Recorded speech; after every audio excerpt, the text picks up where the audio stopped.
Hi, welcome back guys. This is your friend, Lettuce Head Fanfics, back with amazing fanfiction. This is the series of What If Deku Could See One for All's Vestiges. Please give this video a like and subscribe to the channel if you want more videos like this. Now let's get into the fanfic. All for One was not one to forget things. Certainly not important things. Sure, in all his years he had never come across a knowledge or memory storing quirk, but he had few memory-enhancing ones, memory wiper quirk too. Hell, he could probably build his own life support machine if need be. The only things that he would forget were frivolous details, like the color of the cat he and his brother had saved once. To be fair, the memory enhancers couldn't recover his childhood memories, but that wasn't important. Despite all of this, he couldn't help the nagging feeling that he had forgotten something important while he was watching the UA Sport Festival, and especially the first place boy. Or at least first place in the first round. He hadn't really been first after that, and he just lost to Endeavor Spawn. He would be keeping an eye on that boy since it seemed like he was the new holder of One for All. He sighed. He really hoped that the new successor would be interesting. Izuku didn't think he was the main character of some shonen manga that he sometimes read in his spare time. That honor would go to Kaken. He had even crafted himself a origin story. A boy from a nowhere school achieves his lifelong dream of getting into UA and becoming a hero. Izuku had of course ruined this perfect origin story by getting into UA as well, but that had been patched by making them rivals. Izuku would have rather been Kaken's best friend, but that role was Kirishima's and there couldn't be two Kirishimas. Actually, scratch that. The point was that Izuku wasn't the best friend. Kaken glared at him like he was one of those snobby, entitled rival characters that would make the main character miserable every time they were present. Izuku didn't think he was entitled, but Kaken could hardly be convinced. Actually, it probably wasn't healthy for Kaken to treat his life like a shonen manga. He would have to mention it to Aizawa. Being the main character or not, Izuku was once again in a black void and once again face to face with a frail, white-haired man. This was after his fight with Todoroki, or at least that was the last thing he remembered. This wasn't his first time here. The night after he got One for All, he had a strange dream. The white-haired man had seemed scared and wary of him, but made his way towards him, repeating the word brother over and over again and looking suspiciously like his father. Izuku had just chugged it up to being a weird dream. Maybe he missed his father. The white-haired man greeted him and started recounting the story of the two brothers. One, a centuries-old villain hell-bent on controlling the world by giving and taking quirks. The other, thought to be quirkless, opposing his brother and acquiring a power that could be passed down through generations. In an eternal rivalry until one would prove to be victorious. After that, his long-dead uncle explained the vestiges and how Izuku would acquire their quirks over time. The vestiges stood in line, 8 in total, some more shadowed than others. What Izuku guessed to be All Might being almost yellow smoke, and on his right a beautiful woman with long dark hair and friendly eyes. On his left, however, stood a figure not unlike Izuku whose color matched his hair. Dark, almost black in the center, green on the edges, swaying like All Might's form. And Izuku was sure that he would be the one explaining this one to the others. See, despite growing up quirkless, Izuku was sure that he had had a quirk once. One afternoon after kindergarten, Izuku was playing in a park and happened in his haste to touch another kid. Soon after that, he could produce sand from his hands. Izuku almost got scared that he had taken somebody's quirk like his father could and wanted to give it back. Soon though, he saw one of the kids in the park producing sand from their hands and found that he couldn't do it anymore. Izuku was confused until he remembered that his dad had told him about copy quirks. His dad really didn't need one, his own words, but his father still had an appreciation for them. They felt like cousin quirks to him. After, Izuku hurried home to tell his family all about his new discovery. He got inside and went to hug his father. But as he touched him, Izuku copied his quirk. He could feel all the quirks around him. The quirks in his father, his mother's quirk. They all had a distinct feel to them. He could also feel that his copy quirk wasn't there. It felt like his father's quirk had consumed it. And soon the time limit of his original quirk was up. He couldn't feel the other quirks anymore, couldn't sense them. He couldn't even sense his own quirk.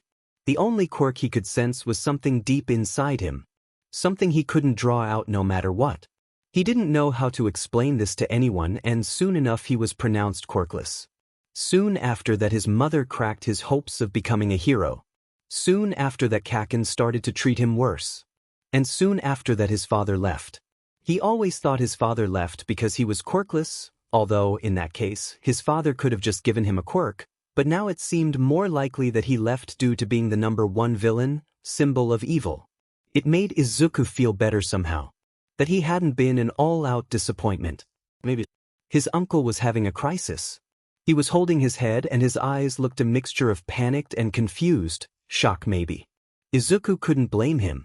He was also having a crisis about his dad being a supervillain and that supervillain being his nemesis. All the other vestiges weren't faring better either. The shadowy forms of second and third swaying rapidly while the others tried, and failed, to stay composed. Even All Might's form had arms on his head. And then Izuku woke up. Izuku came to slowly. First abstract sounds filled his senses and soon there was bright light. Slowly shapes took hold of his vision and the sound became the hum of the fluorescent lights and some minor creaks here and there. He spotted All Might next to his bed who straightened his back when he noticed Izuku being awake. And all at once he remembered the crisis that was going on inside his head. Quirks? He didn't know anymore. How are you feeling, young Midoriya? All Might asked. A smile gracing his lips, but his eyes showed clear worry. Izuku tried to settle his thoughts. He didn't know how to tell his new revelations to the man. Izuku was sure the man would cough up his other lung if he told him, and he didn't want to be the one responsible for killing the #1 hero. He had to be careful about this. So, I saw the vestiges again. Start simple. Oh, odd, All Might hummed. I didn't see them until way later and not so quickly after the first time. Maybe this means that you have natural talent? They also told me about All for One, Izuku continued. Praise be Med, he had bigger things to worry about now. All Might coughed up a hefty amount of blood. Having to take a moment to breathe again. That can't be healthy. They should really do something about that. Oh, so I suppose you know the story? All Might asked after a couple of minutes. Yeah, Izuku said. Preparing for this next part hoping that All Might really could handle the multiple quirks thing and that Izuku wouldn't be responsible for murder. I'm also inheriting all of the previous user's quirks. And the coughing started again. All Might really looked like he might actually die this time. After a moment Izuku decided to continue. Because of that I need to learn to control one for all so that it doesn't break my bones and then practice with the new quirks. It would probably be easiest to start with your quirk, since you're here and all. Izuku's voice wavered a little as All Might's look of shock didn't ease up and his face was paler than ever. All Might started, clearly struggling for words. I was, quirkless myself. And Izuku didn't know how to react to that. The #1 hero quirkless? The same hero who told him that he couldn't be one because of his quirklessness. Not that he was entitled to get one for all necessarily, but still, that hurt. He decided that that was a crisis for later. Now he had to deal with this. Right? Izuku murmured. What about your master, the one with long black hair? You know that she has long black hair? That wasn't necessarily the most important question nor the answer for his question, but Izuku could be patient. Not that he didn't need time to process this as well. Yeah. All Might continued. Her quirk was float. She could float and control her movements in the air. All Might looked contemplative and then a little scared for some reason. One of my teachers who helped me train with One for All was her friend as well. The fear intensified a bit on All Might's face. I could call him and you could do your internship with him. That sounds good, Izuku said. He didn't know if it was good at all. The look on All Might's face sure didn't spur any confidence. But if this person could help him, he might as well accept it. He would learn to master One for All and then beat his father. One look at All Might and Izuku decided that the man would probably suffer heart failure if Izuku would reveal the truth. So he wouldn't. He would save it for more dramatically appropriate time. Maybe when they were facing All for One together. All for One would pause during a fight and antagonize All Might. Then he would say, "Are you sure you picked the right successor? He bears such a resemblance to his mother, but he has my freckles. Isn't that right, son?" Then All Might would scream and be disheartened. But Izuku would come, oppose his father and his evil deeds and pick All Might back up. Then they would deal the finishing blow together and his father would go to Tartarus. Maybe Izuku would visit him during the epilogue and they would reminisce about the good old times. This was just his tragic backstory that the main character's rival always had. Izuku didn't have much time to ponder the specifics of the events before his friends came to check on him and he had new things to focus on. But Izuku was sure about one thing. He would definitely master One for All and be a hero. He's Deku now. His hero name is Deku and it feels great. Kaken wasn't really happy about it. To be fair, Izuku guesses, the rival isn't supposed to one-up you by owning the demeaning nickname. But then again, main characters are usually not bullies who beat up their rivals and give them demeaning nicknames. Kaken should really accept that not everything in life is like in a manga. Anyway, Izuku has his hero name and he's proud of it. He stood up to Kaken, showed him that he has a bite in him, that Izuku is not going down. This way he can show people that useless is really just a word and nothing can hold you down. His thoughts are interrupted when the train passes by Hosu. He hopes that the others have good internships. He really hopes Ida has a good internship. Gran Torino. The name that seemed to strike more fear in All Might than All for One. Not that Izuku could blame him. He had his own muddled emotions about the supervillain. First, memories of a cruel, manipulative man with a lust for power clashed with memories of sweet smiles, gentle hands and a soothing voice that read him bedtime stories. Despite walking out on them, Izuku couldn't help but remember all the times when his father picked him up and would run around the apartment. Izuku felt like he could truly fly, but felt safe in his father's sturdy grip. His mother would scold his father, but they would do it again tomorrow. He missed him. Back to Gran Torino. What All Might and a little bit of internet searching told him, he is a relatively unknown but respected retired pro hero who taught at UA and worked alongside Nana Shimura. Nana Shimura, All Might's mentor and the seventh holder of One for All. They weren't an official hero duo, but Gran Torino's quirk jet, which allows him to shoot air from the holes on his feet, made him fast enough to keep up with Shimura's pace. They often paired up in difficult missions and could be seen patrolling together. Apparently they were friends outside of hero work. Izuku was going to meet this man. He didn't know what to think. What kind of mentor character was he really? All Might's reactions would imply a very strict mentor that would work him into the bone. He couldn't make any mistakes, lest he wanted to feel the wrath of his teacher.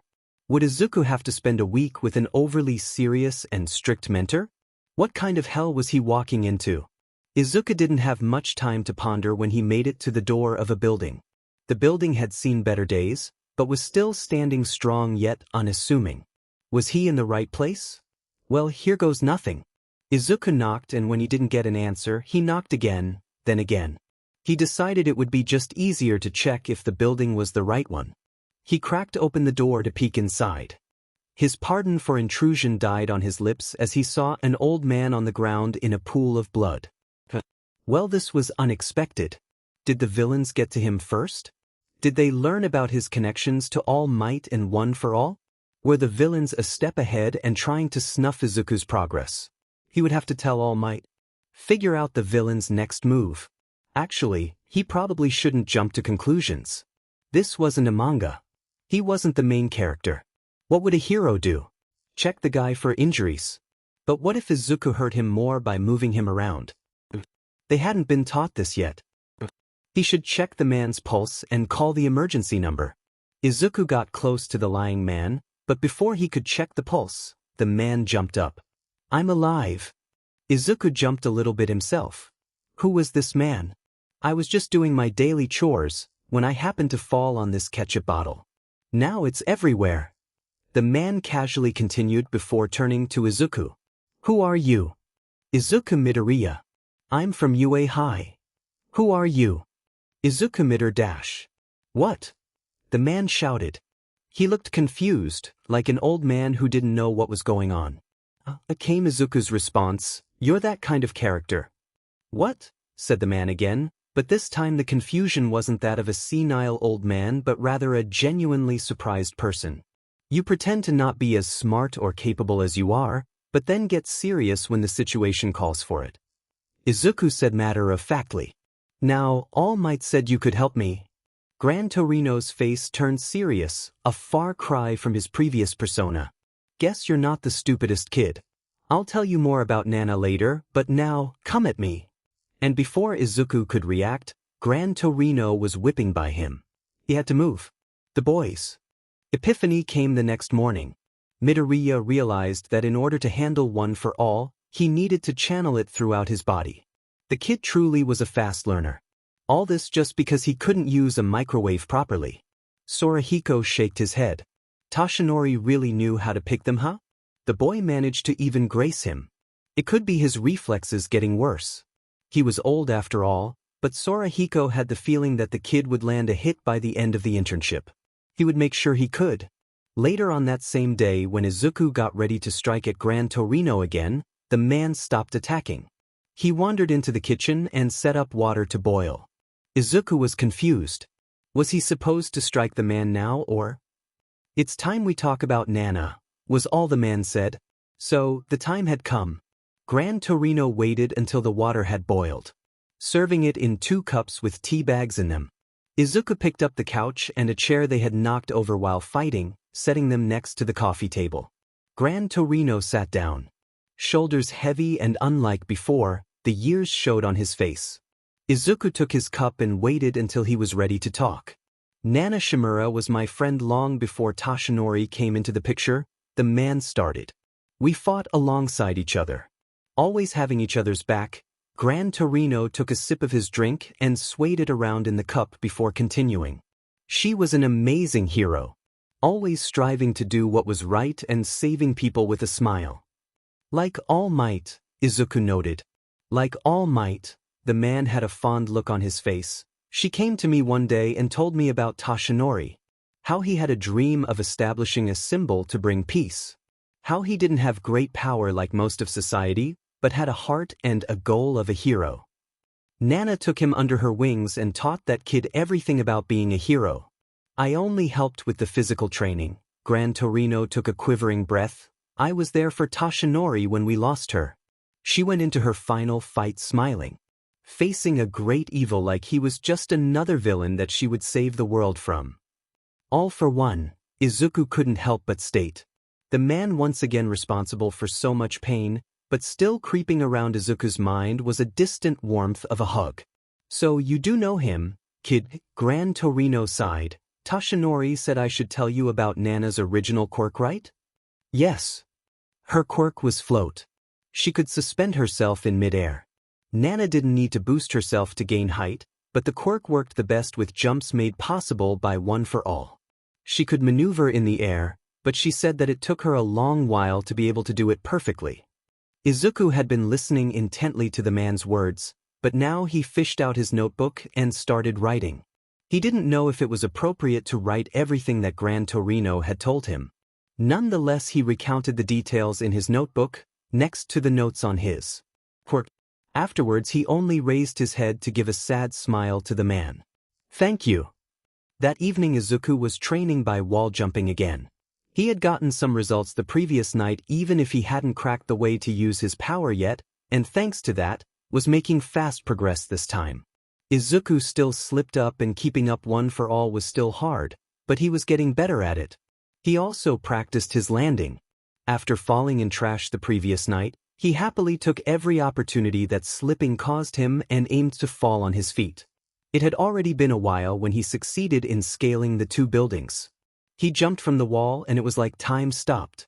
He reveled in his success and looked at the other building tops. It almost felt like he was floating. And now he was falling again. Izuku activated One for All, but he couldn't do much, just soaring through the air. Izuku focused hard on trying to float again, and only a couple meters off the ground he succeeded and then ended up face-palming on the concrete after dropping his focus. Izuku was too excited to care though. He picked himself up and winced, but kept going back to the apartment. He had did it.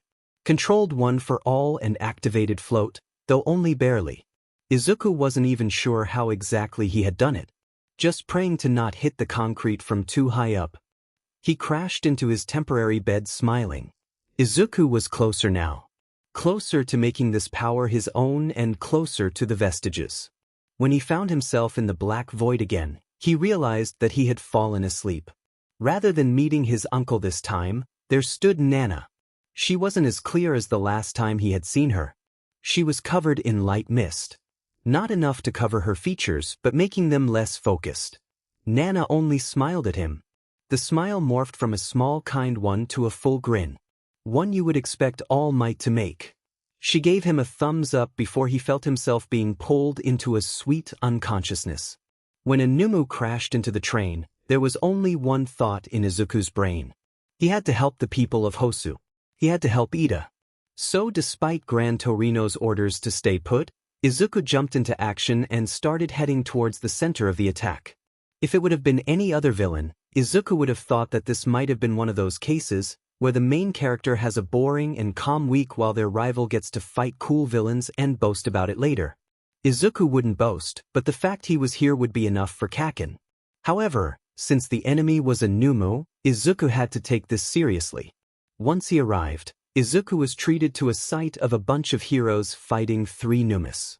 The heroes were holding up, but it was clear that they weren't standing on solid ground with them. None of them even had the time to properly keep away the civilians. Just telling everybody to get out of there.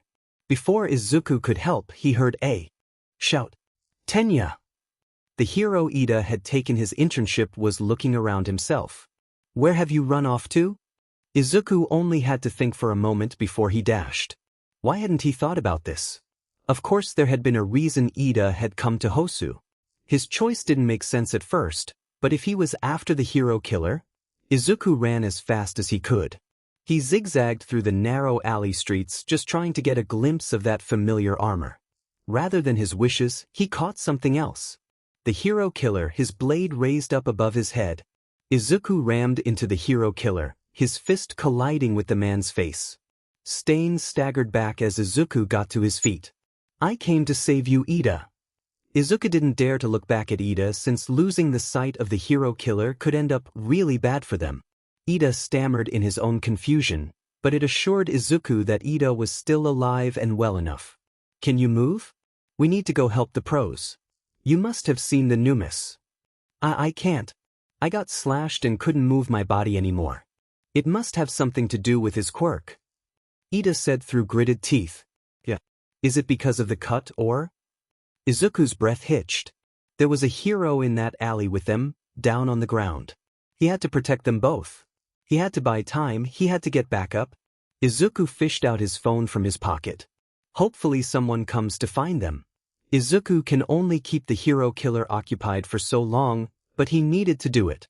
He needed to be a hero. Stay out of this, came Ida's desperate voice. You have nothing to do with this. What was Ida saying? Of course Izuku couldn't stay out of this. How could he? Coming to save your friend is a nice thought, kid, but these men deserve to be purged. If you get in my way, well, the hero killer stared him down. It is the weak that shall lose. Izuku put on his best attempt at a smile. As All Might always says, it is a hero's duty to help those in need no matter what. The hero killer smiled wickedly as Izuku launched himself at him. It was the blood. When the hero killer liked his blood, Izuku could feel his body freezing, collapsing to the ground. You are not strong enough, the hero killer mocked, but you are something worth keeping alive. Unlike these other 2-inch. The hero killer approached Ida, but before he could raise his blades again, a wall of fire interrupted him. Behind that wall appeared Todoroki. What was he doing in Hosu? Now that Izuku thought about it, he may have seen a similar wall of fire in the distance when he had reached the heroes. Honestly, Izuku wasn't sure how he felt about Todoroki going with his father for the internships. On one hand, what Todoroki had told him about the man didn't seem great and his conversation with the man hadn't been the best either. On the other hand, Endeavor was probably a good fit for Todoroki if he wanted to train with his left side. Endeavor's quirk was likely most similar to Todoroki's. But, despite that, there were other pro-heroes with fire quirks that could help him. On the third hand, Izuku was probably not the one to talk. His father was the #1 supervillain. With a long track record for crimes, murders, and evil. On the fourth hand, however, Izuku's father was kind and caring, always giving him warm hugs, encouraging his curiosity, telling him about and showing him a bunch of cool quirks and making him swear that he would never tell anybody, not even his mother, about his father's quirk. And Izuku did not, because he was good at keeping secrets. Telling the Vestiges about it didn't count. Telling Kaken about One for All didn't count either. On the fifth hand, there was All Might. All Might wasn't his father, despite Todoroki's suspicions, but the man had a certain kind of dad-like quality to him. He gave encouraging smiles and words, nice hugs, and made many funny jokes that made Izuku feel better. Izuku could almost call him a friendly and caring authority figure. On the sixth hand, Izuku wasn't All Might's secret love child, but he could write fanfiction about it. It's not like he didn't have experience. Next time, text me more information than your location, Midoriya. Back to the fight. As Todoroki was assessing the situation for himself and assuring that there would be more backup on the way, he used his ice to transfer native behind him next to Ida. Todoroki, watch out for his knives. If he gets any of your blood, he can paralyze you. Izuku yelled behind the hero killer. Before Todoroki could even answer, the hero killer was on him. Todoroki had to keep his concentration on the man as the hero killer attacked relentlessly. The killer didn't give Todoroki enough time to get Izuku away from behind him. Izuku knew he was in the way. Todoroki couldn't attack with his full strength when he would get caught up in the attacks as well. Izuku had to do something, but his body refused to move. He couldn't even twitch his fingers. As Izuku's desperation grew, he decided to see if he could do something crazy. He activated his quirk. It worked. Izuku could feel the familiar power coursing all over him. Now he only had to activate float as well. Izuku tried his best to focus on activating float despite the sounds of fighting and the worry for the 3 other lives at the other end of the alley. He tried and he prayed, getting more and more frantic as the time went on. His praying paid off as he could feel himself lift off the ground. His ascent, however, stopped at a few centimeters. Damn it! Izuku couldn't get higher. Why couldn't he get higher? Gran Torino said that Shimura didn't need One for All to gain height. Wait, One for All, that's it? Izuku would just need to use One for All to get higher. Izuku breathed deep and released float. As he hit the ground, he activated One for All, the momentum reversing as he got launched into the sky. He almost couldn't activate float again, but he managed. Todoroki! Izuku screamed, "Attack him now!" Todoroki released a massive wall of fire again, driving the killer to retreat back. Todoroki continued to throw more powerful attacks, but the killer evaded them and kept getting closer again. Izuku watched from the air as the hero killer's attacks weren't slowing down. His fingers itched as he hoped to be of help to his friends. At that moment he noticed it. His body gaining back its control, slowly but surely. Izuku wanted to almost weep from the joy. Having been paralyzed was awful, and now he could help his friends. It took a bit more time for him to be completely free from the effects, and he wondered what he could do. Izuku couldn't really maneuver in the air, not even a little bit, so he would have to drop down to the ground. Or he could try to attack while he was dropping down. Izuku would have to time it perfectly, but it was possible and it would be surprising. As the fight below him continued, he readied himself. It was all or nothing. Izuku could feel the air against his skin as he descended from the air toward the hero killer. The man hadn't yet noticed him and he aimed a punch. It connected with the killer's face and made him stagger before Todoroki enveloped him in ice. It looked like the man passed out. Izuku could feel pain in his arm. He didn't even notice it when Todoroki caught him with his ice. Had Izuku used too much power? It had meant to knock the man down, but now his arm hurt really bad. Hopefully nothing was broken. The 3 students and 1 hero waited as the paralysis wore off. They debated about what to do with the hero killer until Todoroki found some rope that they could use to restrain him. They also removed the weapons they found on him. Now, they just left to go find some heroes. That same night, once the 3 students had been transported to the hospital, Izuku found himself in the black void once again. There stood, much clearer this time, Nana Shimura smiling. "Hello, Izuku," she said, kindness evident in her voice. Hello, Shimura-san. Izuku greeted wide-eyed. Izuku had never heard anyone else than first speak. Just call me Nana. We share one for all. I think we're close enough for a first-name basis. Okay, Izuku slightly bowed his head, looking up at the woman. She definitely was pretty, but very strong too.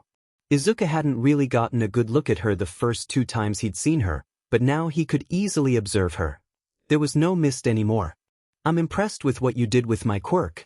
With your quick thinking, you helped your friends overcome a troublesome foe, she smiled. It was really nothing special. I couldn't even float myself that much off the ground. Izuku rubbed his neck. Izuku, you've had my quirk for 1 day, Nana chided. Of course you would have trouble controlling it. It's impressive that you even managed to float so long above the hero killer. Izuku only kept rubbing his neck harder and averted his eyes. Besides, that's why I am here. Nana exclaimed proudly. I can help you train with my quirk, and I think you need me to get to know my mentor. Your mentor? Training? Does this mean that you're going to show up more in my dreams? It pretty much does. However, don't expect me to come every time you pass out. I'll only offer you advice when you need it and tell you about when you're ready. Our connection has only just been fully established. We both need time. That sounds good, Izuku mused to himself. Nana only looked at him fondly before giving him a thumbs up, and Izuku was once again into the world of unconsciousness. The class was getting excited.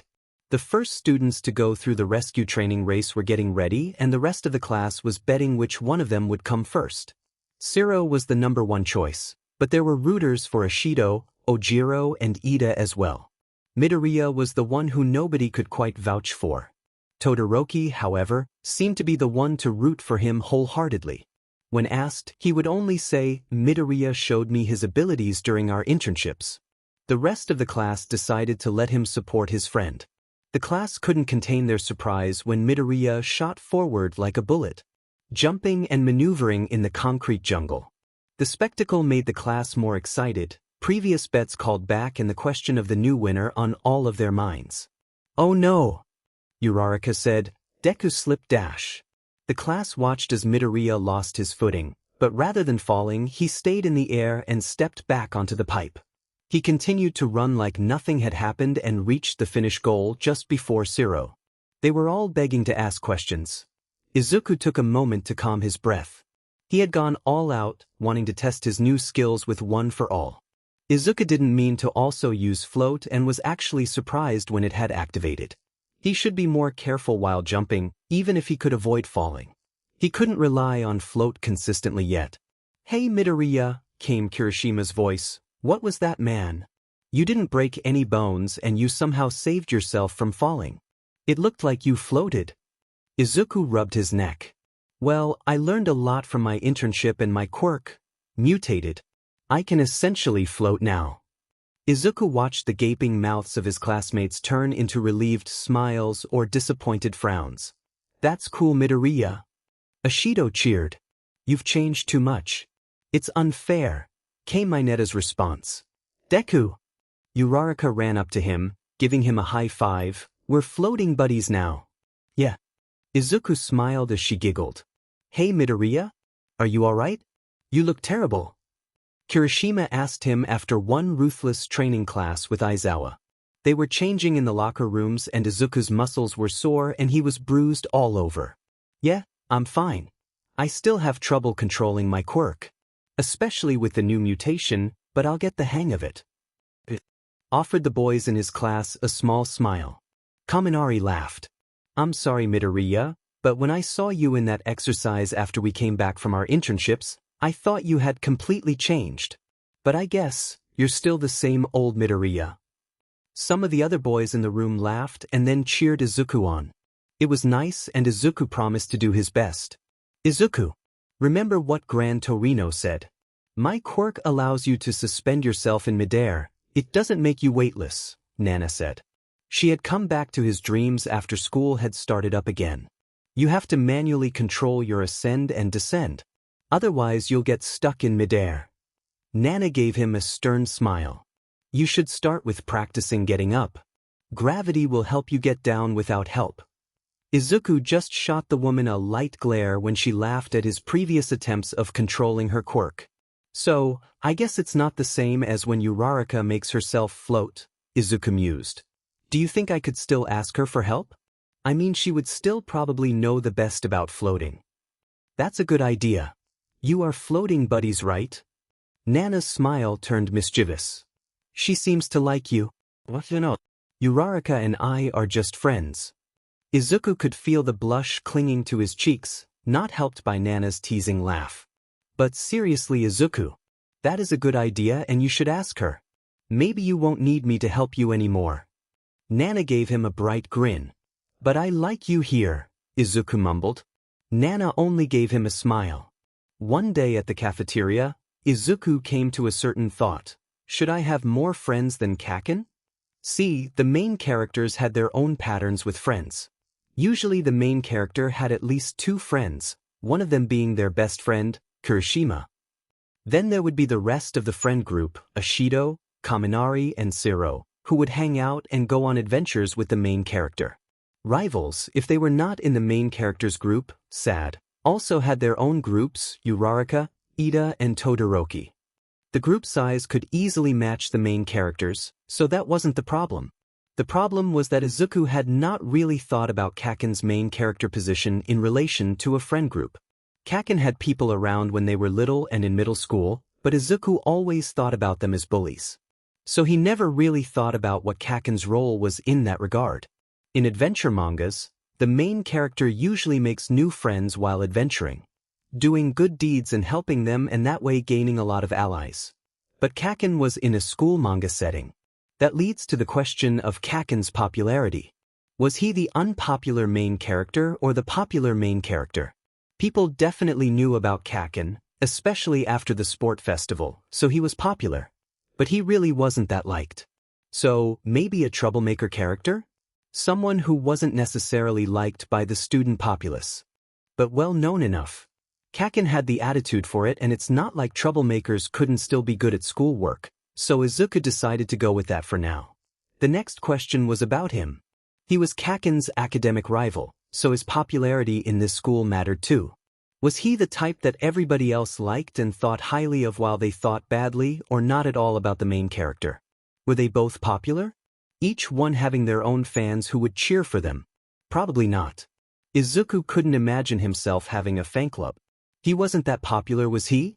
Maybe neither of them were popular, both just existing in the school space. But in that case Izuku's friend group shouldn't be bigger than Kaken's, should it? Izuku had Uraraka, Ida, and Todoroki, but there was also Azui, and he would also call Hatsum his friend. What about his other classmates? Were they his friends? Were they Kaken's friends? Could he be Kaken's friend? Izuku's thoughts were interrupted by the warning bell, signaling that it was time to head back to class. He finished his meal quickly and catched up with his friends. He would think about Kaken's friends later. Should Katsuki have more friends than the nerd? Hey Uraraka! Izuku called out to her. Their current class was about individual quirk training, but they were allowed to help each other. Sato was testing his strength on Kirishima, for example. Could you help me practice with my quirk? Sure, Deku-kun. What do you need help with? Uraraka said. Could you make me float? I want to test what it feels like. It should help me get a feel for my quirk. I can do that. Uraraka smiled as she led them to a free spot in the gym. Izuku almost didn't catch it, but he heard Uraraka whispering, "Floating buddies," as they went. Ready? Yeah. Izuku nodded as Uraraka touched him. He felt Uraraka's quirk take effect on him and rose slowly from the ground. Nana was right. This felt different from using his own quirk. His own quirk didn't make him feel so light, and he felt that he had less control over his body while weightless. Izuku watched as the ground beneath him got further and further away. Are you ready to be released, Deku-kun? Uraraka chimed from the ground. Izuku readied his own quirk before giving a thumbs up. Uraraka put her hands together and Izuku could feel his body gaining its weight back. It still felt like floating, but it wasn't as strong of a sensation as when Uraraka used her quirk. If the quirk allowed him to be suspended in air, did that mean that he would get down if he released some of the suspension? It would probably be similar to using only 5% of one for all. There was a loud thud as Izuku met the ground. They had luckily been practicing on top of gym mats, so he wasn't badly hurt. Izuku had also fallen less abruptly than before. In hindsight, he should have thought about it more from the angle of using 95% of float than using 5% of one for all. Still, progress was progress. And Izuku would make it. Nana looked contemplative as Izuku once again found himself in the black void. The woman's face was concerning since Izuku had only seen her be very focused on him and his progress with one for all. Now she was just sitting, not paying him any mind. Is something wrong? Nana got shaken out of her thoughts, and she turned to look at Izuku. She had a friendly smile, but it didn't hide her concern. N and I talked. He was your master, right? Nana nodded. He would like to meet you, but that requires you to use his quirk. Nana shook her head. He said that you don't need to agree with him. You have progressed quite well with one for all and float, but adding a third quirk quite soon. Nana's words trailed off and she returned to her thoughts. Will I get his quirk immediately? Izuku asked. I mean, I first used your quirk on the same day I learned more about you, but that doesn't mean it's going to happen every time, right? I wouldn't mind learning more about you guys, and it would probably be safe if the quirk manifested while training at school. Nana only eyed him before sighing. I suppose you are right. Besides, N probably doesn't want me to keep you all to myself. Nana's smile was back and that made Izuku feel much better. We didn't know each other for too long. I was already out of high school at that point, trying to make a name for myself. I signed up for this agency near my parents' place and started working. Nana smiled to herself. Let me tell you, Izuku. There is way more paperwork in hero work than you can realize. Sure, there were patrols, but I was only a sidekick at the time, so I only got to go with some other hero or when there was an emergency. To survive it, I needed coffee. Good old black coffee. And luckily for me, there was a cafe near my agency. Nana looked like she was transported back to the scene by her own memories.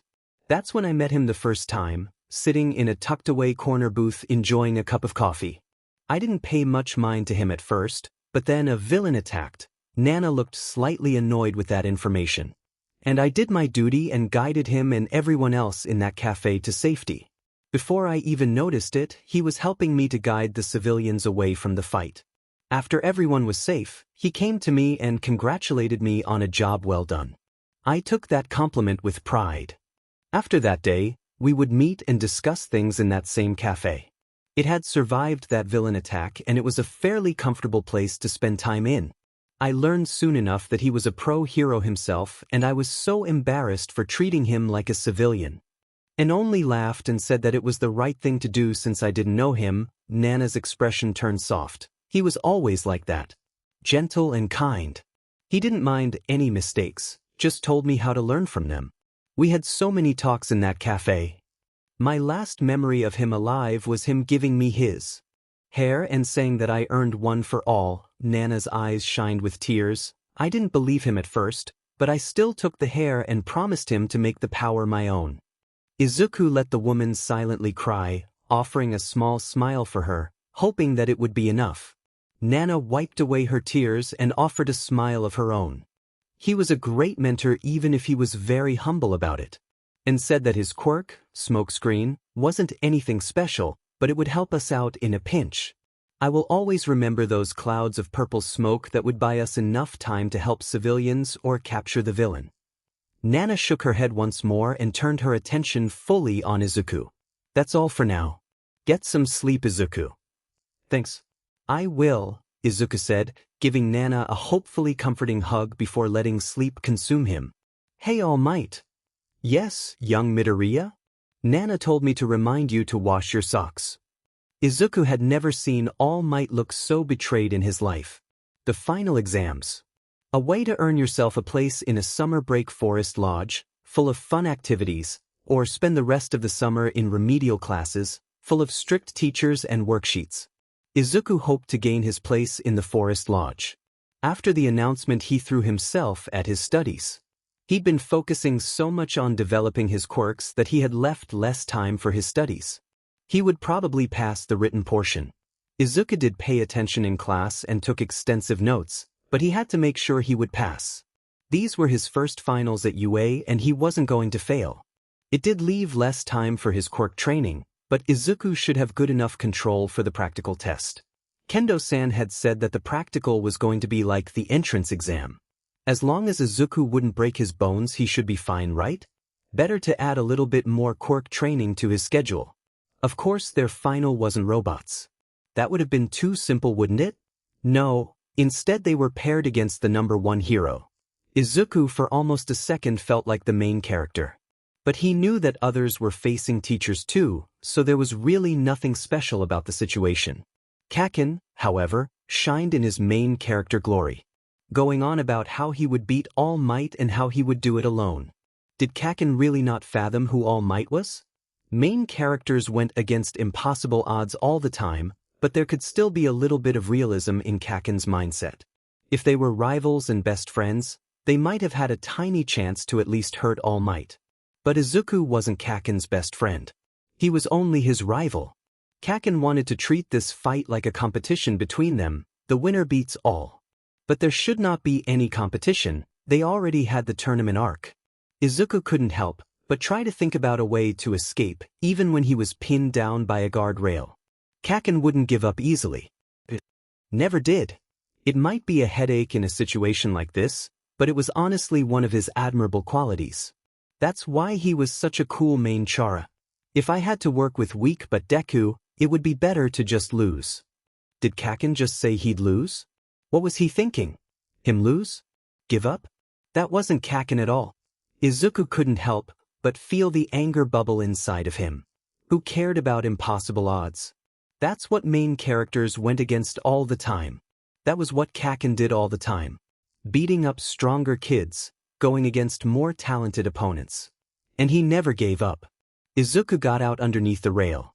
He took a few steps before he launched himself at Kaken, fist meeting face.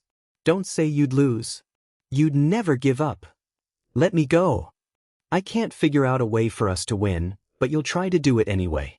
Don't lose. You never do. If anybody can beat All Might, it's you. Izuku kept dragging Kaken along before the boy shook him off. Kaken scowled at him. He let out a couple small explosions, his face twisting more before settling. I don't lose, and I have a plan. Izuku afforded them both a small smile. Using both of his bracers against the enemy and then beating the sheet out of him might have not been the height of strategy, but Katsuki didn't care. After Deku had fired the first one, Katsuki had ordered him to retreat and fired the one in his own arm. Taking 2 mass explosions back to back should bring even the #1 staggering a little. Once the explosion cleared, Katsuki attacked again. They couldn't let All Might catch a break. The man had gotten to his knees, clearly trying to cover himself from the endless stream of explosions. The man couldn't move.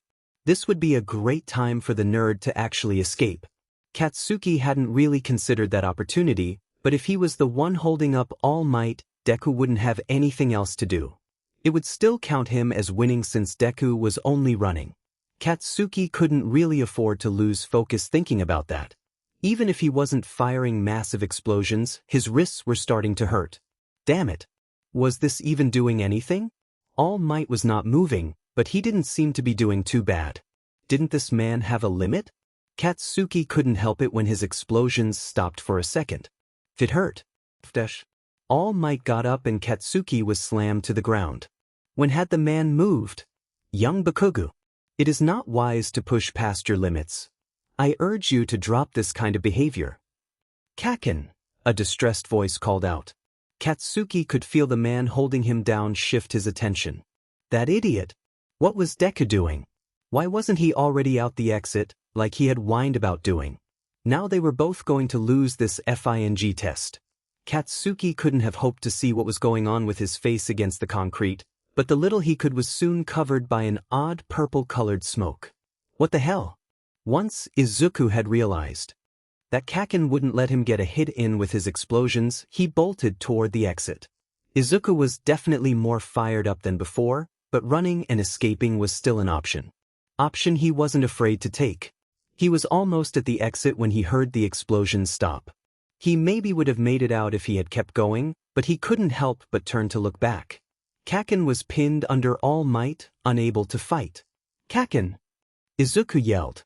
That got him All Might's attention. Not good. Izuku should have just run. The exit was right there. But he couldn't. He knew that Kaken wasn't in real danger, that All Might wasn't a real villain. But All Might had said it himself. They shouldn't treat this as a mere test. And Izuku couldn't leave his test partner behind. So, as All Might approached him, judging Kaken to not be a threat anymore, Izuku ran through options. He couldn't just attack head-on. That hadn't worked earlier for Kaken, and All Might would still be able to dodge. Hiding and attacking from behind again might work, but where would he hide, and did he have time? Izuku had to run. He had to hide. But where? He was getting desperate. Izuku had to move now. But just after one step, Izuku's vision was surrounded by purple smoke.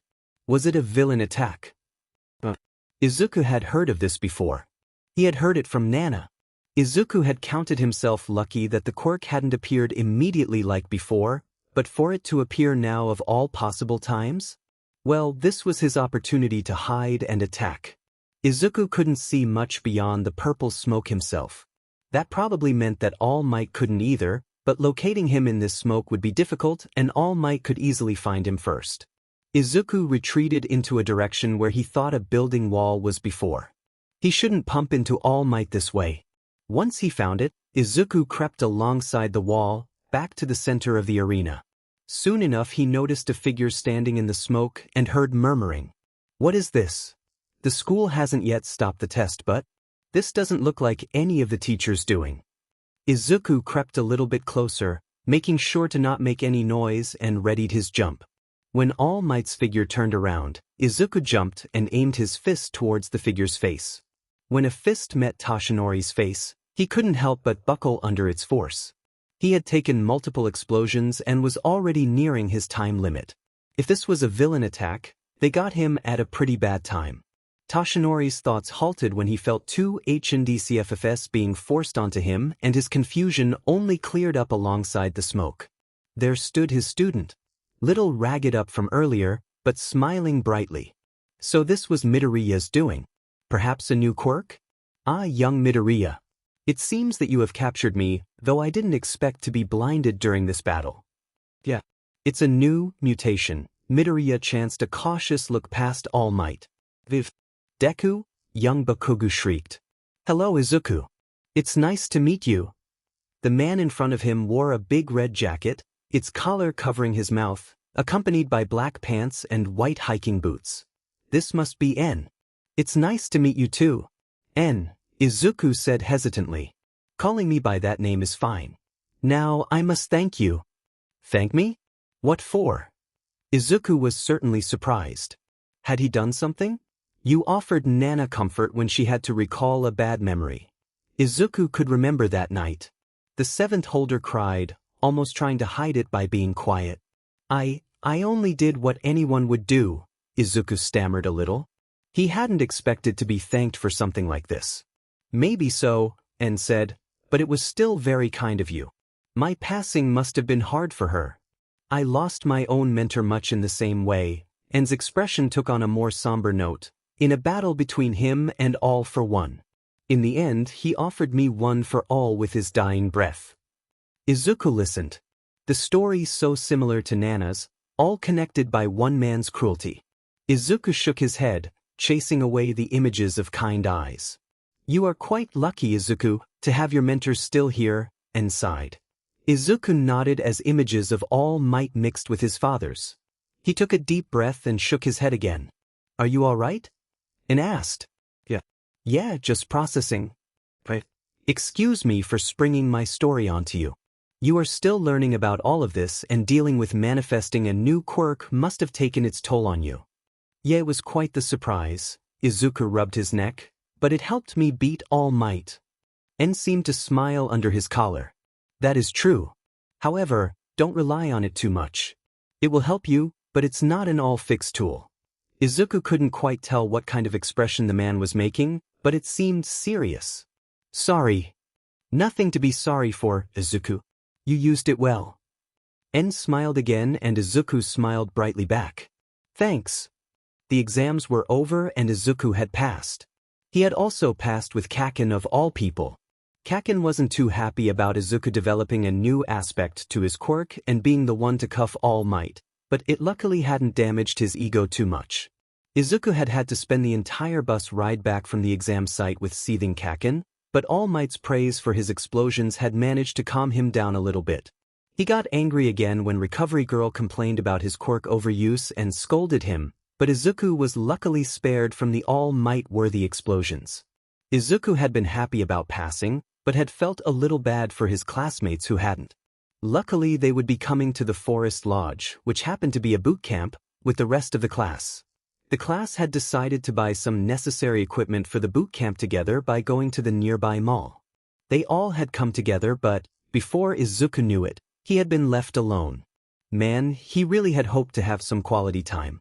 With his classmates, maybe he could find someone? It's a kid from UA. But, can I get an autograph? Izuku shuddered a little when a stranger hooked an arm over his shoulders. Some people really wanted to get close to even potential heroes, it seemed. I wonder if you remember me? It's been a while. What are you? Izuku gulped when a hand snaked its way around his neck. The USJ was so long ago, wasn't it? A man, Shigaraki, sneered. Izuku couldn't move. He was frozen on the spot. Shigaraki's hand tightened itself around his neck. Why don't we chat a little? And don't worry. If you just act natural, nothing bad is going to happen, but if you don't, Shigaraki's fingers flexed a little, I think you know what happens. Izuku couldn't think of a way out of this. He could have tried to use his quirks, but none of them would knock Shigaraki out immediately, and he might try to use some other person as hostage or not use them as hostages at all. What do you want to talk about? This was his best option for now. Izuku let himself be guided to a nearby bench and sat down, trying to keep his face neutral. I hate almost everything in this world, but currently the hero killer is the one pissing me off, Shigaraki scowled. Maybe the League had internal problems? Aren't you working together? See? Everyone thinks that we're working together and they're all just focusing on him. The attack on Yue, the nemesis in Hosu, nobody is focusing on my moves. It's just all about the hero killer. We're playing the exact same game, but he gets all the points. Why? Izuku couldn't help the shudder when Shigaraki turned his attention from his rant to him. What's the difference? The difference? I guess it's in the character. Izuku could feel the man shift. His fingers flexed slightly. What? Well, the hero killer is a fanatic character whose actions you wouldn't condone, but would understand. He seems to have a just cause, dealing with corrupt heroes, but his actions are what make people not agree with him. He's also linked to All Might. Someone who is seen as good by people. As for you, you seem to be the first major villain. No real story. Just an obstacle for the heroes before a bigger threat. You might be connected to the main storyline, but there is nothing that the audience can connect to. You only seem to destroy because you enjoy it. Izuku took in a sharp breath as Shigaraki shifted closer to him and his face twisted into a smile. The man chuckled and tightened his grip again. I get it now. My main objective is still the same. Kill All Might. Show these NPCs that their savior is nothing more than a lie. The hero killer was just an obstacle to stir the pot for the party, but now he's gone. Izuku couldn't breathe as the man's grip kept tightening around his throat. He couldn't hear what Shigaraki was saying, consumed by panic and desperately trying to SCK in air. Izuku heard vaguely something about not struggling, but he could. Not brief. Deku. That singular question snapped his focus elsewhere. You're not his friend, are you? Let him go. Izuku couldn't let Uraraka get involved. Shigaraki might hurt her or worse. Oh Midoriya. I didn't know you had company. I'll let you get back to your friends, Shigaraki said with unnatural cheer in his voice. Izuku coughed, finally being able to properly breathe again. Uraraka rushed to his side, checking him over for any injuries. Shigaraki. Izuku coughed. There was still something he had to know before the man disappeared. What is all for one planning? Shigaraki only glanced over his shoulder. Dunno. He's my mentor, Shigaraki smiled, but I'm the party leader. That night Izuku couldn't sleep. Thoughts of Aizawa's hand, Ajui's face crumbling, The same happening to Uraraka, and his own throat turning into dust kept him awake. He turned and turned in his bed, unable to shut his eyes. When he finally lost consciousness, Izuku didn't even blink before Nana was in front of him. She had a firm but gentle grip on his shoulders and a worried expression. "Are you okay, Izuku?" Izuku would have wanted to say yes, but his body betrayed him. He slumped into Nana's hold and cried. Nana held him, petting his head lightly before guiding him to sit on the ground. She didn't let go of him, just kept holding him close. Izuku cried and mumbled something that he didn't quite understand himself, but Nana just hummed and held him closer. After a while Izuku could feel someone else rubbing his arm softly. His mind supplied that it must be En. Izuku sat there, soaking in the comfort. He kept crying and mumbling before feeling his mind slip away from the dark void into sweet nothingness. The mall incident didn't go unnoticed by the school. Izuku and his classmates were informed the next morning about the change of location for their summer camp that would remain a secret till the day they left. It was to guarantee that no villain could attack the camp. Izuku was a little relieved by the information. He knew that as a hero he would be faced with similar situations, but he could take a couple of days without villains. He joined his classmates' excitement, and soon enough, their first semester had come to an end. The bus to their campsite was full of life. Students listening to music, making other summer plans, and talking in general could be seen and heard all around the bus. However, a single green-haired student was passed out, head against a window, despite it all. Izuku had been so excited about the camp that he had managed to sleep only a couple of hours the night before. It was no wonder he had fallen asleep on the bus.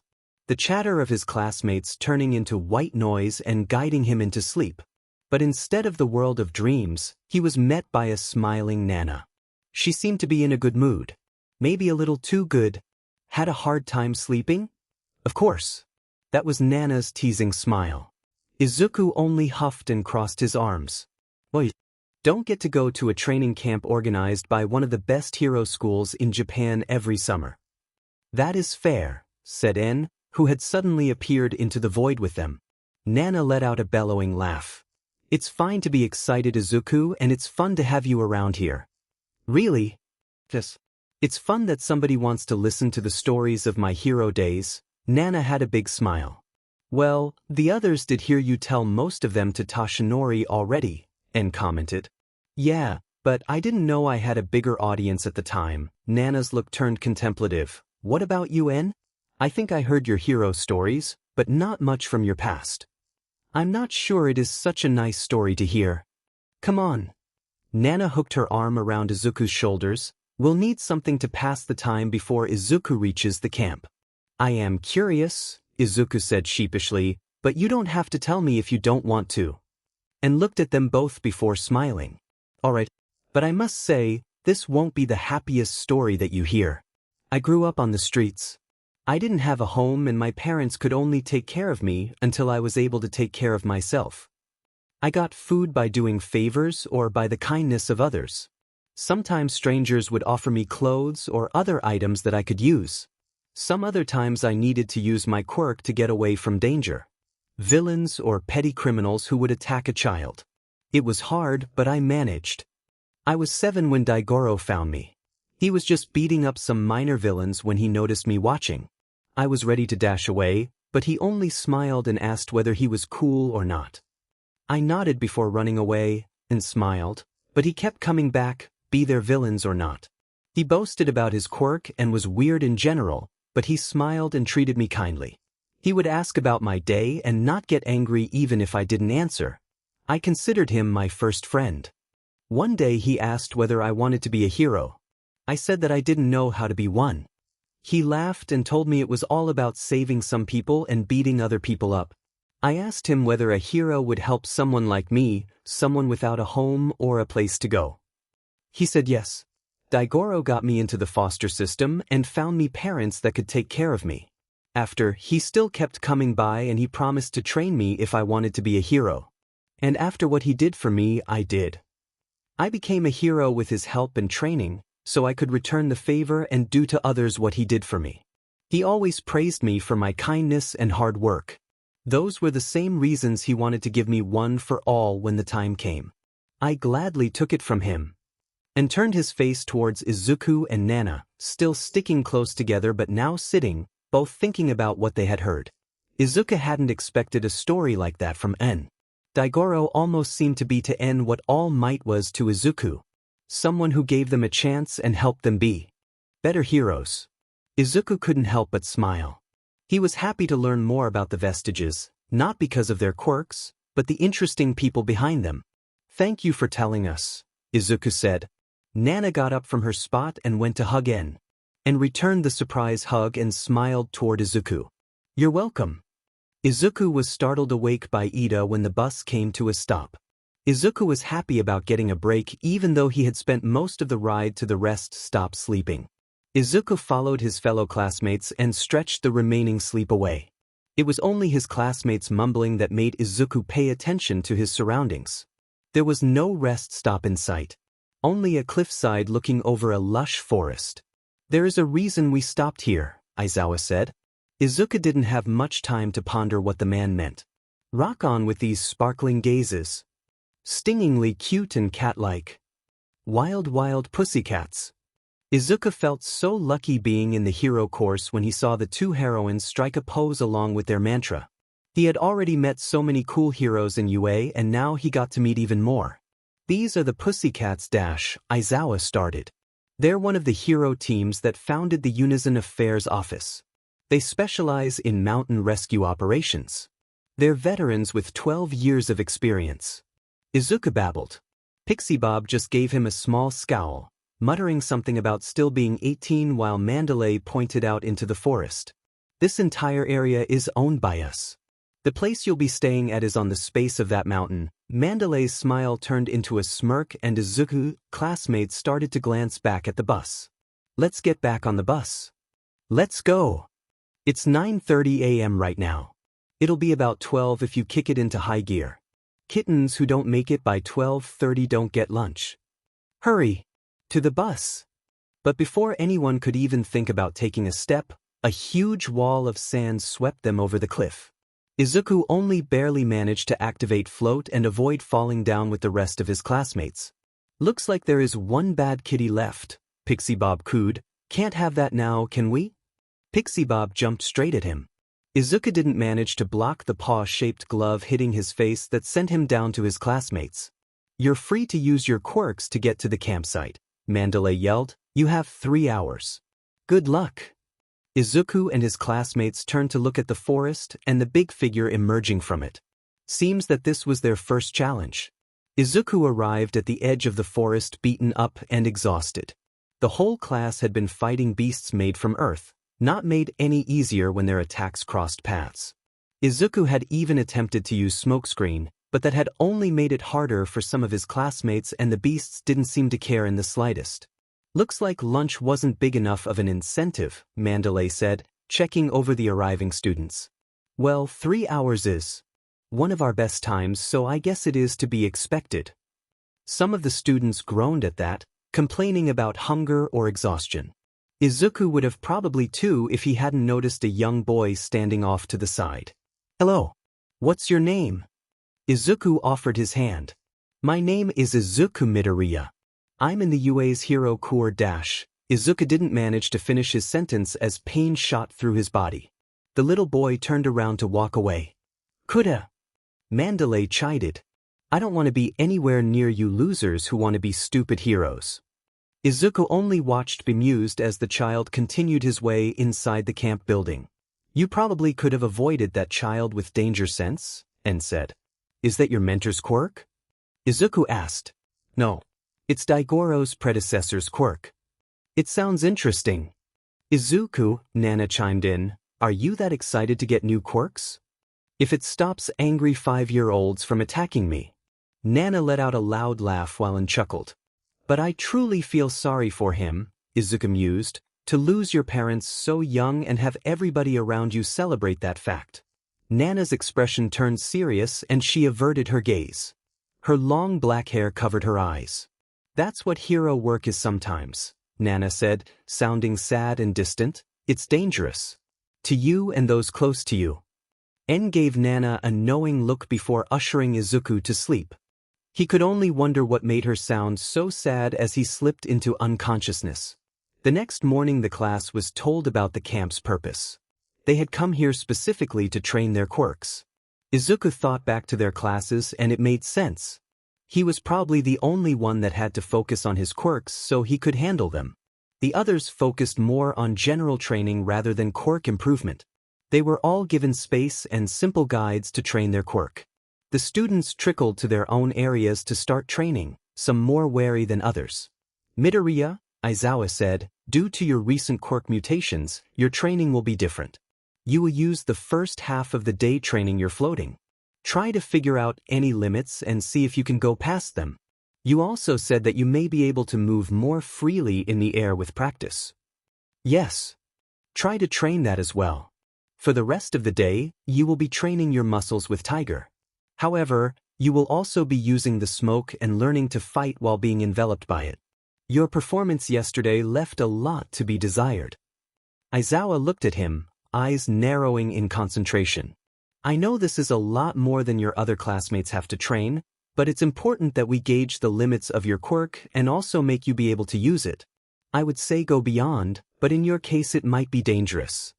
Izuku could only sheepishly rub his neck while a blush coated his cheeks.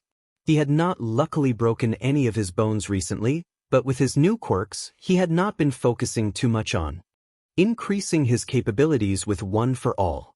Just don't break any bones, okay? I won't, sensei. Good. Now, go over to Uraraka. Izuku turned away to observe some of the other students already training. Izuku walked over to Uraraka, whose face lit up when she saw him. Floating buddies. Uraraka cheered. Izuku joined her cheers as well. Floating buddies. Izuku was just about to start eating when he noticed Kuda slip by. He hadn't seen the boy eat yet and decided to follow him. Wherever the boy was heading to, he would probably be very hungry by the time he got back. Izuku followed the path made by little steps that led up a mountain. There on an edge jutting from the mountain sat the little boy. It seemed like you didn't have anything to eat yet. I brought you curry. Kuda whisked around, his panic only settling when he saw Izuku. How did you find me? The boy scowled. I followed the path you made. You must come up here a lot. Izuku offered the boy a smile. It's my secret base and you hero idiots are not welcomed here. Kuda's scowl deepened. Idiots going on about training your quirks just so you can kill each other. Stupid effing idiots. Your parents were the water hose duo, weren't they? Izuku saw Kuda's face flash in surprise before the scowl returned stronger than before. Mandalay, he gritted through his teeth. No. She didn't tell me about that part. I kind of figured it out due to context clues. Screw you. You idiots only want to hurt each other and brag about your quirks. That's why you end up dead. The last part of Kuda's sentence was whispered, but the anger carried over despite it. Izuku didn't see how Kuda saw things. Sure, he knew about the harsher parts of hero work, but it's not like he didn't participate in the society's celebration of it. Though the water hose duo's deaths were tragic, Izuku had also seen them as heroic deaths. Only, he hoped that he could be one to prevent those kinds of deaths. That thought would probably not make Kuda feel any better. I know that you don't agree exactly, but I think quirks are cool. They're also useful in other areas than just hero work like developing support items. You usually need a hero license, sure, but there's a lot more to them than just being powers meant to hurt. Kuda only looked at Izuku. Their silence stretched out until Izuku decided to leave the child to be on his own. He clearly couldn't get through to him yet. Not that Izuku blamed him. I'm just going to leave the curry here. Eat it before it's cold. Izuku turned around and left. When he got back to camp, Izuku scraped what little of the curry was still there for himself and sat to eat. You two are so cute together. Chanting floating buddies throughout the day, Nana cooed, her smile outing her for enjoying Izuku's embarrassment. Stop. Izuku dragged his hands down his blushing face. Nana only laughed before giving him an understanding pat on the shoulder. She would stop her teasing. Your quirk training went well today. And joined the conversation, sensing that the playful teasing was now over. You even managed to land a hit on your opponent in my smoke. Only one. Izuku sighed. Still, you have made good progress for one day, Nana smiled. I'm sure you will get hang of our quirks in no time. When you get Black Whip, I'm sure you'll be whipping villain but the next day. And this quirk is?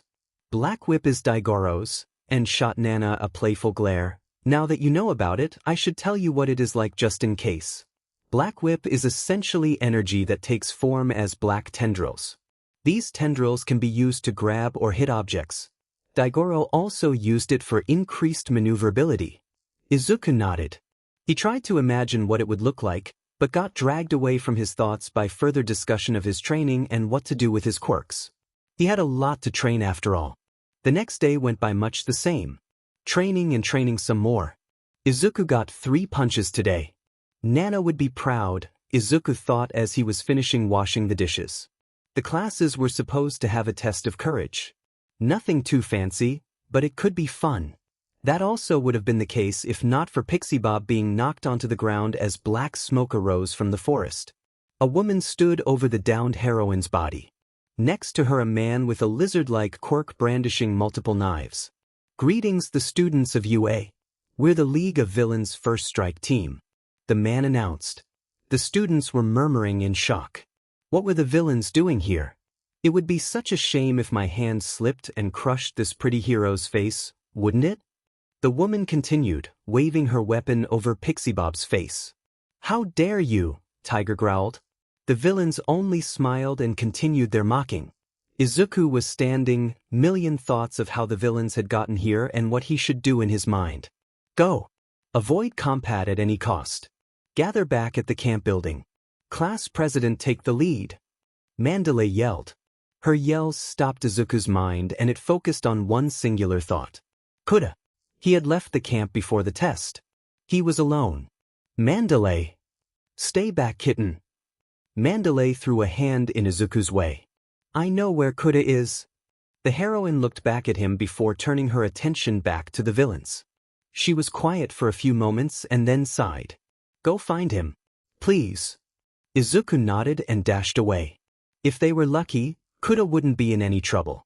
Izuku rushed to the scene, managing only barely to snatch the kid from under the big villain's attack. They both hit the ground a little bit away from the villain. Izuku went to fetch out his phone, but an empty pocket and a glance around him revealed it to be broken. Not good. Izuku glanced up at the villain. He seemed strong. They might not be able to run, but seeing Coulda's crying form in the corner of his eye made one thing clear. Izuku had to protect Coulda no matter what. Stay back, Coulda. Find some place to hide. I'll protect you from him. You'll protect him? The villain chuckled. That hero facade of yours is good, kid. I think I recognize you. Midoriya, right? I'm supposed to kill you. Izuku took a defensive stance, but the villain was too fast for him. The mountain wall cracked a little as Izuku was slammed into it. It hurt. His back ached as he tried to gain his footing. The villain drew his arm back, ready to punch Izuku again. Before I forget, tell me where the Bakugo kid is. We need to find him. Izuku launched himself from the wall using one for all before the villain's fist crumbled it to dust. He had used a little too much and his leg was aching. Thankfully it wasn't broken. The villain's words played in his mind. They needed to find Kaken? But why was he a target? Izuku tried to stand up, but the villain was faster and he was slammed into the wall again. He could stand up. He knew he could. The only thing that stopped him was the villain's words. It's fine if you don't know. We can get back to business. Before I kill you, I'll play with you a little. Make you scream and hope you never would have met me. Maybe after you I could torture that little kid. I'm sure the others have the mission handled. Izuku couldn't help it, the bubbling rage underneath his skin. This BSTRD was ready to torture a kid. A young child who had nothing to do with him. Izuku could at least count as a target, but going after Coulda was despicable. Izuku stood up, ready to face his new foe, but a striking pain shot up his body. Black tendrils emerged from his wrist, lashing violently around. He couldn't control them and his body started to be consumed by the black mess. Izuku heard the villain cheer about a good fight while the tendrils moved in his general direction. Izuku's eyes fixed onto the villain as the black tendrils kept hitting him over and over again. The ones that had been just flailing around focused on the villain as well. Soon enough, it must have become overwhelming since the villain tried to back off, but a couple of the tendrils latched onto him, keeping him in place. The villain tried to struggle himself free, but as he got rid of the ones holding onto him, new ones attached themselves just as quickly. The villain staggered back to the best of his abilities, but he didn't see where he was going. He neared the edge of the cliff, tendrils still hitting him hard, and his foot went over the edge. The villain wasn't saved by the retracting tendrils and fell. Izuku couldn't even start to process what happened before his attention was snapped by a sharp breath. Behind him stood Kuda. He didn't manage to yell a warning before the black tendrils wrapped around the boy and brought him off the ground, and both of them were dragged away from the cliff, back into the forest. Shota didn't think much of it when a black mess of tendrils appeared in front of him. Just another one of these villains. And their quirks. What he didn't expect was his student and Kuda to fall from the black mess when he erased it. Midoriya took deep breaths like it had been hard for him to breathe, and Kuda looked terrified. What kind of quirk was this? Kuda seemed unharmed, but Midoriya had bruises. Clear sign of a fight. Shota would have to hurry up to prevent more of them. His student stood up, clearly favoring his right leg. Something was wrong with the left then. Midoriya took more breaths before opening his mouth to speak. Sensei, the villains, they're after Kaken. I have to go to Mandalay and tell her. Shota couldn't allow that. Midoriya might have not had the worst injuries, but his students should have none. No. You should head back to the camp building. I can deliver Mandalay the message about Bakugo. But dash. No buts. Kuda needs somebody to take him back, and your classmates need your help as well. You can protect each other once you're together. Midoriya seemed conflicted, but nodded, hoisting Kuda up his back. I'll leave it to you, sensei. Shota watched as the kid started to head back to the camp before charging forward again. He needed to find Mandalay and protect his students. You hurt him. Izuku turned back to look at Kuda before humming a confirmation. It was true. He had hurt somebody with his quirk, potentially to the point of death. There was no getting out of it. I haven't seen your quirk do that before. Mutation. They have been happening lately. What are you gonna do with it? Save people, but that means hurting people too. Kuda just stayed silent at that. I'm sorry. Izuku couldn't help but say, I know I said that quirks are not only capable of hurting people. That black whip thing could also be used to carry people to safety or lift them up if they're stuck somewhere. Kuda nodded. Your quirk has something to do with water, right? He nodded again. You know what it could be used for? This time the boy shook his head. You could work in a water treatment facility. People who can control water would be a huge help for separating at least the bigger trash from it. You would need some kind of a license, but it would be possible. You could also put out fires. We actually might need it right now. Kuda hummed, and Izuku figured that was the best he was going to get. You don't have to. But if you feel like helping, you know what to do. Izuku readjusted the boy on his back and kept moving forward. They were almost at the camp when Mandalay's quirk reached out to them. I, professional hero Eraserhead, authorize all students to use their quirks for combat. The villain's target seems to be Bakugo. Bakugo, try to find the nearest pro and stay away from the villains. Aizawa found her. Izuku couldn't feel relieved, but now there was much more of a chance for his classmates to be safe. He had needed to use his quirk, so his classmates probably needed too. As they neared the camp, a thick smoke rose above them in the sky. They found the camp surrounded by fire. It could have been just residue fire, but the sounds of fighting made it clear that not everything was all right. Kuda shivered on his back. Kuda, could you hide again? Protect yourself from the fire with your quirk, okay? What about you? Are you gonna just fight again? Kuda sniffled. I have to protect my friends like Aizawa-sensei said. Izuku offered the boy a smile. He made sure that Kuda was far enough away from the fire and dashed through it. It hurt, but he was fast enough to avoid bad burns. Inside the ring of fire were some of his classmates, fighting with 3 identical guys. A cloning quirk maybe? A ball of fire disproved that theory. Somebody else's quirk then. Were they nearby? Izuku didn't really have much time to ponder before a second fireball almost hit him. Eraserhead was a challenge, But you hero kids certainly need more practice, one of the clones sneered. Izuku didn't wait and joined the fight. He kicked one of the clones in the head and it turned into a grayish mud. Okay, so the clones probably couldn't take too much damage. Izuku hadn't even used one for all. His classmates thanked him before returning to fighting. The clones had managed to keep everyone at a distance with their fire, but now that there were only two, the students grouped up. Ida, Ashido, Siro and Mineta were fighting one clone, trying to get him stuck and then hit him with speed. Kirishima, Sato, Kaminari, Monoma and Vlad King were fighting the other one. Though it seemed that only Kaminari, Monoma and Vault King had any luck landing hits. Izuku decided to join Ida's group, not wanting to get in the other group's way. The clone masterfully avoided Mineta's quirk and retreated when the ground became oversaturated with the sticky ball. Mineta was exhausted by now and only the cheers from the other group lifted the spirits of Ida's group. They had a chance of striking this guy and making the camp a base for possibly injured students. But before any of that could happen, the clones stopped attacking. It seems we're done now. Goodbye, hero brats. Hope to see you never. The clone quipped.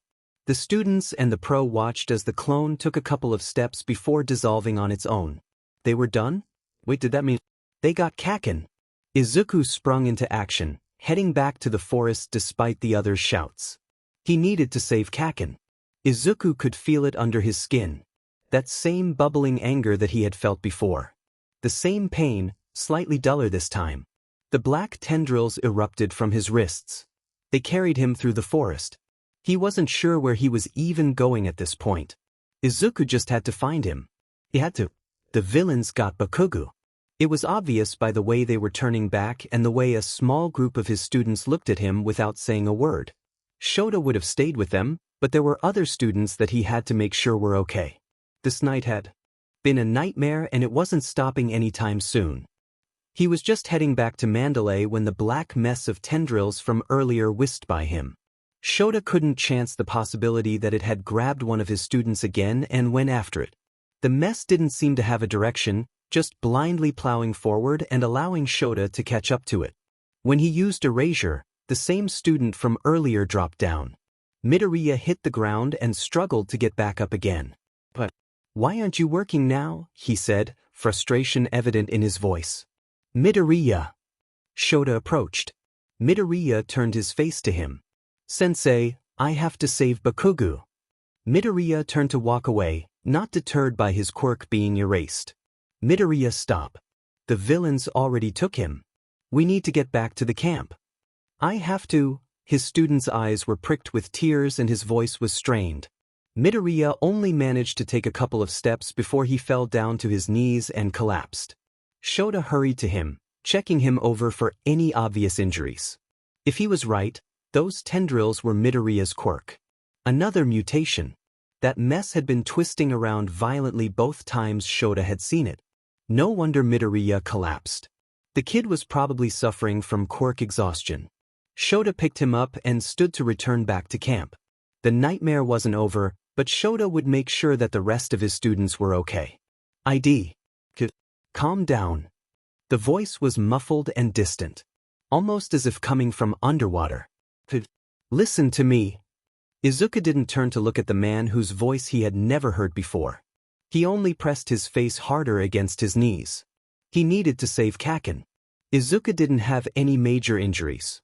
His leg was bruised, but healed quickly, and he had suffered burns while fighting the fire user clones. After he woke up in a hospital, he was checked over, given instructions on how to treat his burns that a healing quirk hadn't yet healed, and sent home. His mother had of course been worried about him, but Izuku didn't have the energy to assure her. He just went to his room and collapsed onto his bed. He didn't sleep. And after hours of just staring at the ceiling, he got a text message from Todoroki to meet him. Izuku didn't think about it long and sneaked out of the house. It was already late and he didn't want his mother to worry about him even more. He just sent a text to her phone about going for a walk in case she woke up. Izuku had to take a train to the meeting spot with Todoroki. It was a children's play park a couple stations over. Izuku wandered around for a while before he found it. He spotted two figures standing in the dark. Todoroki and Kirishima. Izuku raised his eyebrow in question. We want to save Bakugo, Kirishima said, and Todoroki nodded next to him. Izuku stared at them before nodding as well. We saw an interesting conversation happen when we visited the hospital today. You weren't there anymore, so we went to check on some of our other classmates, and we saw Yaoyorozu having a conversation with All Might, Kirishima said. She told him about a tracker that she had attached to a Numu that was there, Todoroki continued. She could help us by making a tracker for us as well. Izuku smiled. He had a chance to save Kaken now. He wasted no time and started to discuss possible plans on how to save Kaken. The two other boys joined him in similar vigor, offering their own ideas and worries. They chatted for a bit before deciding when to contact Yaoyorozu. This all depended on her after all. Momo was surprisingly easy to convince. She said she came along to stop the three boys from doing anything stupid, and that was true, but the others could sense her own frustration as well. She felt as powerless as the three boys did and wanted to do something to help. They met up soon after Momo had agreed to join. She made sure that every one of them wanted to do this and they would understand the consequences of their actions. Momo knew that none of them would do this if they thought critically, but they were all consumed by their emotions. She was especially worried about Midoriya. He looked tired, seemingly not sleeping well and possibly still feeling the effects of quirk exhaustion. The only time he looked close to being happy was when the group was talking about saving Bakugo. Momo knew, however, that they would still try to do this without her. They would be less successful without her tracker, but she wanted to do this as well. Momo could go on about this being a stupid mission that none of them needed or should do, but she couldn't help that nagging feeling in her own heart that pushed her forward anyway. She led the boys to a train station and made sure for one more time that they all wanted to do this. She already knew the answer, but she could at least hope that one of them got their senses and stepped out. They sat in silence, listening to the train clack against the rails until they arrived at Kamino. They soon realized that their group needed to blend in the nightlife and make sure that if any villain was around they wouldn't bat an eye. The shopping trip to get disguises didn't take long and they were all ready to head towards the tracker's location until the press conference happened. Their teachers, their principal on the big screen apologizing for failing to protect the students. Momo didn't know what to think. She might have not received direct help from either of the teachers, but she knew from others' accounts that they did their best. They had protected them. Could they really be asked to do more? The four of them stood there, surrounded by the civilians' remarks of their school's failure. They stayed still until Todoroki pulled them to go. They still had a mission. Momo pulled out the tracker again, leading their group towards the warehouses of Kamino. The four of them arrived at a warehouse. Its windows were dark. No sign of life. Perfect for a villain hideout. To avoid suspicion, they decided to investigate the building from the back. As the four of them stuffed themselves through a narrow alley, Izuku eyed the windows. They wouldn't be able to see inside without some sort of night vision. It's too dark to see. I can probably make some night vision goggles, Yaoyorozu said. She went to move her dress, but Kirishima spoke up. Actually, I bought my own. I thought about how I could help and these seemed like a good choice. Izuku cursed himself and his thoughtlessness. Kirishima had been truly preparing for this while Izuku had been too busy planning and waiting to go to think what he could actually do to help. But instead of wallowing in self-pity, Izuku offered to be the one hoisting Kirishima up to look in the window. Kirishima got up and positioned himself. It seems to be just an ordinary wear-ho-wo sheet. Kirishima swayed a little on Izuku's shoulders. Whatever he saw made him lose his balance and Izuku tried his best to keep him from falling. What is it? Todoroki asked. It's sheet. There's a ton of nemesis in there. Kirishima shaked himself out of his stupor and got off Izuku's back. Izuku almost couldn't believe him. Sure, they had already seen a lot of nemesis, but to have a full warehouse of them. Izuku didn't like the thought. They also seemed to be in the wrong place. Kaken could be here, sure, but Kirishima said he didn't see any signs of him or the rest of the league. It appeared to be an ordinary warehouse just with a ton of nemesis. Had they come this far for nothing? Had this all been for nothing? Kaken wasn't here. The league was not here. How was he supposed to save someone who wasn't here? Before Izuku could spiral more into his thoughts, a huge leg came down on the building. Izuku and the others were protected from the shockwave only by the building wall. It took a second before the situation was clear. The heroes had arrived. "We should go," Yaoyorozu said. "The heroes seem to have the situation under control. There is no need for us to stay."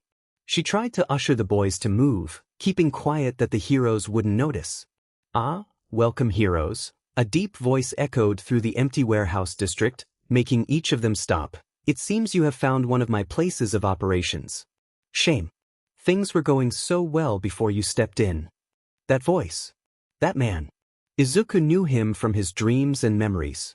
To anyone else his presence might have brought fear or terror, but to Izuku it brought comfort. His father had used his menacing presence to protect him from mean people, be it an inconsiderate daycare worker or a mean kid at the park. But Izuku knew that this time that presence wasn't here to protect him. It was here to scare and harm the heroes. It was here to harm his classmates. And in an instant, before any of them could blink an eye, the building was crumbling and the heroes were on the ground. Maybe Izuku should have been scared like his classmates, but because of some sort of morbid curiosity, he wanted to see his father and check on the heroes. Which he wanted to do more, he didn't know. He got up to look on a slightly crumbling wall. There stood the man, but instead of familiar eyes, his face was covered by a big black mask. Was that him? Izuku stood still just staring at the man. He didn't know how long he did, but a black goo appearing, bringing with it Kaken, snapped him out of his thoughts. "He's here. Tamura. It seems you have failed yet again. But don't be discouraged. Your comrades are here. Even your possible new recruit. I brought them here so you could try again. You just need to try again and again. I'll do everything in my power to let you try again as much as you need, Tamura. I'll do everything in my power to protect you, Izuku." Suddenly there was a new shockwave as a fist tried to knock All for One down. "Took your time getting here, All Might. You do realize that I could have finished my talk with Tamura in the 30 seconds it took for you to get here. Do not talk like you could have done any better, All for One." All Might's words dripped with venom. "I am going to take young Bakugo and lock you up for good this time." "Oh, that won't do," All for One chuckled. He raised his hand and sent multiple buildings collapsing. Concrete rubble flew in the air towards All Might, but one of them was heading towards Kaken. Izuku jumped, not listening to the protest of his classmates. He dove and pushed Kaken out of the rubble's way. The other boy coughed, surprised by the sudden force pushing him. "Deku, what the F dash? Young Midoriya?" All Might looked shocked. His worry was evident on his face. "You shouldn't be here. This is dangerous. This man is Dash." "All for One." "I know," Izuku replied. All for One looked amused. "Quite the successor you have picked, All Might. He almost reminds me of you."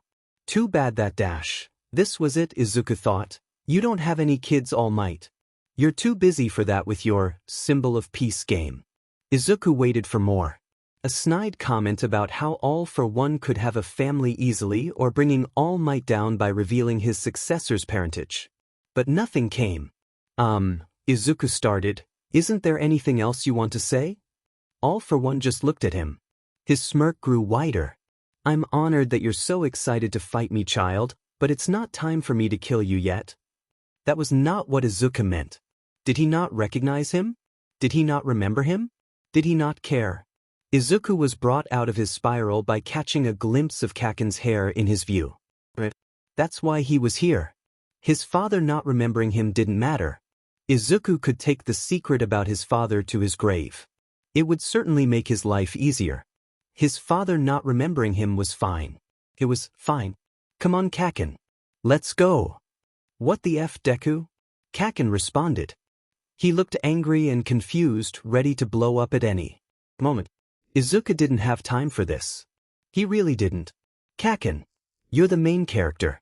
You were captured by the bad guy's super evil boss and now you are being saved. It's that simple. Now let's go." Izuku's wrists were enveloped by black tendrils as pain shot through his body once again. The tendrils wrapped around Kaken's body, leaving him no room to complain. Then Izuku turned around and jumped away, Kaken trailing after him. He did have little mind to hope his other classmates were okay and got away from the fight, But otherwise he just focused on getting away from that man. Shota was not happy to hear that one of his students, Midoriya, was present at the fight between All Might and the League of Villains leader, who his students somehow knew about. He was even less happy when 3 of his other students came to him and confessed that they had been there as well. Honestly, what was with his students? The boy in his office now had at least the decency to look ashamed. Shota had known that Midoriya had taken Bakugo's capture pretty hard, but he had not had the time to properly address it. That was a mistake on his part. Midoriya. Yes, sensei? Midoriya said. He was still not looking at him. I would appreciate it if my students didn't put themselves in danger when there is another student missing. Midoriya curled in on himself, making himself very small. Shota sighed. He needed to properly address it now if he wanted his student to not do this again. The search party located Bakugo and the League's whereabouts, chose the proper heroes for the task and scouted the buildings until it was good time to strike. They did the exact same thing as your group did, but legally, on a bigger scale and with proper resources. I know. I was just so angry and scared. Midoriya's voice wobbled, betraying the tears that were not falling. Anyone would be scared if their classmate got abducted by villains. That still doesn't excuse what you did, however. It's okay to be angry and scared, but you can trust the people whose job it is to deal with these kinds of things. You would want people to trust you when you're a hero, right? Midoriya nodded, finally looking at Shota. He still looked tired, the same as he had on that day at the camp. He must have not been resting properly. Shota sighed again. The kid did wrong, but hopefully he can now finally rest since Bakugo is safe. But before that, a 20-page essay on dangers of vigilantism by the end of summer break and a couple extra training lessons once school starts. That, weirdly enough, brought a smile to his student's lips. Yes, sensei. Good. Now, go enjoy your summer break. His student bowed and apologized for the first time for his actions and stood up. He smiled and waved goodbye before exiting the office, and Shota could finally breathe a breath of relief. All of his students were finally safe. You finally calmed down, kid, Daigoro said. He had had a pretty hard time to get the kid to listen. Using his quirk with that much anger couldn't have been good for the kid's health. I'm sorry, the kid mumbled, avoiding eye contact. Don't worry. Now that we can communicate, I can help you with my quirk. Daigoro offered one of his bright smiles. The kid just hummed and rubbed his hand. His eyes still tried to look anywhere else than at Daigoro. Daigoro's smile faltered as the silence between them stretched out. It seemed the new holder wasn't up for much conversation. At least with him. How was he going to deal with this? I've been thinking about what you said. About using my quirk without hurting anybody. I know you said something about water treatment or using it to put out fires, but I'm not sure if I want to do those things. But I have been helping Katara-san, Tiger, with watering his garden. He told me about how people use flowers to express their emotions and thoughts. I think that it's cool. You better think it's cool too. Sosaki, Mandalay, bought me seeds and said that I can grow my own garden too.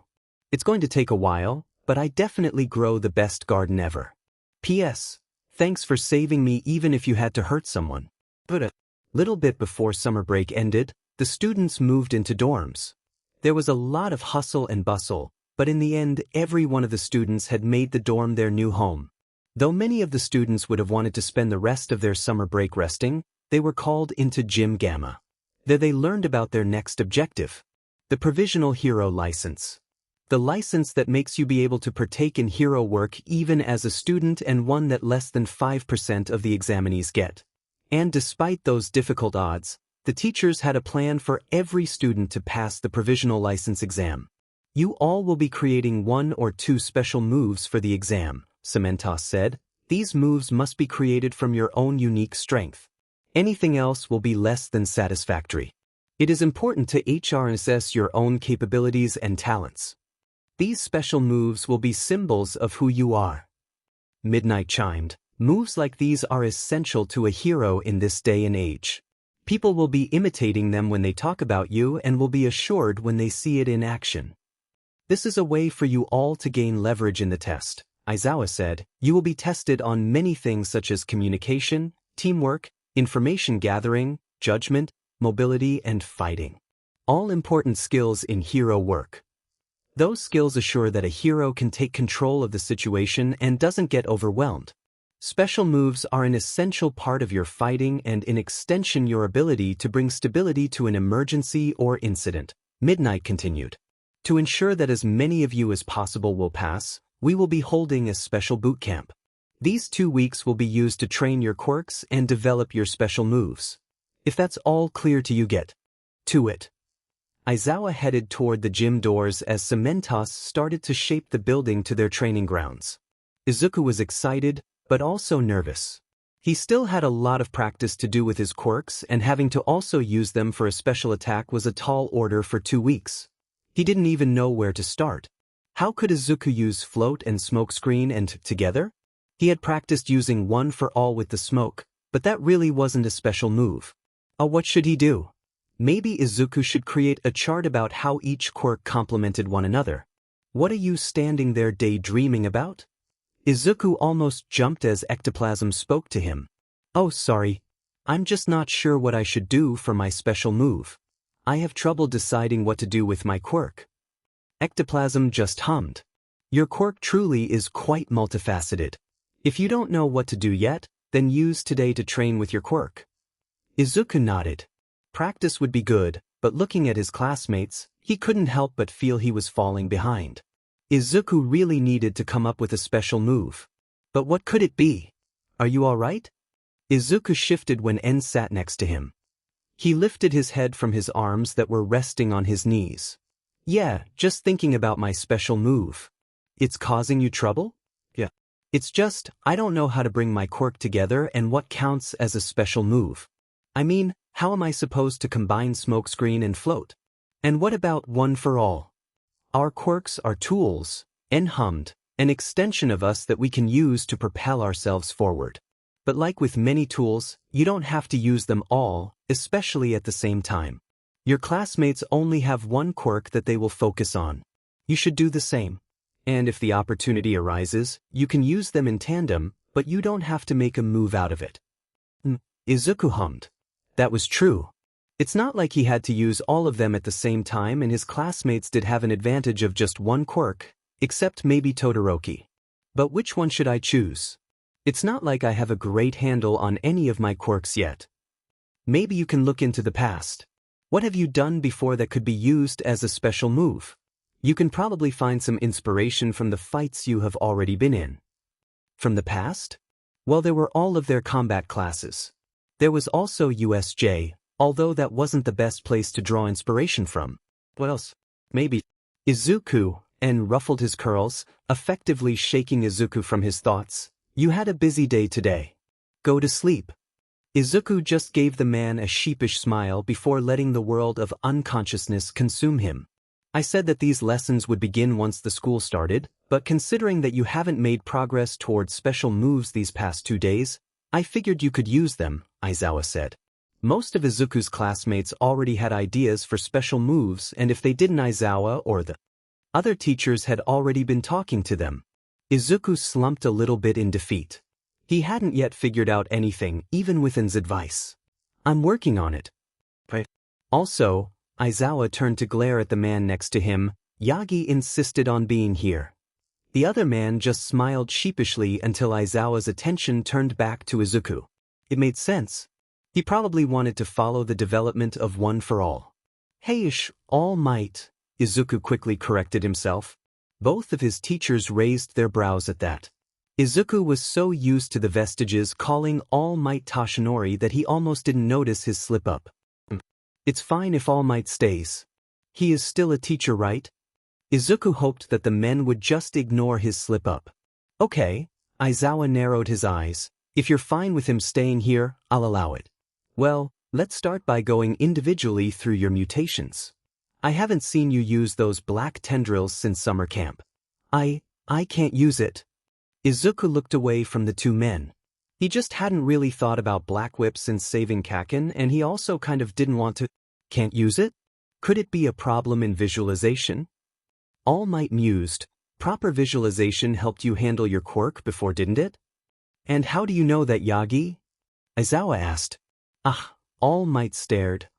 Young Midoriya asked for my help once after class, but it was with Gran Torino that he learned to handle his quirk. You know Gran Torino? Aizawa asked, tone accusing. He was my teacher at you. All Might smiled. Right? Anyway, if it's a visualization problem, we can start with the other aspects of your quirk and work our way from there, Aizawa said, deciding to turn his attention back to Izuku. Izuku diligently listened to his teacher's advice and got to work. Hey kid, you read manga? Dagoro asked. Yeah, the kid answered. You have any recommendations? I don't think you can read manga here. The kid looked around them in the void. Daigoro hadn't thought about that. It was the third day and Izuku was hard at work thinking what he could do. And said that it could be something from the past he had done, but he hadn't done anything really major with any of his quirks in the past. Mostly he had used them just how they fit in the situation. Izuku's eyes drifted over his classmates, all practicing their own special moves. There was obviously Kaken, exploding as usual. Kudo was doing something with his animal friends. It was a little hard to tell, but it seemed to be fruitful. Izuku's eyes shifted to Ida. He was hard at work as well. Ida. Stain. Izuku had beaten Stain by dropping from the air and landing a punch. It was a surprise to Stain because he had been too focused on Todoroki, but it didn't necessarily have to have the element of surprise in it. If Izuku launched himself in the air, he could use the combination of gravity and float to land a nasty hit to the enemy. Then if he used one for all as well. So, he would get up in the air with float and possibly one for all, and then land a punch from above. But landing a punch from the air might not be easy. Sure, if he jumped towards somebody, it worked, but if he came from above then, kicking might be better. Kicking. Izuku focused on Ida again before walking up to him. Ida. Midoriya. Ida stopped his training and turned to look at Izuku. The ectoplasm copy stopped attacking as well, leaving space for the two boys to discuss. He did still remind them both not to take too much time chatting. What did you want to ask me?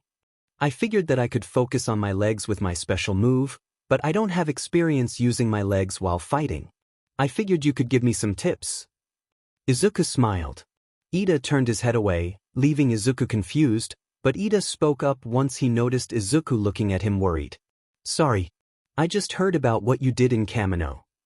Izuku didn't know what to say, but Ida continued. I know that you didn't have the same type of motives as I did in Hosu, but I was still surprised and angry.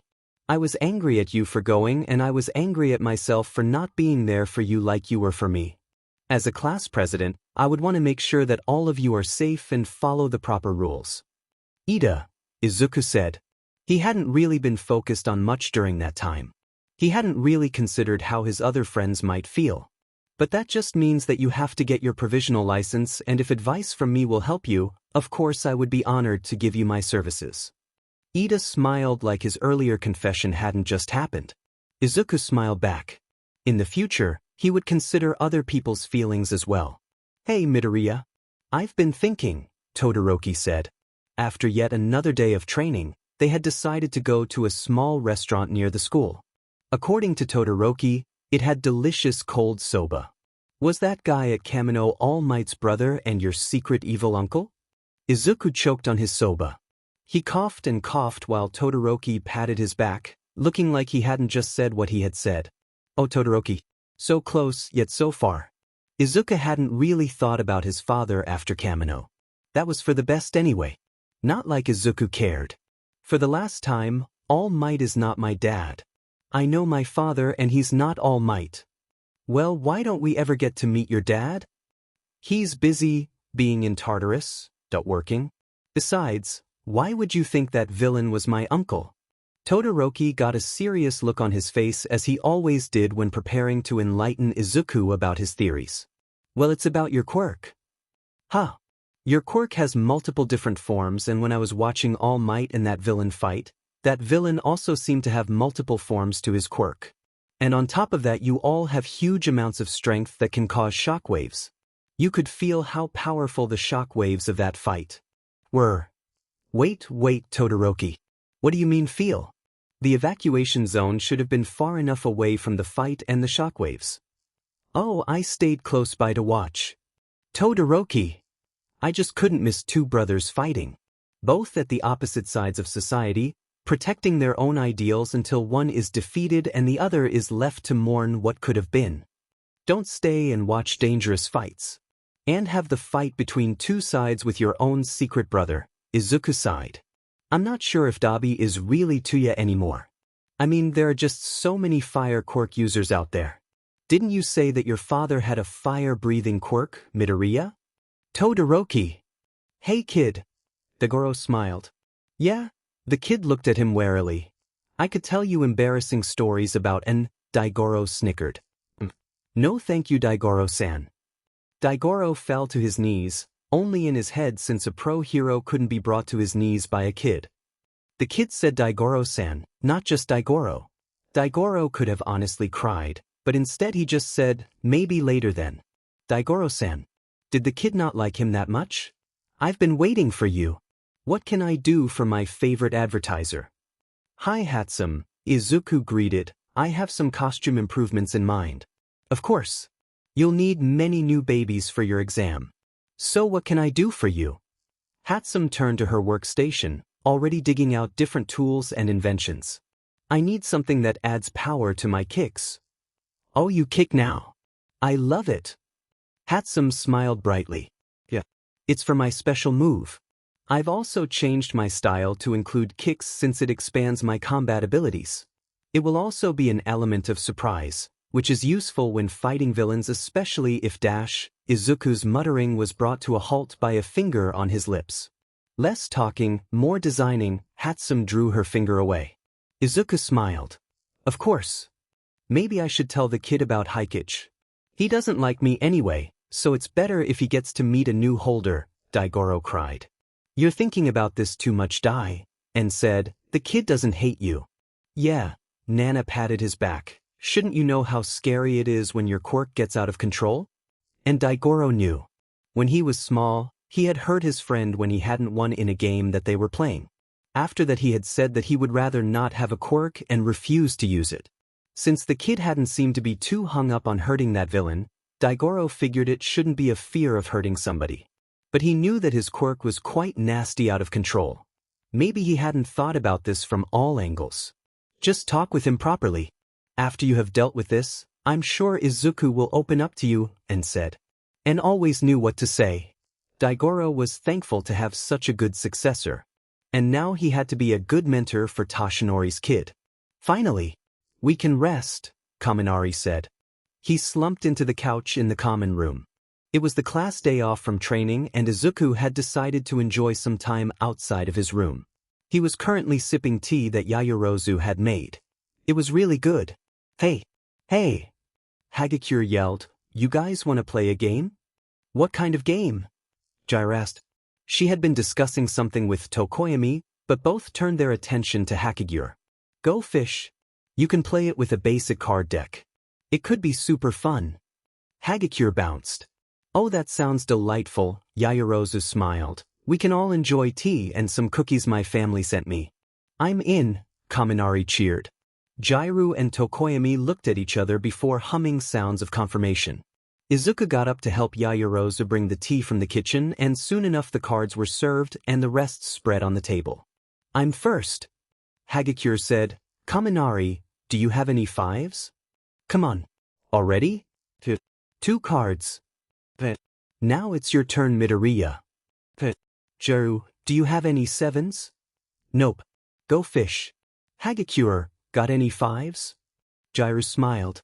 Hagakure giggled while handing over the cards. You got four already? Man, those were my fives, Kaminari grumbled. Tokoyami, do you have any queens? Yaoyorozu asked. No, go fish. The only queen here is you, Yamamo. Hagakure said and the others nodded in agreement. Yaoyorozu blushed and thanked them. Midoriya, Tokoyami spoke. Do you have kings? Yeah. Izuku sighed and gave his card. The kingdom has lost its king, Tokoyami hummed. Finally my turn. Kaminari said, Yaoyorozu, do you have any threes? No. Sorry, go fish. The game continued as cards were exchanged, the students cheering with wins and grumbling with losses. Izuku had gotten 2 full sets and was behind Jiraiya, who already had 4. Kaminari was the last one with Yaoyorozu, who had managed to lose her queen to Tokoyami, who was now going after Jax to complete his royal set. Midoriya, do you have any 10s? Also, that kick you did yesterday was really cool, Jiraiya said. No, go fish and thanks. I've practiced kicks generally and are now trying to use them with my quirk. It certainly surprised me and Dark Shadow when you dropped right next to us. Hagakure, do you have Jax? Nope. Go fish. That's my turn. I'm sorry, Tokoyami. I thought the ectoplasm with you was the one with me. It's alright. It was a rather impressive kick.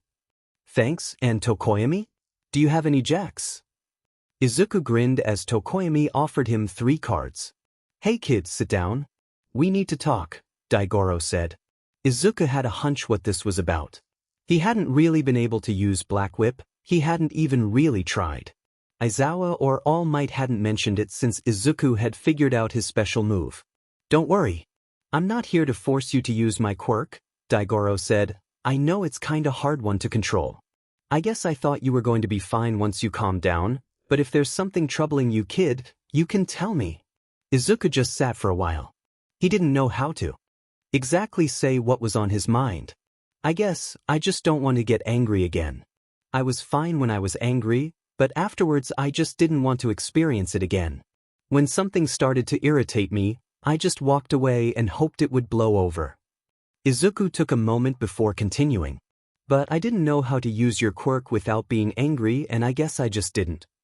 Daigoro hummed. My quirk is connected to your emotions, but it doesn't mean you have to be angry to use it. Actually, controlling your anger or other feelings is vital to controlling my quirk. Daigoro patted Izuku on the shoulder. If you feel like you're blowing up again, you can always talk to us, kid. I'm sure Nana and En would be happy to help. And if any of us ain't here, you got Toshinori outside. His vestige may not talk, but it certainly cares. Izuku couldn't help the tears that were in his eyes. His chest was tight and warm. He had so many people who cared, who wanted to help him.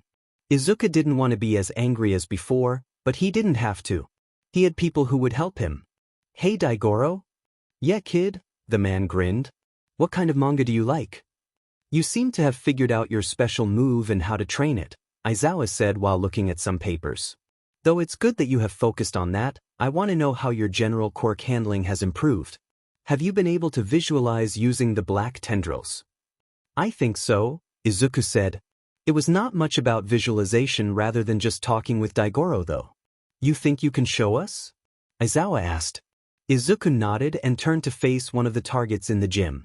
The first extra lesson had been at Gym Gamma, but this time they were in a smaller gym. Izuku put his hand forward and breathed. Calm down. Don't let your emotions consume you. It took a bit before Izuku could feel anything. It was different from the pain that had happened before while using Black Whip.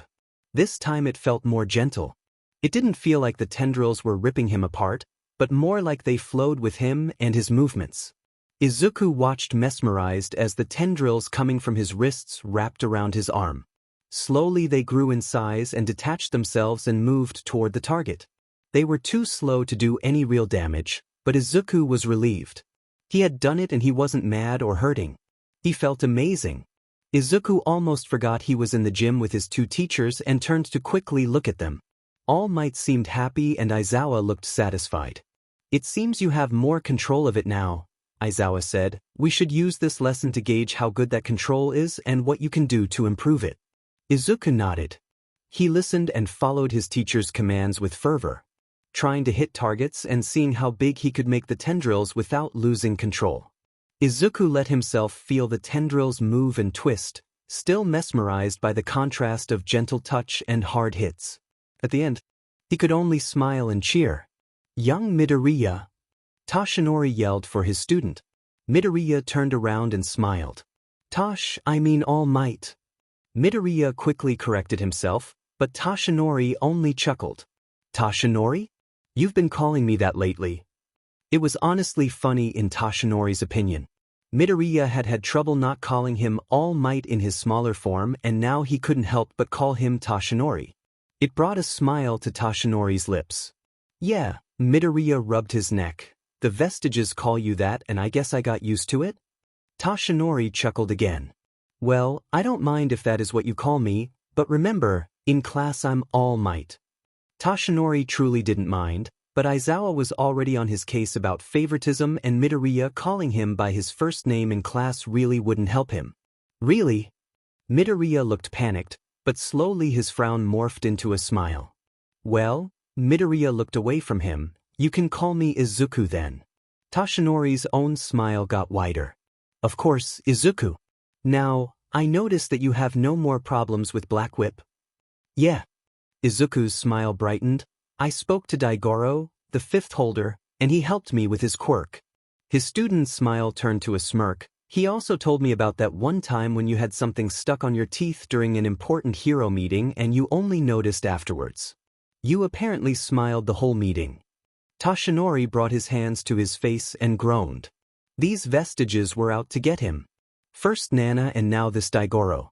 They even got Izuku into it. Toshinori didn't know if he could handle his student telling him about his embarrassing moments. The sock incident was already bad. But as he watched his student smile, Toshinori thought he could handle anything. Then there was that other time dash. After his talk with Daigoro, Izuku kept training with Black Whip. He still mostly focused on his special move, but having Black Whip in the exam would be beneficial. Despite being able to grab and carry people before, Izuku had a hard time keeping hold of objects and people. If he lost his focus, he either dropped something or a person could wiggle their way out easily. Izuku lost to multiple ectoplasm clones because something in the gym distracted him enough. The second thing he had to practice was hitting targets. Izuku wasn't used to using Black Whip, so his reaction time was slow and sometimes he hit either too soft or too hard. One of the ectoplasm clones got thrown into the gym wall and splattered. Izuku would prefer that not happen to a flesh and blood person. The third problem, weirdly enough, was Izuku forgetting to activate Black Whip. He would either go for a punch or a kick, but his opponent was too far away and could only be hit with the tendrils. It frustrated Izuku a little, but he reminded himself to breathe and continued.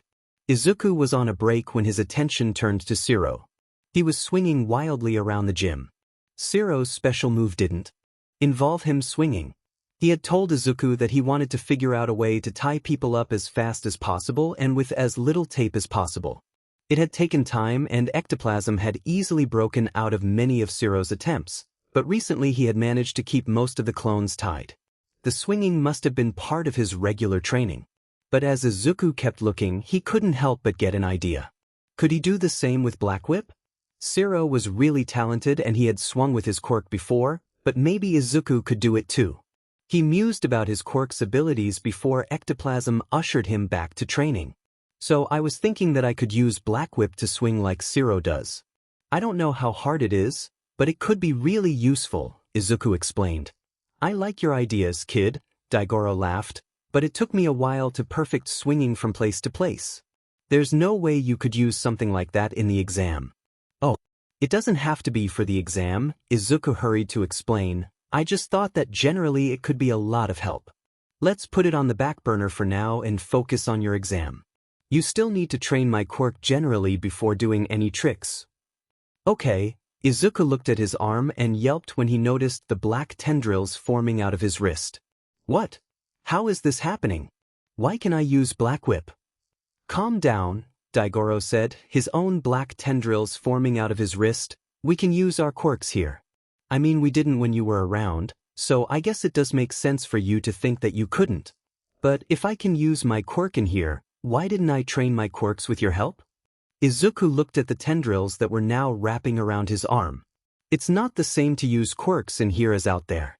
You may have not realized it yet, but it feels different and we can't really train them to be stronger. We figured, since you manifested the quirks outside, that you should train them out there too.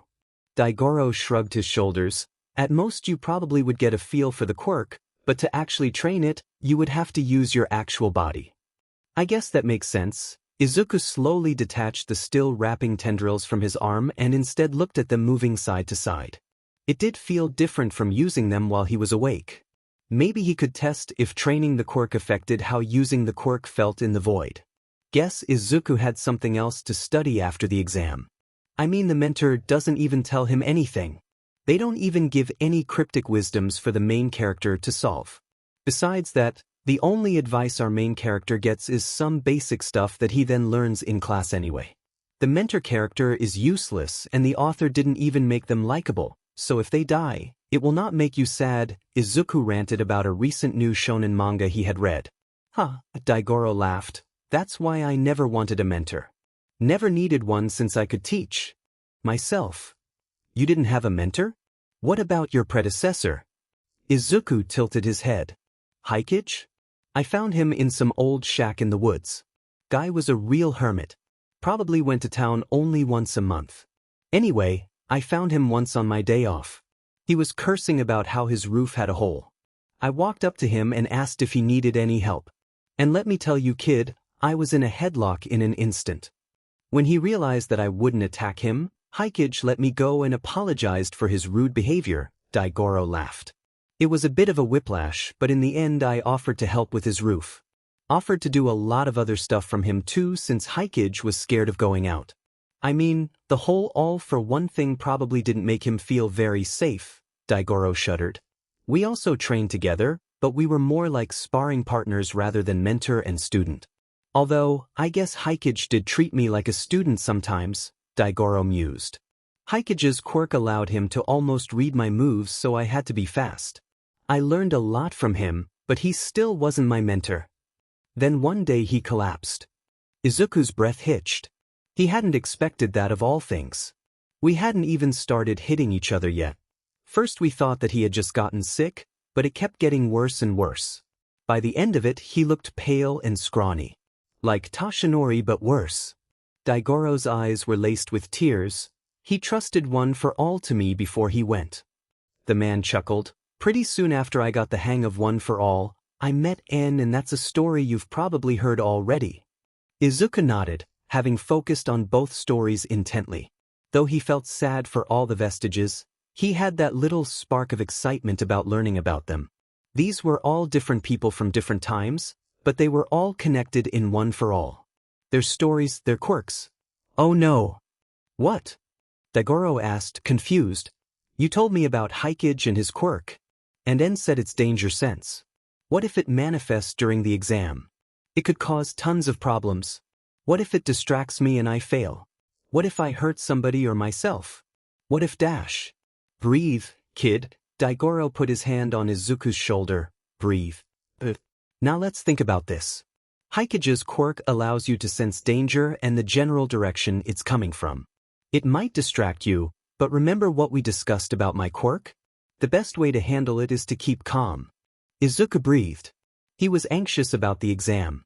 He only had 2 days before it, and even then he wouldn't have enough time to train it.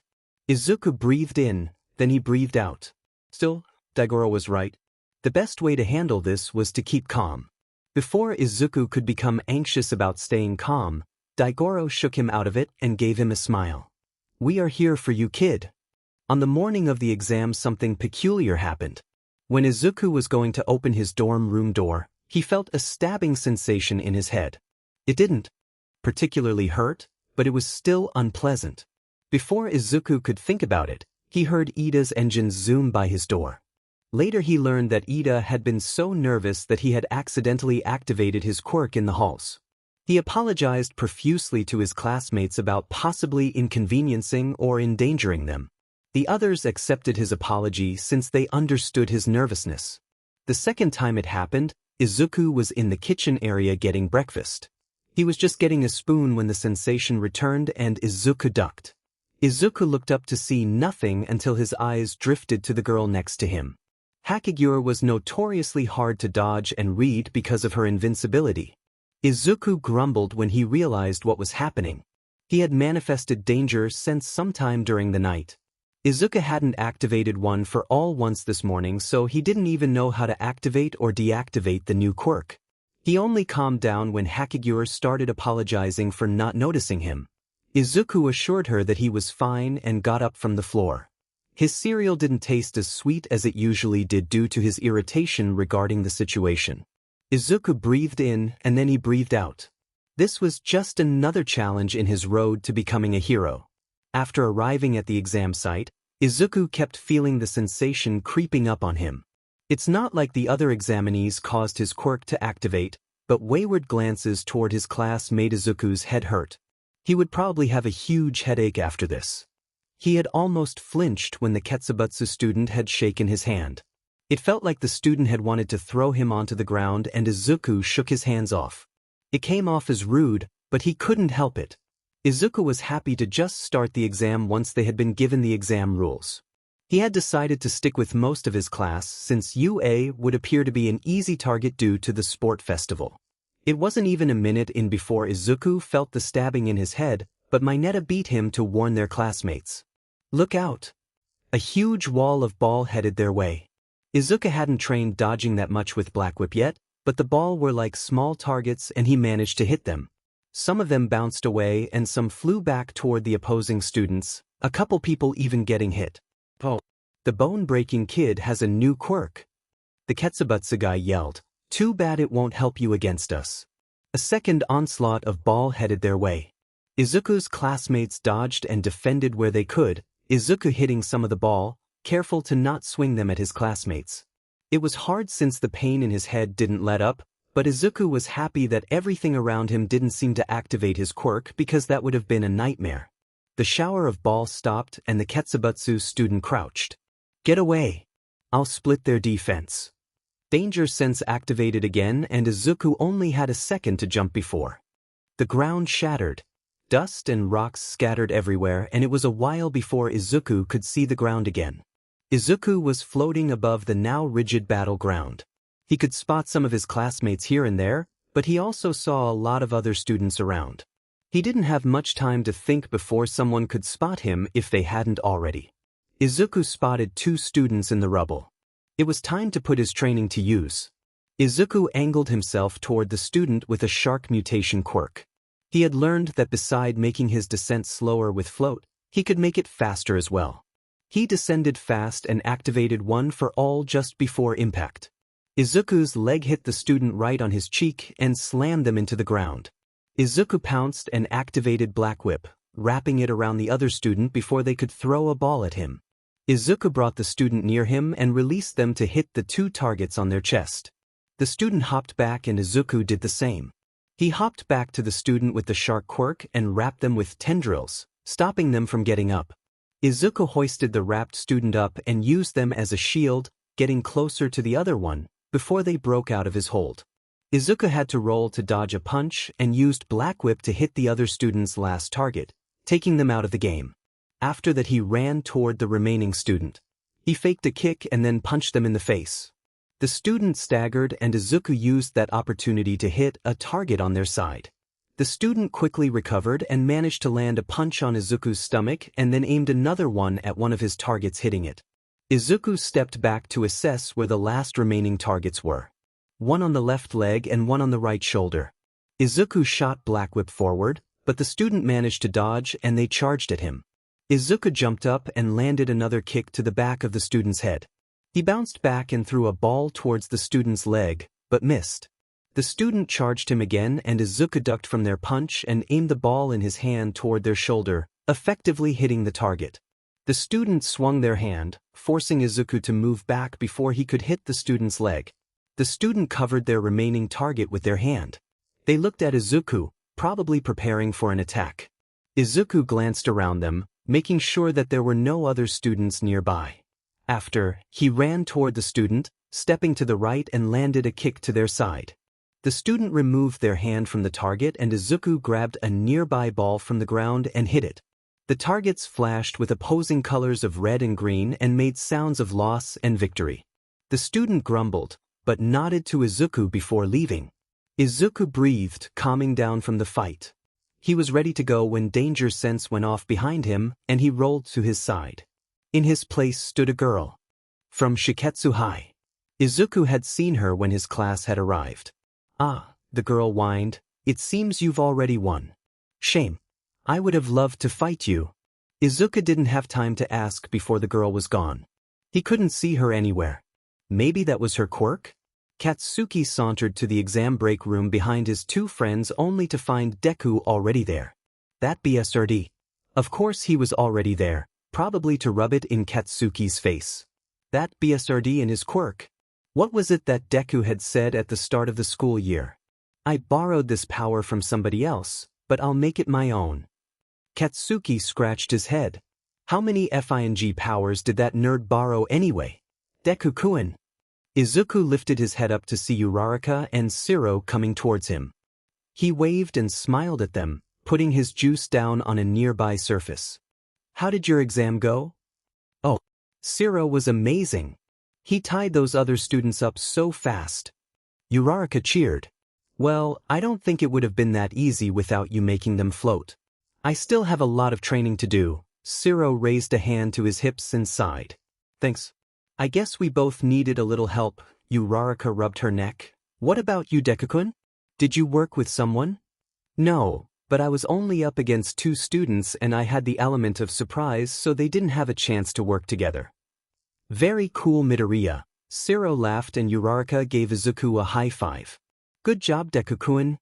Izuku hadn't expected to see real people in the midst of rubble that was the exam site for the rescue portion. They were actors, but for a moment Izuku was reminded of those mangas where the school or the institution would put their students or other people's lives on the line. The HPSC would not get away with something like that, surely, but they certainly didn't pull their punches. Izuku tagged along with some of his classmates just like before. The action around them was hectic. People were yelling orders and running. Most of them looked sure about what they were doing, but some were straggling behind. Izuku picked up his own pace. His group came across an injured young boy, who was screaming and crying. They were just about to address him, when suddenly Izuku felt the stabbing sensation again. Without thinking, Izuku wrapped Black Whip around the boy and pulled him away. The wall next to him crumbled, a huge piece of rubble landing where the boy had just been.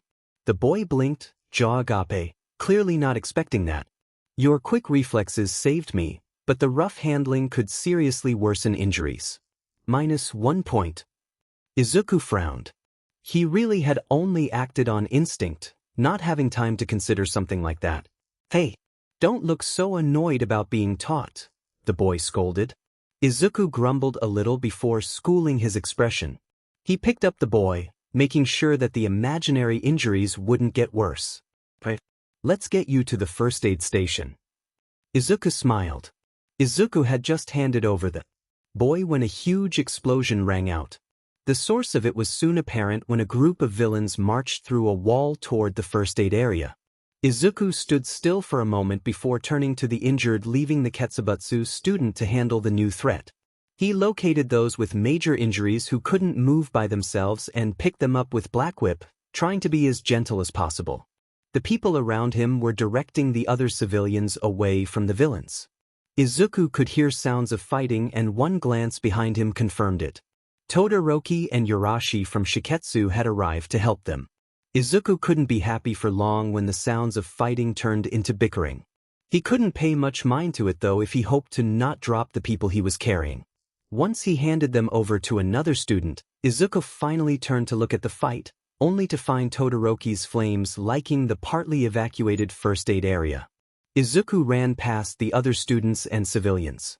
He snatched and moved a young girl away from the flames before continuing his way over to the fight. What the hell are you two doing? Izuku yelled. Todoroki, put up an ice wall between the villains and civilians and you. Izuku pointed at Yurashi. You can control wind, right? Can you distribute smoke clouds over the villains? Both boys just looked at him dumbstruck before kicking into action. Izuku activated smoke screen, filling the air with smoke that drifted over to the villains with the help of Yurashi's wind. That should hold them back a little. They shouldn't be able to see, and Gang Orca, who apparently played the villain leader, couldn't attack without possibly hitting his own people. Izuku rushed into the smoke and immediately found one of the villains. He approached the disoriented villain from behind and landed a kick to their back. Then he wrapped the villain with tendrils and threw him out of the smoke away from the civilians. It had taken a while for Izuku to learn to navigate and keep his sense of direction in the smoke. He wasn't perfect yet, but he was sure the villain hadn't flown directly to the first aid area. What he wasn't sure about was whether he had used too much force in his swing. Hopefully the fake villains had good gear. Izuku continued to stalk the villains. His punches and kicks alone weren't enough to knock them out, but he did distract them enough. After a while he could hear sounds of fighting around him. Either other people had charged into the smoke or some of the villains had gotten out, but by the sounds of it, the other students were doing all right. Izuku continued fighting the villains near him until a loudspeaker crackled to life. All stationed HUC members have been rescued from the crisis area. With that, the provisional license exam has come to a close. Izuku looked around himself when the smoke was cleared away by wind. There were multiple students among some villains. One student had even made it to gang Orca and had successfully dodged his attacks. The students slowly started to file away from the exam site, heading towards the changing rooms. Izuku was just about to go as well when one of Gang Orca's men stopped him. "Hey kid, you got quite a nasty throw." Izuku was ready to apologize, but the man stopped him. "I couldn't feel my body for a couple minutes, but now I'm all right," he cheered. "Just don't go crazy with it and it should be fine." The man patted his back and wished him luck with the license, leaving Izuku to fear for the man's health. Hopefully that throw really was fine. Izuku felt so relieved when his name showed up on the screen. He had passed the exam and gotten his license. He was one step closer to becoming a hero. Izuku was simmering with happiness and pride. His other classmates cheered around him and a look at the screen confirmed their passing. Izuku was surprised to not find Kaken's name there. He hadn't seen him the whole exam, but he certainly didn't expect him to fail. Izuku looked around and when their eyes met, Kaken looked away. Izuku was surprised by the lack of scowl on the boy's face. It was weird. He turned back to the screen to confirm the other name that wasn't there. It wasn't really surprising, considering how Todoroki had acted, but Izuku still felt bad. Todoroki had worked hard like the rest of them. "Todoroki," Izuku said. "Don't worry, Midoriya." Todoroki turned to him with a sad smile. "It's just part of my character arc." "Yeah," Izuku offered a small smile back. Todoroki's smile turned more genuine before his attention was grabbed by Yurashi.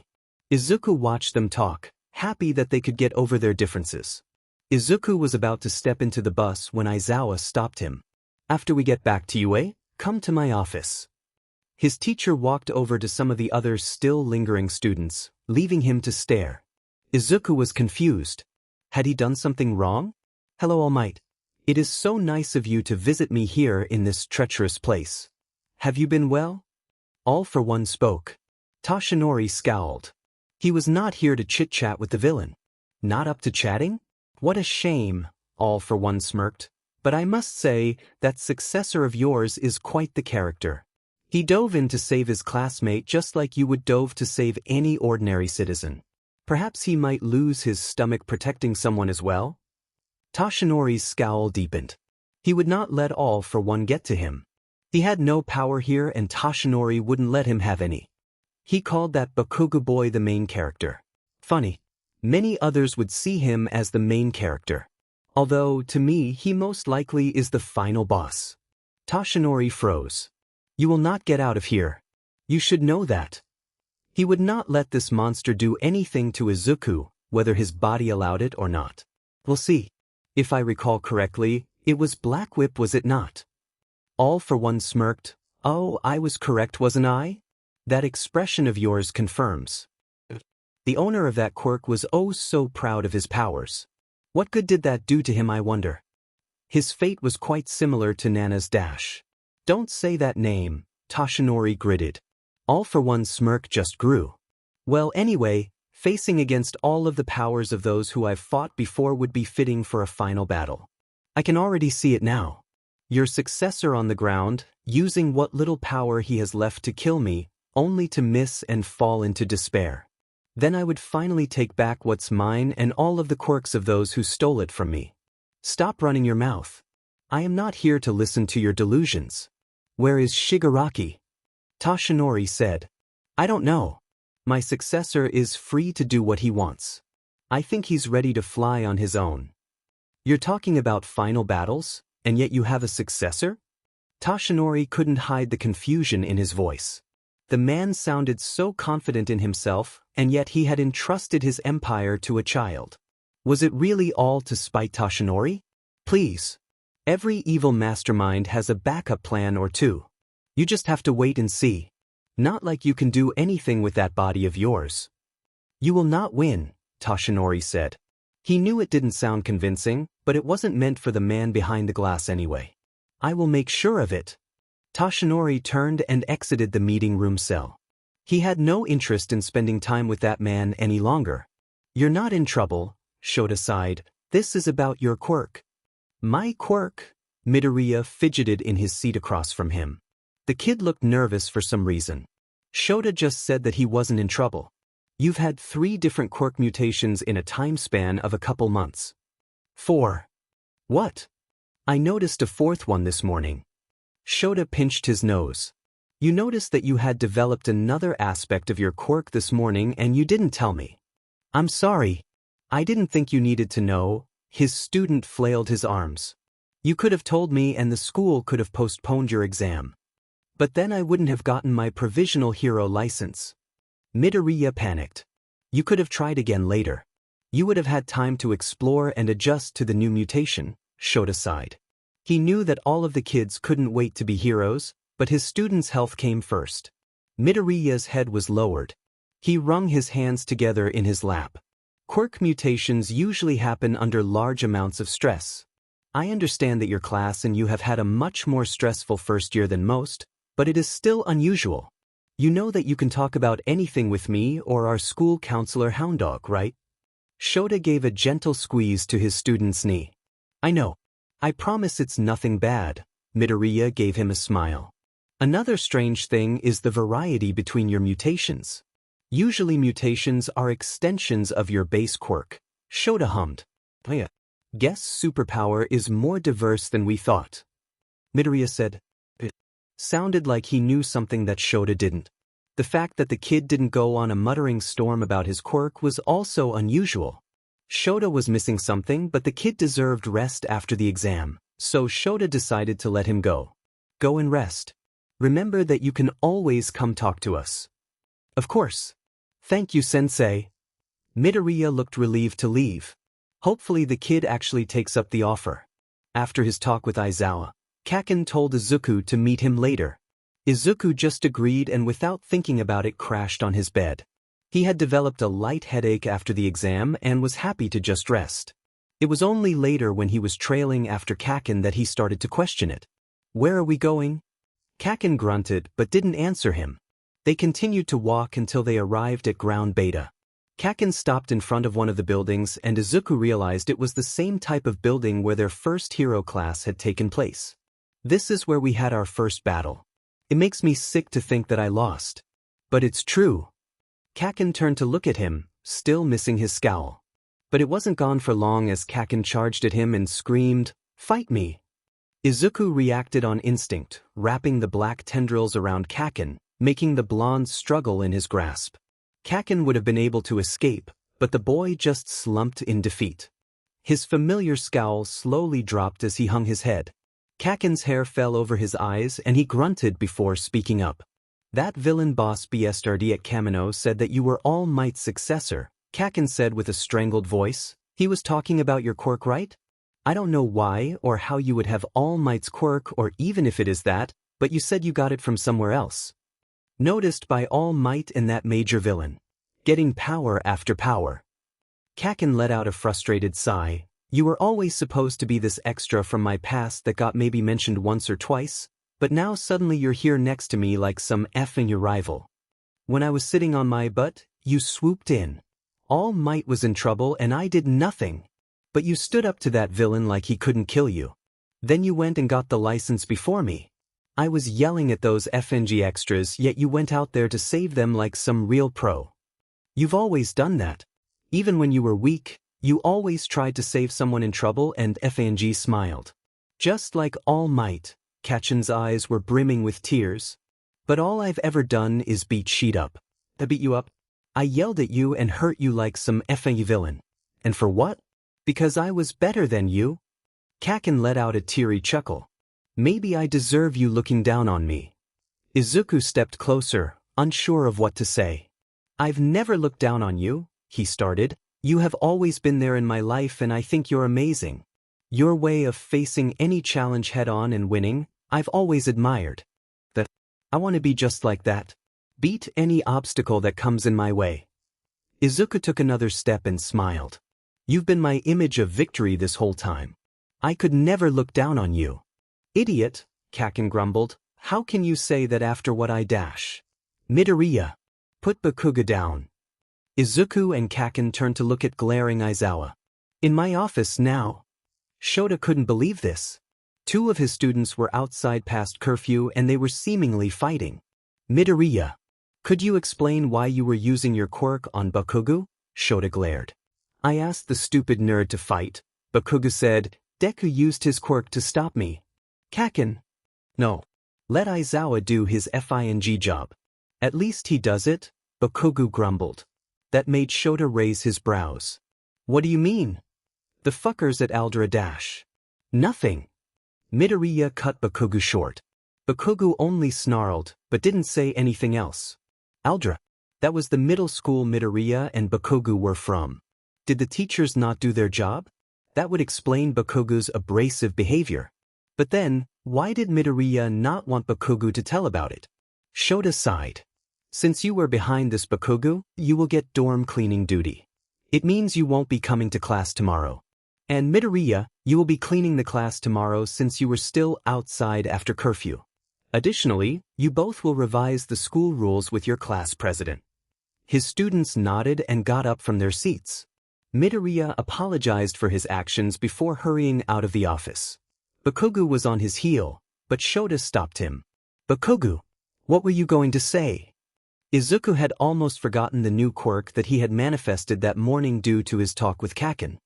He remembered when he found himself in the familiar black void and in front of him stood a man with short white hair and 2 black scars traveling down his face. The man looked irritated before his attention turned to Izuku. "Ah, hello Izuku. It is nice to meet you," the man smiled at him. "You can call me Hikage." "Hello. It's nice to meet you too," Izuku chirped. He hoped that his tiredness from the day wasn't too evident. He was excited to meet Hikage after all. "I hope my quirk wasn't too much trouble." "Oh, it bothered me a little, but I'm fine," Izuku gave a sheepish smile. He didn't want the Vestige to think that his quirk was annoying. "It honestly helped me too." "I am happy to hear that, but that does not mean you would have had to deal with it in the first place." Hikage's smile dropped as he turned to the 3 other Vestiges in the void. Izuku hadn't even noticed them, 2 enwrapped in meeting a new Vestige. That same irritation on Hikage's face from before was back. "Do you 3 care to explain yourselves?" Hikage glared and crossed his arms. "You all caused Izuku to develop multiple quirks even if he was not ready. You were too pushy about meeting Izuku. Nana. You got careless telling about quirks once you thought Izuku was doing well with training. And you Daigoro," Hikage's glare sharpened, "you got carried away and told him about me right before a big important test." The 3 Vestiges all looked ashamed. It was not their fault. Izuku butted in. I thought it was fine for me to learn about you guys and I have been doing really well training." Hikage turned to him, irritation turning into a look of concern. "You have done great, Izuku, but that doesn't mean that as adults we shouldn't make sure that you have enough time to learn and adjust to new quirks." Hikage's frown turned into a smile. "You don't have to be worried about the others. They are pro-heroes. I am sure that they can handle a little scolding." Hikage ruffled his hair and turned to the others. "Third isn't ready to meet Izuku yet. Don't mention anything about them." "Of course." "Got it." The Vestiges said. "We can talk about your quirk training later." Hikage leaned closer and whispered, "Now, go and make those heroes feel better." Izuku nodded and made his way to the Vestiges. He was enveloped in hugs and sorries as the Vestiges surrounded him. Izuku assured them he was fine, but he couldn't help but appreciate the care and love he was receiving. He stood there in their embrace until he couldn't resist sleep any longer. Izuku slumped in his seat. The class had just gotten back from the entrance ceremony. There was chatter and murmurs about their new semester, but Izuku couldn't participate in any of it. He had tried to pay attention to the principal's speech, but his thoughts kept going back to the day before. The thrill of the exam, worry and annoyance about his quirk and the stuff with Kaken. Izuku wondered if Toshinori got his text message about talking to Kaken. Izuku hadn't really had the time to speak more with him since Aizawa found them, but there were things that Kaken should probably know. Do you have something to share with the class, Ashido? Izuku was brought out of his thoughts by his teacher's voice. Well, Ashido rubbed her neck. The principal mentioned something about internships? I was curious about that as well. Yayorozu raised her hand. Internships? What internships? Izuku hadn't paid attention. He slapped his cheeks and told himself to focus. He couldn't fall behind. Izuku had gotten his provisional license and this was his chance to use it. These internships are different from the ones you had earlier this year. Rather than being recruited, you have to reach out to agencies yourselves, Aizawa explained. I appreciate your enthusiasm, but these internships will happen later in the semester, so focus on your studying for now. Aizawa talked a little bit more about their new semester before letting Present Mike start their English lesson. Izuku dug out his notebook and started to take notes. He smiled to himself. It was time to learn to be a hero. How was your day, Izuku? Hikage asked. I hope danger sense didn't cause you too many issues. Oh, it didn't bother me today. I think it only activated once in class when Kaminari accidentally threw a paper ball at me. Izuku rubbed his neck. I'm not sure though. It felt really faint, so it could have been my imagination. Hikage hummed. How much did Daigoro tell you about my quirk? That I can sense danger and the general direction it's coming from, though I guess I also felt it activate when other students were looking at us before the license exam, Izuku murmured. He hadn't yet thought about how the quirk worked and had just accepted Daigoro's explanation of it. I guess I never did explain it properly to him, Hikage mused. At its base that is what my quirk does, but there is more to it than that. First, the danger must happen to you. A building falling down in another city doesn't activate it since it poses no danger to you. Same way, you cannot sense danger that is targeting someone else. Second, it senses people's intent to hurt you. I kept away from them, so I don't know how strong that intent must be for it to activate. This would explain why the explosion in the exam didn't activate danger sense. Although, it had activated when the wall had almost fallen on top of one of the actors. Would it have hurt him somehow as well? Would it have been physical damage from the rubble or could it have caused something else dangerous to happen? That is interesting. Izuku slapped his mouth shut when he realized he'd been mumbling. No need to be embarrassed, Izuku. I never studied my quirk, but maybe you can learn more things about it. Hikage smiled at him. There is one more thing. Hikage's smile turned into a frown. Danger sense was a passive quirk. I am not sure if you can turn it off like you do with your other quirks. Oh, Izuku said. As well as the license exam had gone, Izuku had still been distracted at parts. The headache afterwards had not been nice either. I know it can be difficult to adjust, but that is why I wanted to talk to you. Hikage sat down and gestured for Izuku to do the same. I often meditated to reduce the negative effects of my quirk. I can help you get started. Izuku sat down and let Hikage advise him on meditation. They only managed to start before Izuku yawned. Hikage chuckled and wished him good night. Izuku was glad to take the offer and wished Hikage good night as well, letting his mind go and guide him to sleep. The class had questioned it when Bakugo didn't show up to class the first day. Aizawa had just said something about a punishment. Midoriya, who stayed after classes also because of a punishment, didn't elaborate on it either. Kyoka had figured it wasn't her deal and decided to leave it that. She, like the rest of them, just took a break from the explosive blonde. But when the second day came and the said blonde showed up, he was quiet. He didn't yell at any of them, mostly just gritted his teeth and shot angry glances. His friends kept up their lively atmosphere, but between their chatter they shot each other worried glances. Even Kirishima complimenting Bakugo's moves at hero class didn't get his cocky attitude to show. Kyoka almost wanted to know what was going on. She may have not favored Bakugo's normal attitude, but she knew what it felt like to be quiet and not express yourself. Bakugo might have been annoying, too loud sometimes and egoistic, but at least he wasn't afraid to be those things. Not knowing what to do to help was frustrating, but it really wasn't her business, was it? But the glances between Bakuga's friends, Midoriya's worried looks and Aizawa keeping an eye on both of them was driving Kyoka insane. Maybe there was something she could do? Hello. First turned and waved at Izuku. Hello. Izuku waved back, surprise clear on his face.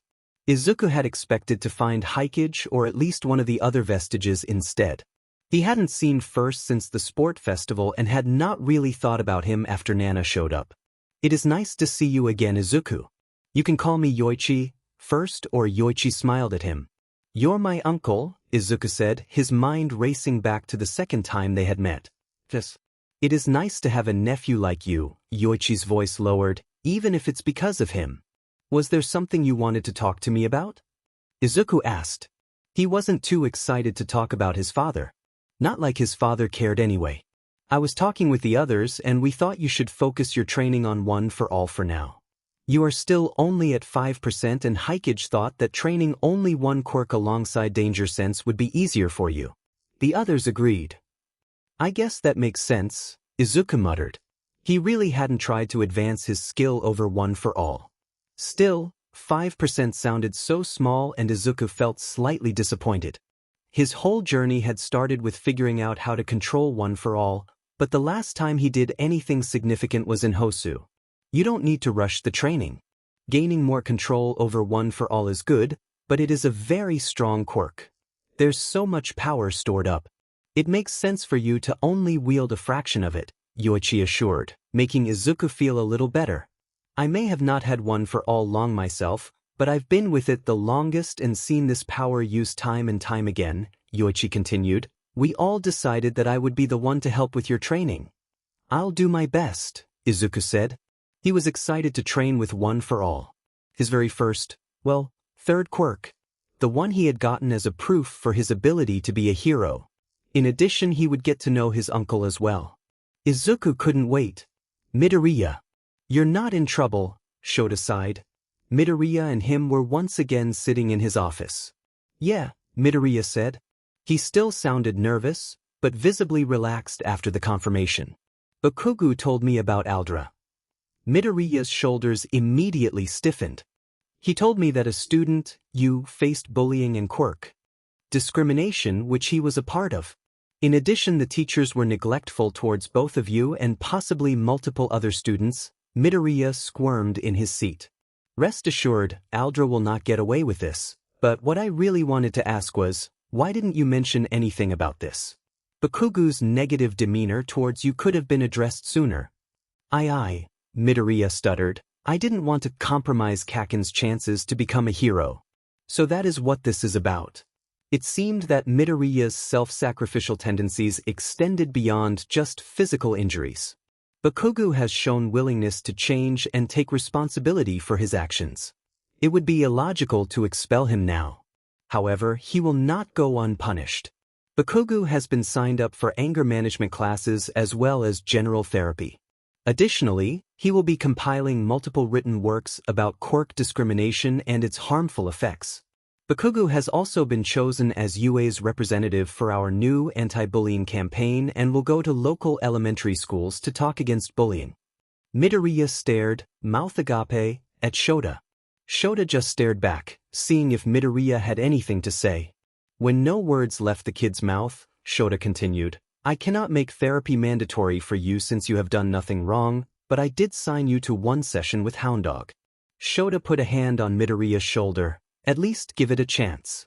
It might be good for you. Midoriya looked at him before nodding. Okay. Shota squeezed his student's shoulder before letting go and leaned back on his chair. There was more that he still needed to talk about, but at least Midoriya hadn't turned down the opportunity to get help.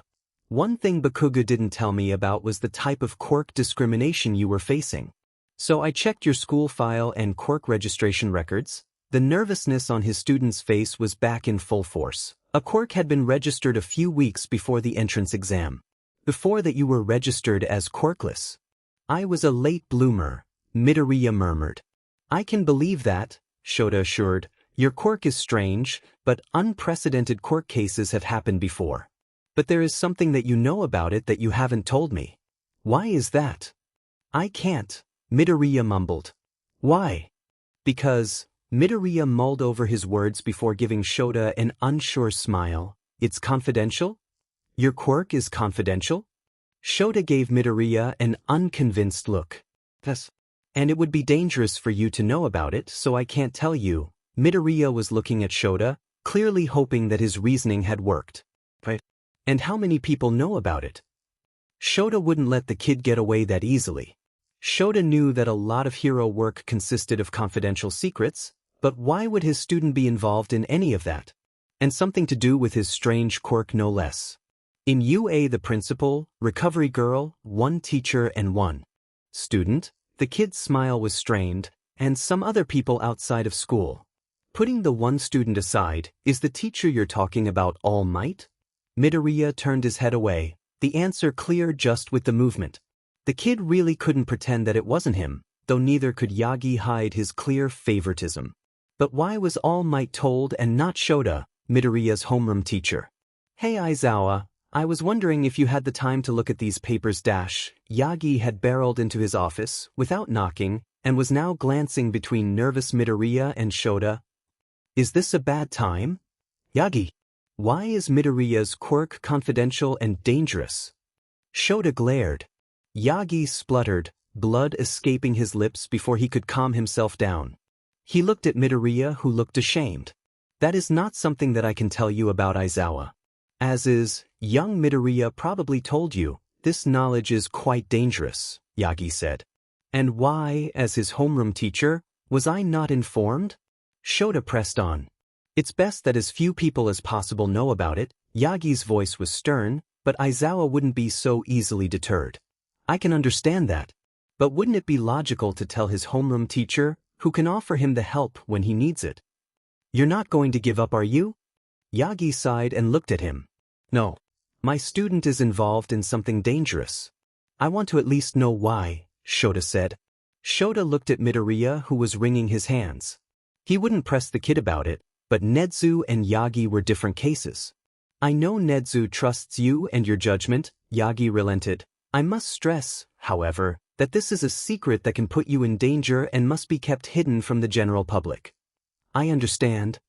Very well then, Yagi took one of the empty seats in Shota's office. Let me tell you about One for All. Hey, Shota looked up to see Bakugo standing at the classroom door. I heard you and the nerd discuss extra training. I want in. That training is private for Midoriya, Shota said. The truth about his student's quirk had been surprising to say the least. Not only was it a quirk that could be transferred, it came with additional quirks on top of it. Because of this, Shota had decided that the couple extra lessons should become weekly lessons. Training with multiple quirks at the same time could be quite straining, and Shota wanted to make sure his student could handle it. If it's about his quirk, I know about it. All Might said you know too. You need a sparring partner for him, right? Just make it extra credit for me or something, Bakugo mumbled. So this was the one student who Midoriya had mentioned. Of course it was Bakugo. I can let you participate, Shota made sure to look Bakugo in the eyes, but you shouldn't push yourself. You still have your punishments and the remedial lessons for the provisional license. Bakugo looked dissatisfied, but didn't voice it out loud. Gritted. But I'll tell you if and when your help is required. Shota rearranged some of his papers and stood up. He made his way over to the door where Bakugo stepped aside to let him through. Shota watched his student leave before turning to head towards the teacher's lounge himself. Are you all right, Izuku? Hikage asked. You seem to be not able to focus. Sorry. It's just my talk with Aizawa. Izuku rested his elbows on his knees. We can talk about it. Hikage patted Izuku's shoulder. Well, he knows about you guys now. Kaken too. I know there are others who know about One for All as well, but I feel like now I can talk about it more.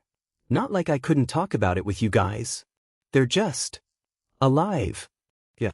I guess it doesn't feel like a secret that I have to keep from everybody anymore. Izuku focused on the hem of his pants. Of course I will still keep it a secret, he quickly added. Don't worry, Izuku. You should know how important the secret of One for All is, and I trust you to guard it well. Hikage smiled. There seems to be still more on your mind. I guess, Kaken getting punished is nice. Not that I like bad things happening to him, but he rarely if ever got punished in middle school. Izuku stopped to examine his shoelaces. Hikage, do you think I need therapy? I mean, I know what Kaken did was bad, but I'm not sure if I need it. I don't know, Hikage hummed. I don't know about your history with that Bakugo boy. Though on your first day of school, he didn't leave a good impression. He rarely does. Hikage chuckled. I would say that it is up to you to decide whether you need help.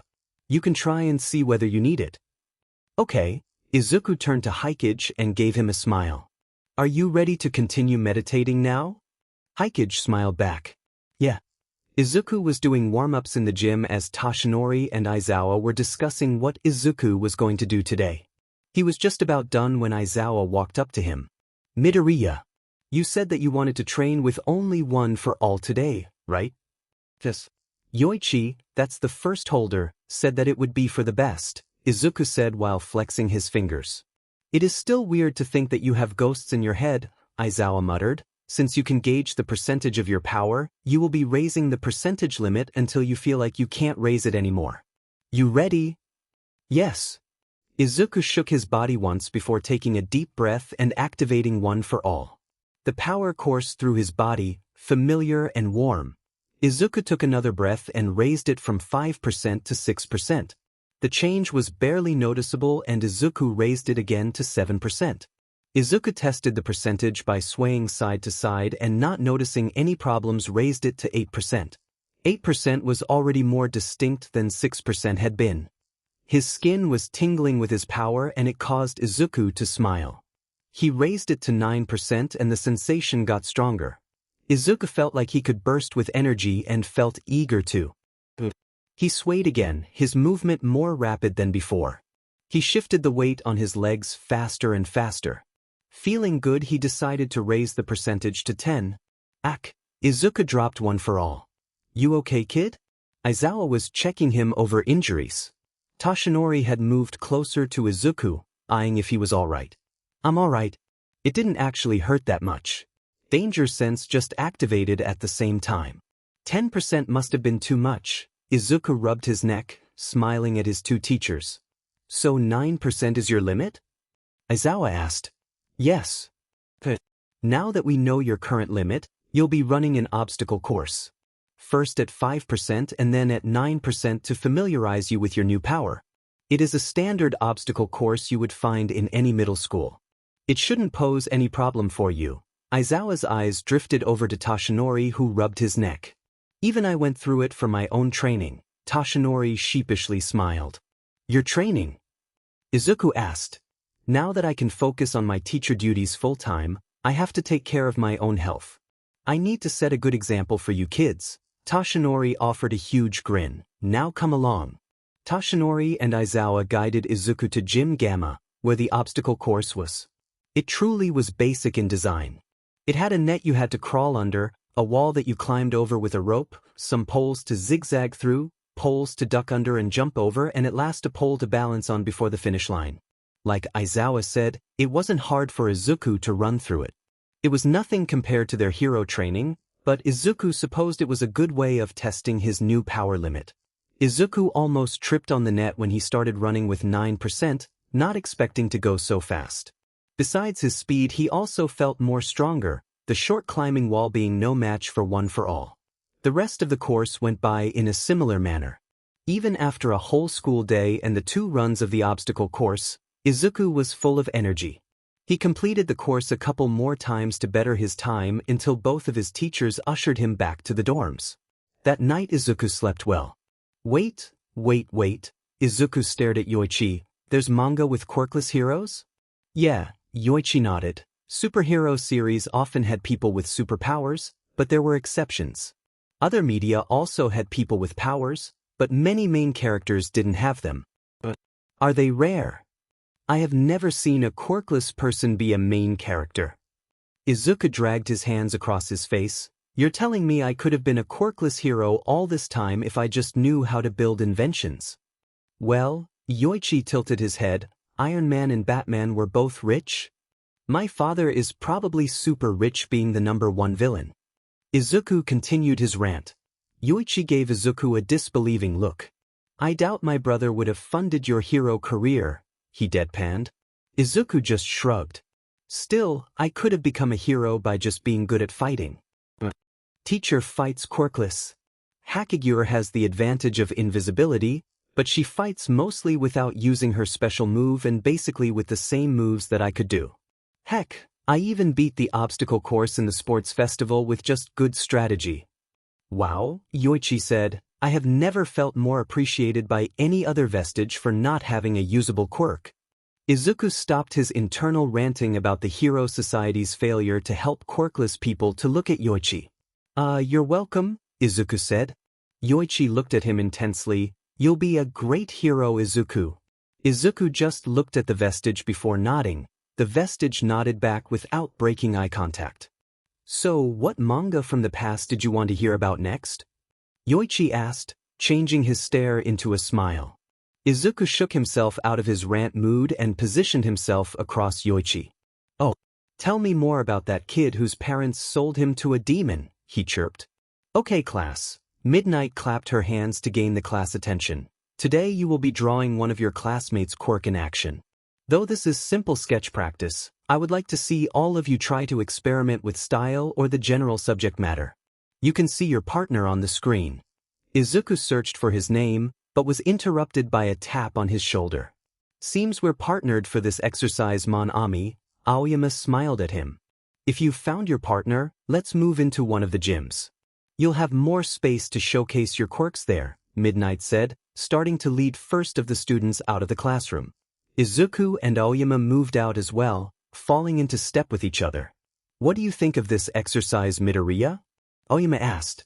Oh, it's nice, I guess, Izuku mused. Since I've always loved analyzing quirks, I sometimes needed or wanted to draw them as well. Drawing them in action isn't going to be a problem, but I don't know how I would experiment with style. I never really considered my sketches artistic. What about you? It's a way to express the beauty of our quirks. This is the right exercise for me. Aoyama sparkled. Do you draw a lot? Oui. It's one of my favorite hobbies. Aoyama chirped as they made their way into the gym. Do you know what part of my quirk you'd like to draw? Oh, I have an idea, Mon Ami, Aoyama said and dragged Izuku to an empty corner in the gym. He positioned Izuku before moving back to observe and then guided Izuku to take different poses. Izuku almost asked what about the quirk, but Aoyama beat him to it and ordered him to use multiple quirks at once in different ways. Izuku wasn't sure what Aoyama was planning, but it seemed to make the boy happy. Once he was satisfied, Aoyama took out his art supplies from his bag and started to draw. The boy looked concentrated, his eyes scanning Izuku and his surroundings. Are you aware that you have a secret admirer? Aoyama suddenly asked with a smirk. Not you too, Izuku grumbled. He wouldn't need another teaser in his life. So there are others? Aoyama's smirk grew. Never mind, Izuku turned his head away, but turned it back when Aoyama yelled at him for breaking the pose. They stayed silent for a while before Aoyama spoke up again. I would let her down easy, he said, changing a green pen for a purple one. What? I love romance and two people coming together, but, Aoyama looked him in the eyes, I wouldn't play with a lady's feelings for my own amusement. Izuku didn't know where this was all coming from. He was sure this was about Uraraka, but did she really like him? Nana seemed to think so and maybe even Aoyama. Izuku hadn't really thought about romance. He had been so busy with hero studies and making new friends that it didn't cross his mind. It wasn't an option for him before, considering that any girl at his old school would have probably called him a creep if he tried to befriend them. But even then he wasn't really interested in them that way. He also didn't think about his current female classmates like that. They looked good, but that was about it. Even Midnight Sensei was Midnight Sensei. She was a hero. Heroes were heroes to him, even the ones that used looks and SEC appeal for branding purposes. It would be embarrassing to talk to Uraraka if she actually didn't have feelings towards him, but maybe it would be cruel to play with her feelings, like Aoyama said. She was his friend and he didn't want to hurt her however unintentional it was. Done, Aoyama announced, seemingly having finished his work in the midst of Izuku's inner rambling. Izuku deactivated his quirks and wandered over to check on Aoyama's work. It was better than Izuku had expected. It was him surrounded by smokescreens, smoke, black tendrils rising from behind him menacingly while green lighting danced on his skin and fizzled into the purple smoke. "This is amazing, Aoyama," Izuku said. "How did you get the colors to blend so well with each other?" "It's my special talent." Aoyama puffed up his chest. "I can show you my talents anytime you want." Izuku was excited by the offer until Midnight yelled that they had 15 minutes left. Well, Izuku had to draw some of the heroes' quirks in too, so this was just extra time. He ushered Aoyama off the floor and started spouting ideas, to which Aoyama offered his own commentary. They both got pretty good feedback on that exercise. Aoyama more so, of course. Izuku dodged as another explosion came his way. He got up from a roll and charged, going for a punch before jumping and landing a kick. Kaken guarded it with his hands, but ended up falling to the floor. He quickly got back up and fired off an explosion, causing Izuku to retreat. Despite Kaken's odd behavior after their confrontation, he still fought like usual. When they were in combat scenarios, you almost couldn't tell that something was bothering Kaken. His usual demeanor was back, but after training he would seem even more withdrawn. Izuku dodged the next explosion and once again charged. This time actually going for a punch, but getting blocked and kicked in the side. Izuku hadn't figured out how to address Kaken's behavior. He did try to be nice and friendly, but actually talking to him had been a little unsuccessful. Izuku was brought out of his thoughts by danger sense. He rolled out of the way of another kick. Izuku got off the floor and went on the offensive, punching over and over again. Kaken had to retreat again, but made it up by firing multiple small explosions. They weren't too hard to dodge, but they were accurate enough to make danger sense go off. Izuku was twisting around in the sea of explosions when danger sense alerted him of something behind his back. He twisted away expecting another explosion only to find Kaken and barely avoided the kick sent his way. "Okay, that's enough," Aizawa drawled. "Let's stop for tonight. Go change and get back to the dorms." Izuku relaxed his shoulders and walked over to the bench where his water bottle was, Kaken trailing after him.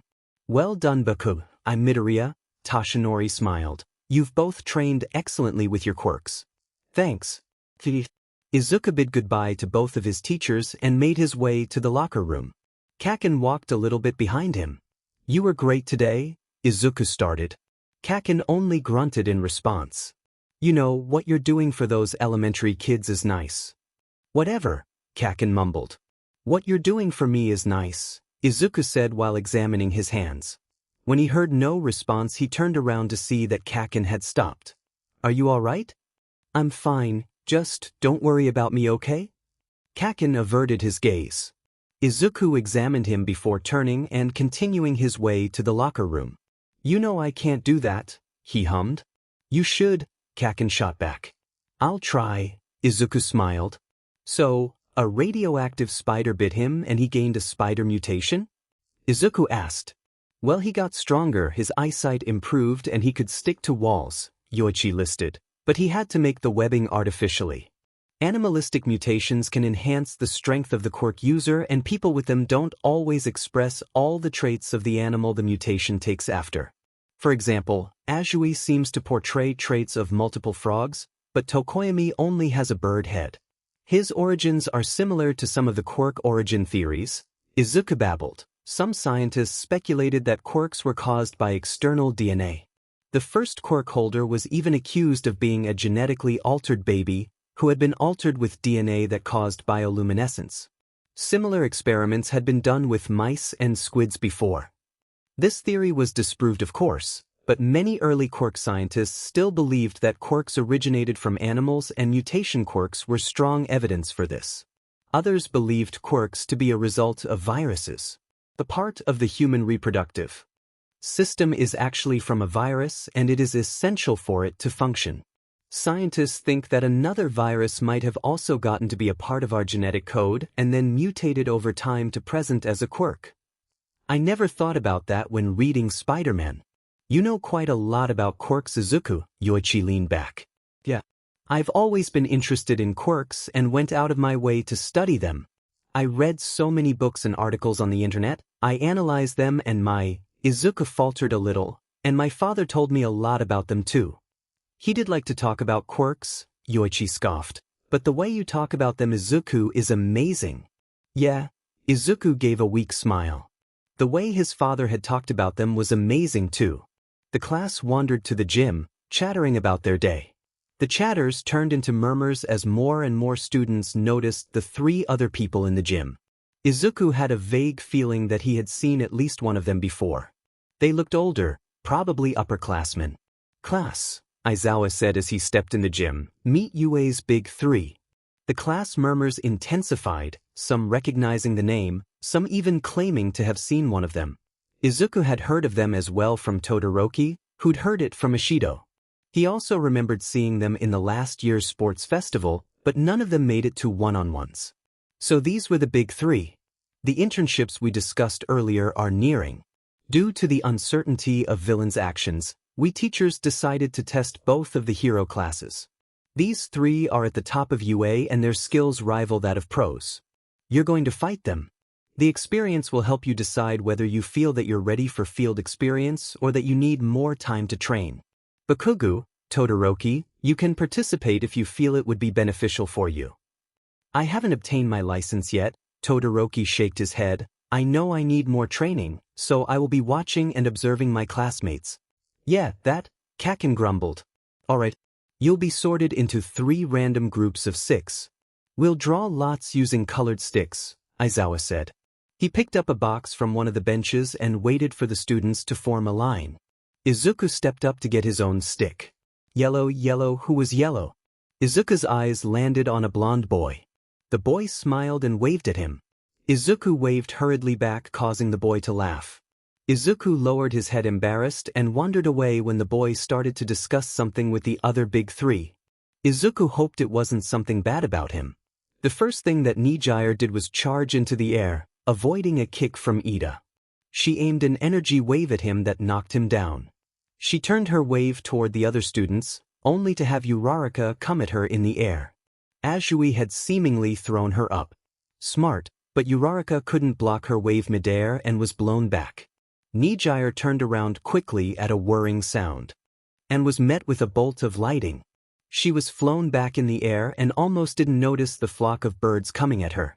Not too bad for first years. But luckily for Nijire, she could constrain the birds in her waves, making it impossible for them to reach her.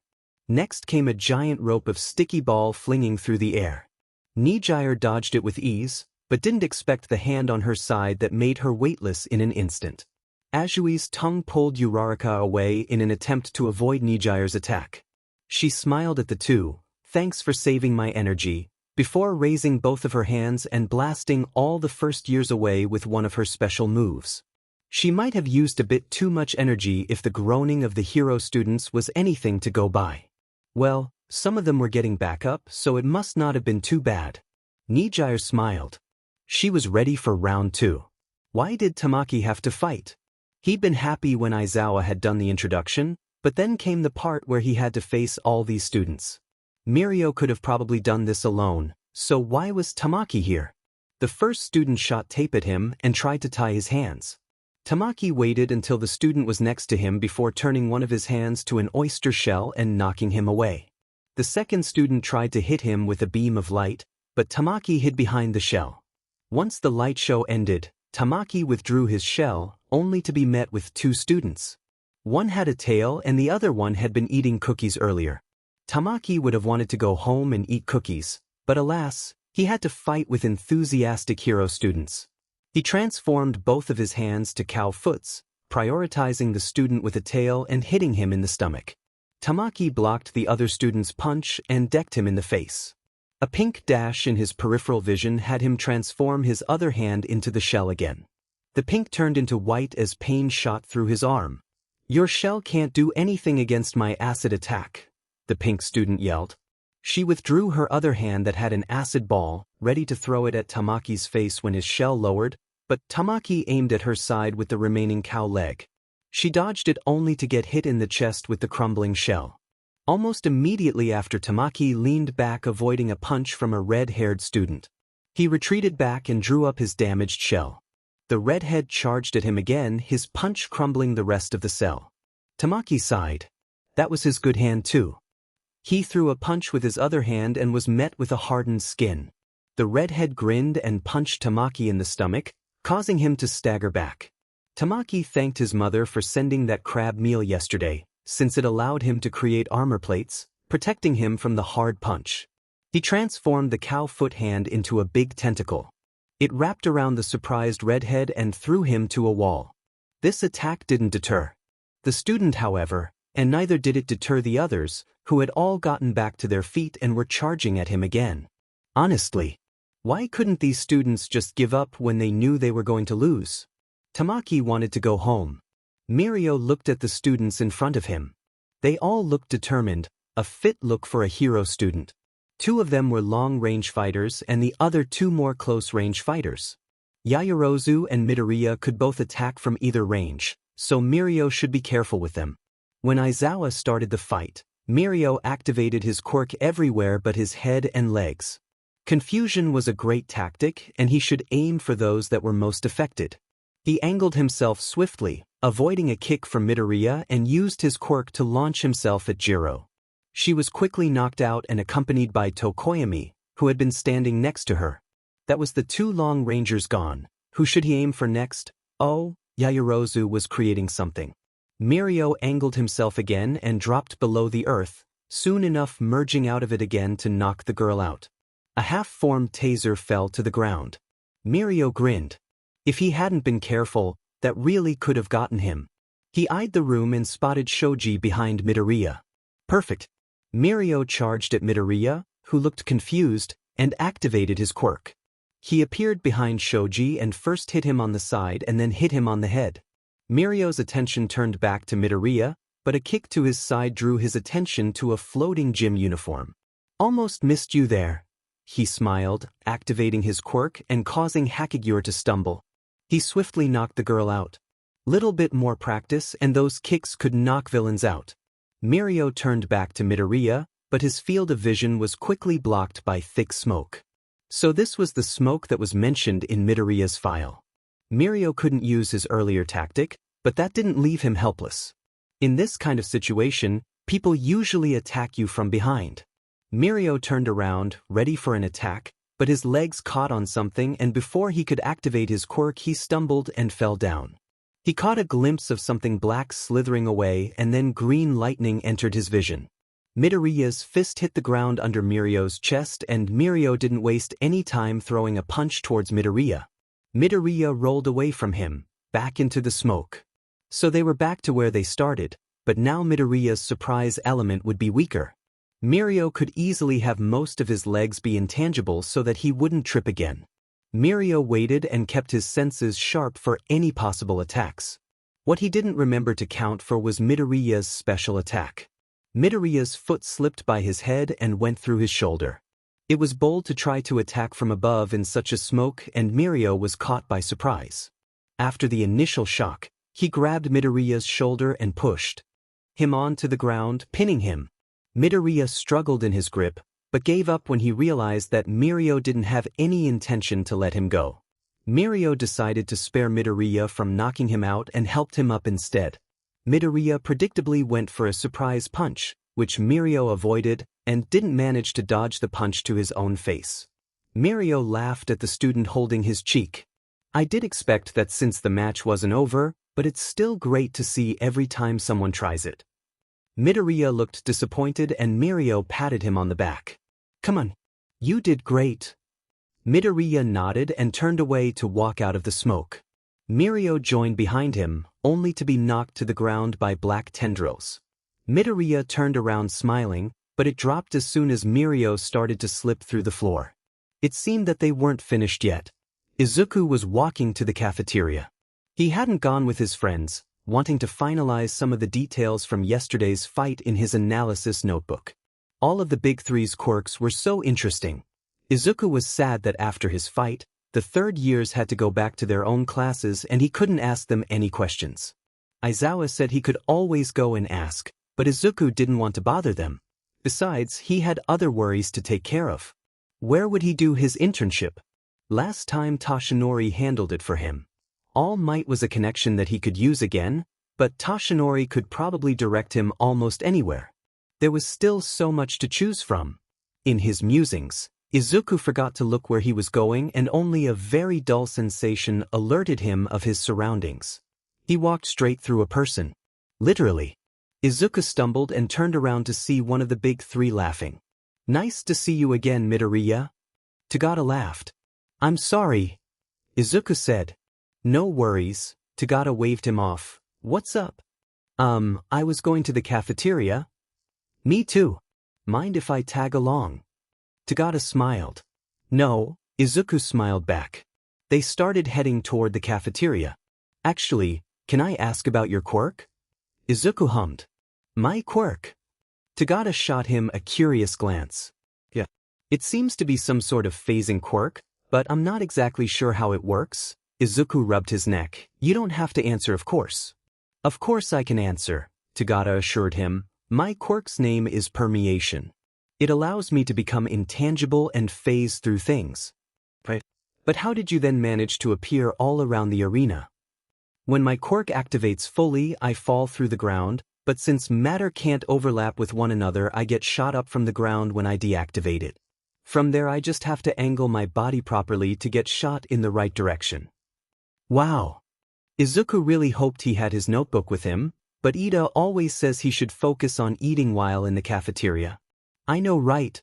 Tagada grinned. "My quirk sounds amazing, but it took me multiple years to bring out its potential. When I fall through the ground, I lose my senses since everything passes through me, including light and air.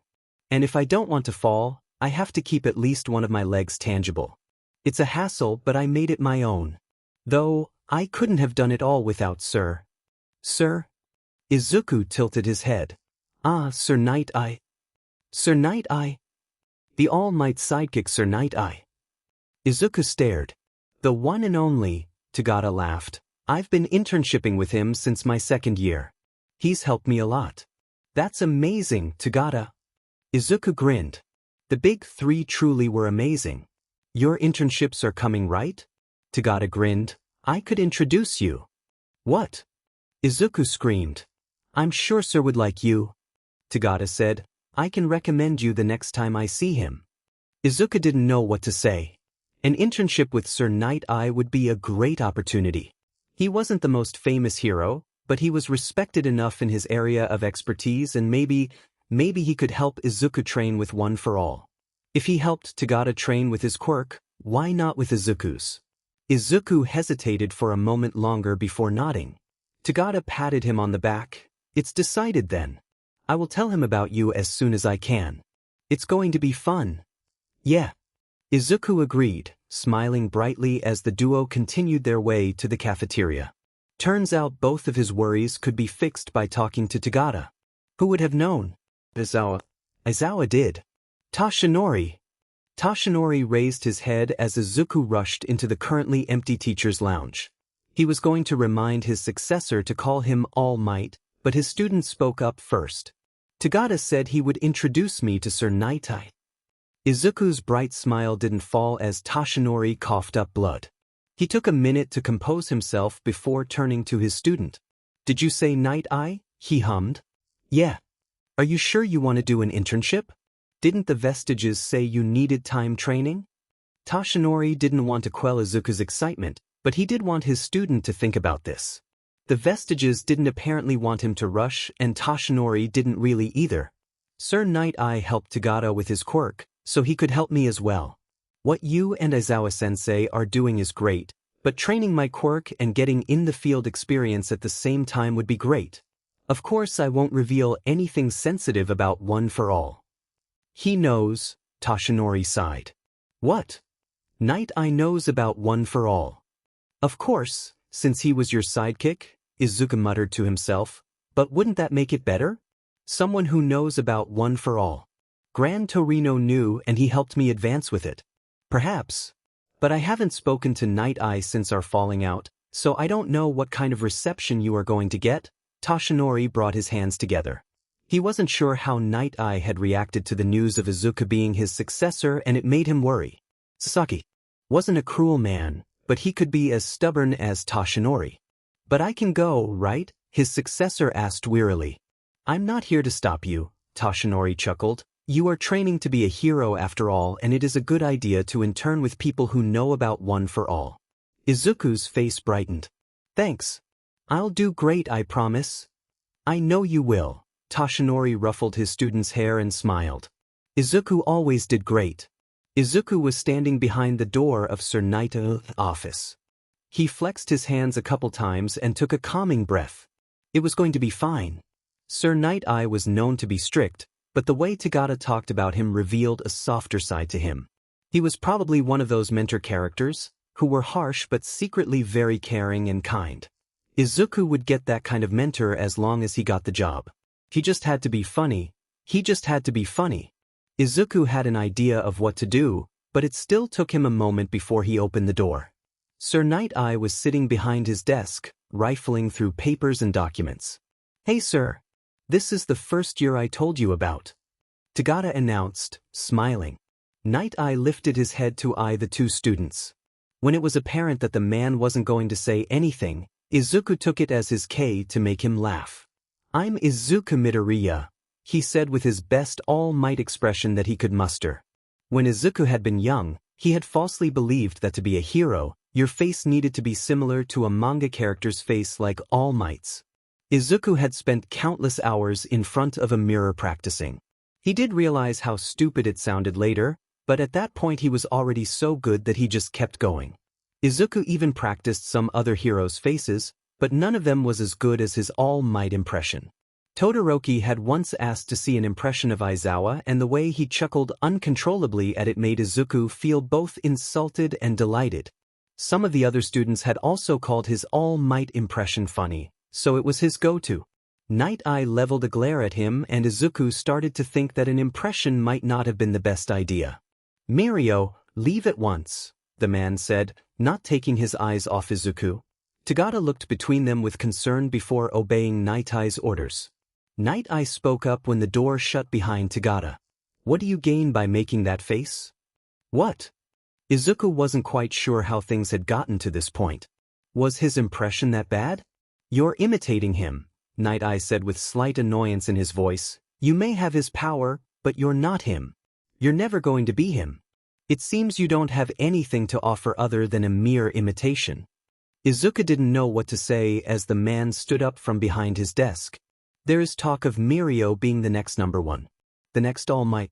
But unlike you, Mirio has his own distinct humor and fighting skill. As I thought, he should have been the next holder of One for All. Tagata? The next holder? So there were others beside him? Did Tagata know? Was this what Toshinori was talking about? Izuku's head was full of so many questions. He watched as the man retrieved a stamp from one of the desk drawers. As a courtesy to All Might and his choice of you as a successor, I'm giving you a chance. You have 3 minutes to get the stamp, and if you do, I'll allow you to work in my agency. You're allowed to damage the room and I won't move from this spot. Understood? Izuku nodded. He brought his left hand behind him, feeling the familiar tendrils around his wrist. Izuku didn't want to activate smokescreen, because it could be a while before it would fade out from the office, but without it he would need to keep Night-Eye's attention away from his plan. Izuku put on his best All Might face. Night-Eye's eye twitched and he sighed in irritation. What are you making that face again for? Do you think you can use his smile and not your own? The man continued to glare at Izuku when he stepped closer, not dropping the impression on his face. Do you know what Toshinori said to me when he gave me One for All? Izuku asked. Toshinori? Night-Eye said, taken aback, but Izuku didn't let the man wallow in his surprise for long. Eat this. Izuku stepped closer and shot out the black tendrils towards Night-Eye's legs. As the man dodged, he used tendrils from his right hand to wrap around the man. He pulled Night-Eye quickly toward himself and snatched the stamp with his left hand. Night-Eye looked at him in shock and confusion, trying to pull himself free from the constraints, but Izuku only tightened his grip. What is this? The man gritted through his teeth. One of the quirks from a previous One for All holder, Izuku smiled. He didn't know if he should have since Night-Eye looked already angry at him, but that was what a hero did, right? It's called Black Whip. Night-Eye glared at Izuku for a moment longer before sighing. It seems I underestimated you. I didn't even use my quirk on you. Izuku let the man down on the floor. All Might never had other quirks, though I did hear about the vestiges. I presume that is what this is about. Yes, Izuku said. Night Eye nodded and made his way back to the desk.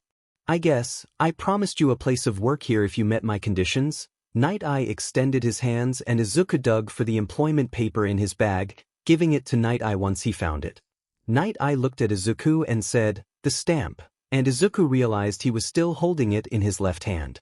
He stepped closer to the desk and stamped the paper. Izuku left that office with a smile and got quickly into a conversation with Tagada, who had been waiting for him. Tagada enveloped Izuku in a shoulder hug and congratulated him once he heard the good news. As they continued their way back to the train station, chattering about being co-workers and what they would do when Izuku started his work there, a little doubt developed in Izuku's chest. After the train ride back to UA, Toshinori asked Izuku to meet him in a faraway corner of the campus for lunch. Izuku followed his mentor and wondered what kind of bentos Toshinori had brought for them. Izuku was ready to snatch something quick from the dorms, but he gladly accepted a proper meal. They sat down on a bench and Toshinori offered him the bento, opening his own soon after. "How was your interview this morning?" Toshinori asked before biting into his food. "I got the job." Izuku took a bite as well. "That's great, Izuku." Toshinori smiled. Is something wrong?"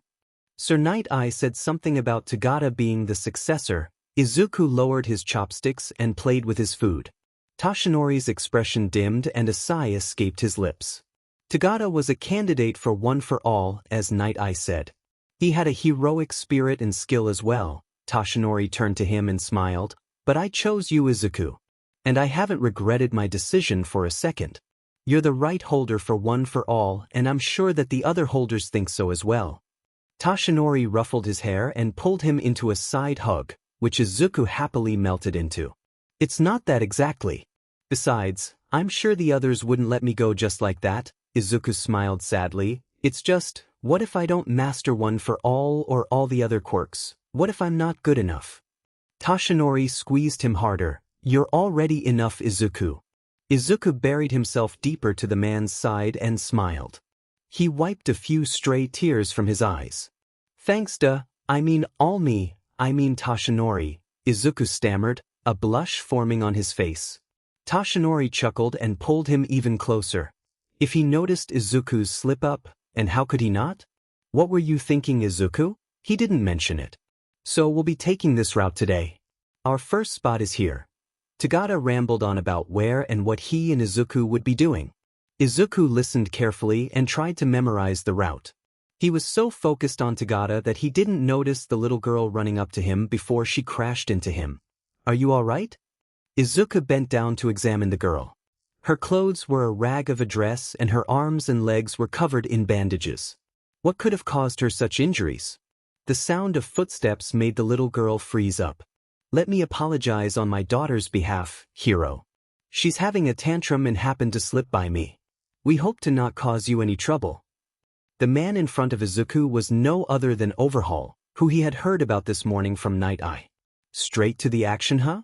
Don't worry, mister. Sometimes kids just have too much energy."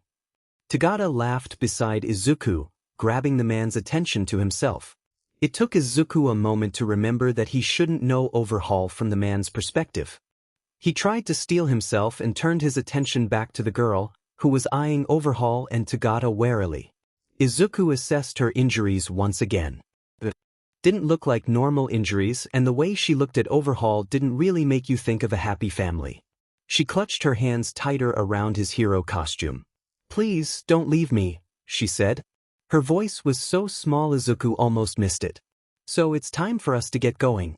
Those villains won't catch themselves." Tagada smiled beside him and shaked his shoulder. Izuku didn't budge, however, not wanting to let the scared girl out of his hands. "Sir? Your daughter seems scared of something." "She's scared of getting in trouble," Overhaul scratched his cheek. "But these injuries don't seem normal and she truly seems scared of you," Izuku pressed on. "Like I said, she's scared of getting in trouble," Overhaul said. He was glaring at Izuku, clearly displeased by his actions, But Izuku wouldn't let the man just go. There was a scared little girl in his arms and he wouldn't leave her alone. Fine, the man gritted. It's a long and quite a personal story, so could we walk as we talk? Of course, Tagata smiled, throwing a glance in Izuku's way before stepping after the man. Overhaul led them deeper into the alley where he had come from. Izuku wanted to run and take the child with him, but he knew that would make Nightie's goal investigating Overhaul harder. That knowledge didn't make it any easier to trail after the man. Eri lost her mother quite recently, you see, Overhaul started. She's been defiant ever since. Losing a loved one is hard for a child, certainly. Tagata picked up the conversation when Izuku failed to speak. It's just us and some close family friends. Things have been hard for all of us and it would be a shame if we lost somebody else. Izuku jumped back. Danger sense had activated.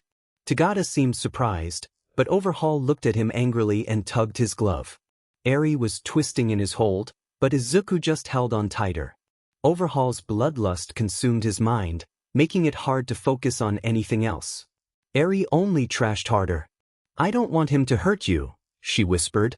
Her eyes were teary as she twisted more, forcing Izuku to let go of her. She ran up to Overhaul and took his hand. Overhaul just stared at Izuku for a moment before turning around. She seems to have calmed down now. Thank you for your help, heroes. The stabbing sensation in his head lessened as Overhaul vanished from their sight. Tagata joined him by his side, encouraging him to get back up and out of the alley. Let's report back to Sir. Yeah, Izuku nodded. Eri's words kept ringing in Izuku's mind as he and Tagata met up with Night Eye. He listened as Tagata explained the encounter, the moment still vivid in his mind. The hurt little girl in his arms, trying to protect him from whatever harm Overhaul would have done. No prior investigation or reports have mentioned a daughter, Night Eye said. Her name was Eri. Izuku joined the conversation. Her arms and legs were wrapped in bandages and she was scared and wary of Overhaul. Wish I could have gotten her away from him. It's not that simple. Don't be so arrogant as to assume that you're the only one who can save her. Night Eye looked at him. Rushing won't get you anywhere. First you need to determine your opponent's goals. Then after a careful analysis, you make necessary preparations for any possible situation. A hero must bide their time in case of an intelligent enemy. Remember that. Izuku and Tagata were dismissed and told to go back to the office after that. The walk back was silent. Tagata would smile or greet someone on the street once in a while, but otherwise his smile fell off a little. Letting Eri go was hard for him as well. Izuku mustered up the best smile he could and offered it to Tagata. The blonde smiled back and they made a silent promise to save Eri together. When Izuku woke up in the void that night, he could tell something was off. It was almost like the space was swaying back and forth and Izuku along with it. He could feel himself slipping, but a pair of hands stopped his fall. It was Hikage. He stared into the void before turning his attention to Izuku. Hello, Izuku. Hikage, what's going on? Izuku said. He righted himself with Hikage's help, keeping a steady grip on the man's arms. Yoichi is in a bad mood tonight. Oh, what's wrong? Your encounter with that villain today reminded him of some bad memories. Hikage sighed and his gaze shifted back into the void. Overhaul? Why would Izuku's mind was flooded with images of a scared girl and mixed in were memories of a barren room and a smirking man asking Yoichi to join him. All for one, Izuku whispered. Yes, Hikage sighed again. It would be best for you to go to sleep. You had a hard day and I'm sure you need some rest. You don't need to worry about Yoichi. He will be all right soon enough. Hikage wished him good night and Izuku nodded in acknowledgement. The shaking kept him awake for a few more moments before his eyes fell shut and he drifted off. Hssh, his papa hushed. He scooped Izuku up and placed him on a nearby park bench. There's no need to worry. It's just a scratch, see? Papa gently took Izuku's face in his hands and wiped the tears away. Would you like to see something interesting? Izuku nodded.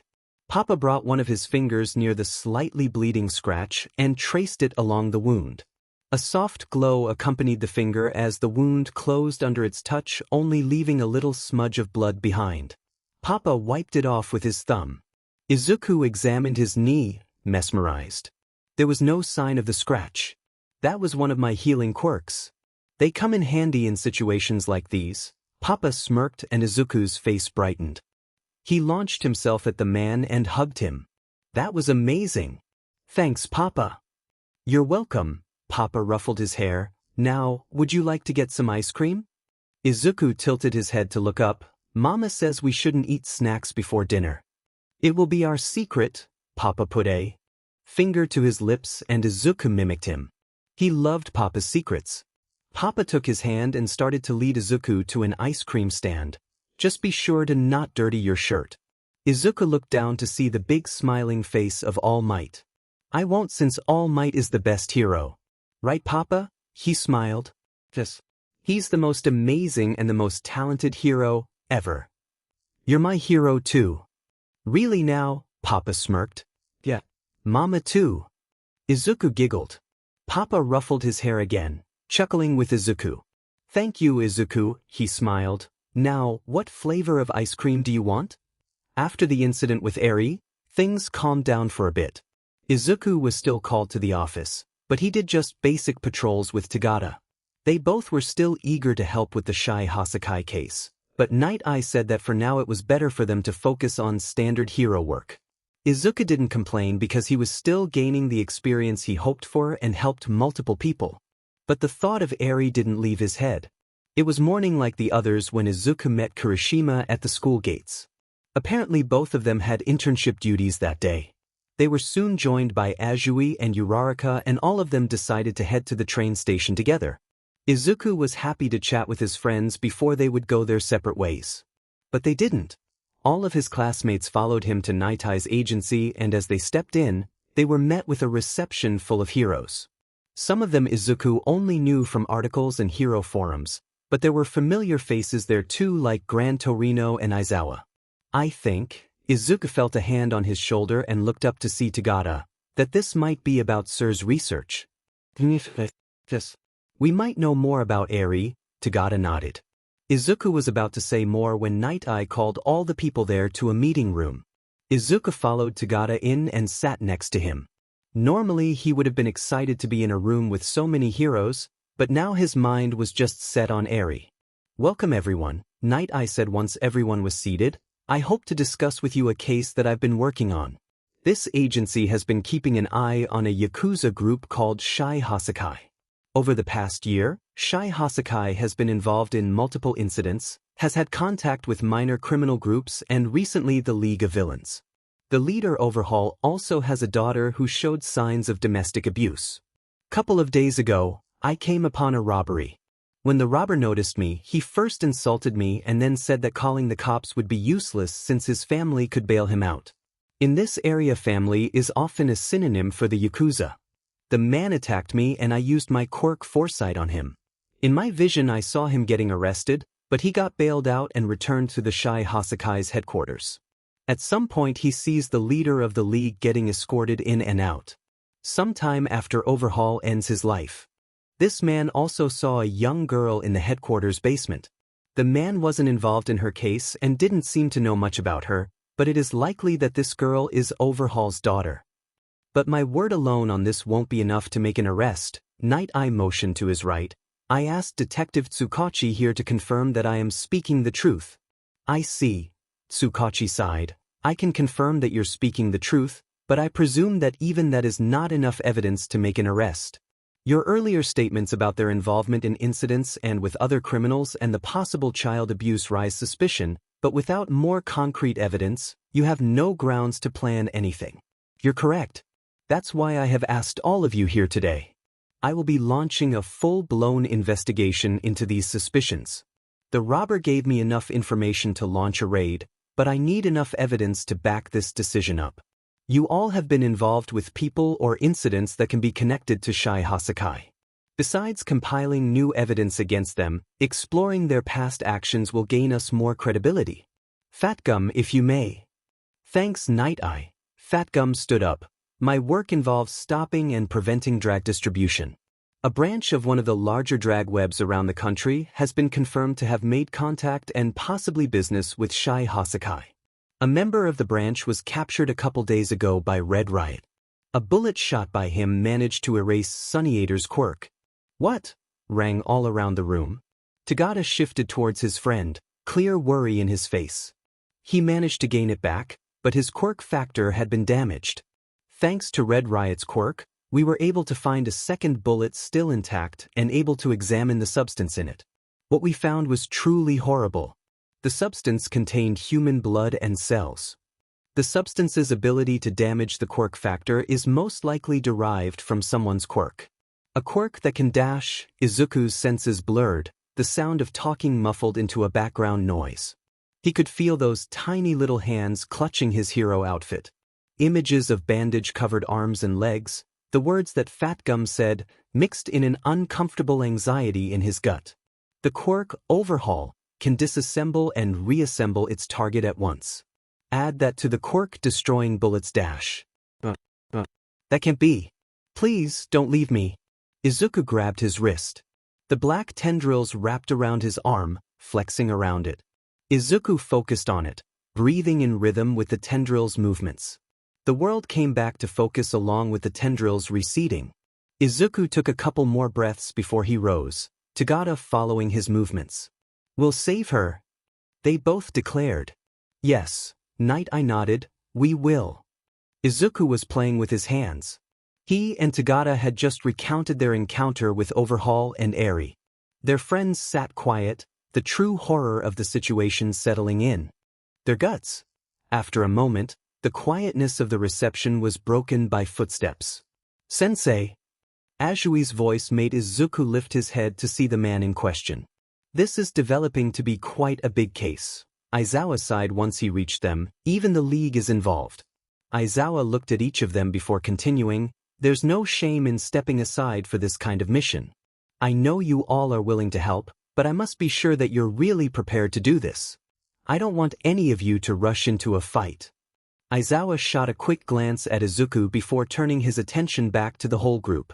Izuku turned his attention back to his hands. He must be talking about Kamino. Izuku wasn't really thinking clearly back then, but now he wouldn't rush it. He would trust his teacher and all the other heroes participating in this mission. I want to help. Uraraka spoke up, there's no way I could just step aside when I know I can help. If there's any way for me to help, I want to be in on this too, Ajui joined in. Yeah. We'll save that little girl. Right, Midoriya? Kirishima punched his arms together and turned to Izuku with a wide smile. Yeah? Izuku smiled back. They all turned back to their teacher, none of them backing down, and Aizawa examined each of them before giving a nod. If you are sure, but if at any point you feel that you can't do this, tell me. And if it gets too dangerous, I want you to retreat. Am I clear? Yes, sir. They all sang in chorus. The reception soon filled up as the heroes started to head back out. The meeting truly over now. The students gave each other determined gazes before finding their respective mentors. Izuku was about to join Tagata and Night Eye when a hand rested on his shoulder. How are you holding up? Aizawa asked. I heard about what happened from Night Eye. I'm fine. And I won't rush this time, Izuku said. Good. Aizawa squeezed his shoulder. But remember to tell me if something is wrong. Of course, sensei, Izuku smiled. Are you all right, Monami? Izuku stopped tapping his knee with a pen and turned his gaze to Aoyama. You just stopped drawing suddenly. Is everything all right? Yeah, I just didn't know what to add. Izuku smiled sheepishly. It was a half-truth. He had been drawing with Aoyama in his dorm room after school, and without noticing he had started to draw Eri. The image depicted her from behind, walking away from the viewer, the same way Eri had walked away with Overhaul. It was only a crude sketch, Izuku being too lost in his mind to detail it. This is certainly different from your hero works. Is it someone you know? Aoyama asked, leaning closer to take a better look at Izuku's drawing. It's somebody that I saw once. Izuku scratched his cheek. Again, he wasn't really lying, but he felt bad for not being able to be completely honest. You drew them rather small, so maybe a background would work. For a portrait I would make them bigger, but this is your drawing, of course. Otherwise, you could focus on their clothing. It seems quite simple. Aoyama looked over the picture a bit longer before receding back. He offered Izuku a smile and Izuku gave a small one back in return. His focus turned back to the little girl on the piece of paper. He brought his pen up and started to draw long lines around Eri. His hand felt like it was moving on its own, the picture becoming clearer as the lines connected to each other. The pen sprinted as little details finished the ensemble. It was Eri, walking away towards darkness surrounded by the familiar design of a plague mask. The beak was closing and was just about cover her from sight. Izuku kept making the lines around Eri darker and darker, only stopping when the image of her became smudgy and unclear. He looked at it before shoving it at Aoyama. Aoyama turned his concerned expression from Izuku to the paper and then back to Izuku. "I am sorry to ask you this, but was that person all right when you saw them?" "No," Izuku said. He knew he wasn't allowed to talk about the Shy Hasakai or the raid, but he couldn't lie about Eri being all right when he knew that she wasn't. Aoyama looked at the picture again and slowly brought a hand to Izuku's arm. They sat there for a moment without saying anything. After a while they continued to draw, this time Aoyama suggesting different heroes to draw and Izuku gladly drawing them. They even made it a competition and, for the rest of the afternoon, Izuku was smiling. The meeting point near the Shy Hasakai's headquarters was bustling. Heroes and police talked and did a few last checkups on their equipment before the raid. The police chief and Night Eye made sure that everyone remembered the plan and the subsequent backups if something were to go wrong. After a while, everyone seemed good to go. Izuku left his friends to join Night Eye and Tagata. He followed behind them flexing his fingers to calm himself down. It didn't take long for the group to arrive at the headquarters. There were a couple more checks if everyone was ready from the police before they rang the doorbell. There wasn't a single sound or sign from the building. The police chief tried again, but the result was the same the second time. "They must be hiding. Charge in," the chief commanded. The heroes charged through the gate and headed straight toward the front doors. The doors didn't stand a chance and soon most of the heroes were rushing inside, the police staying back to not block the flow and cause unnecessary holdup.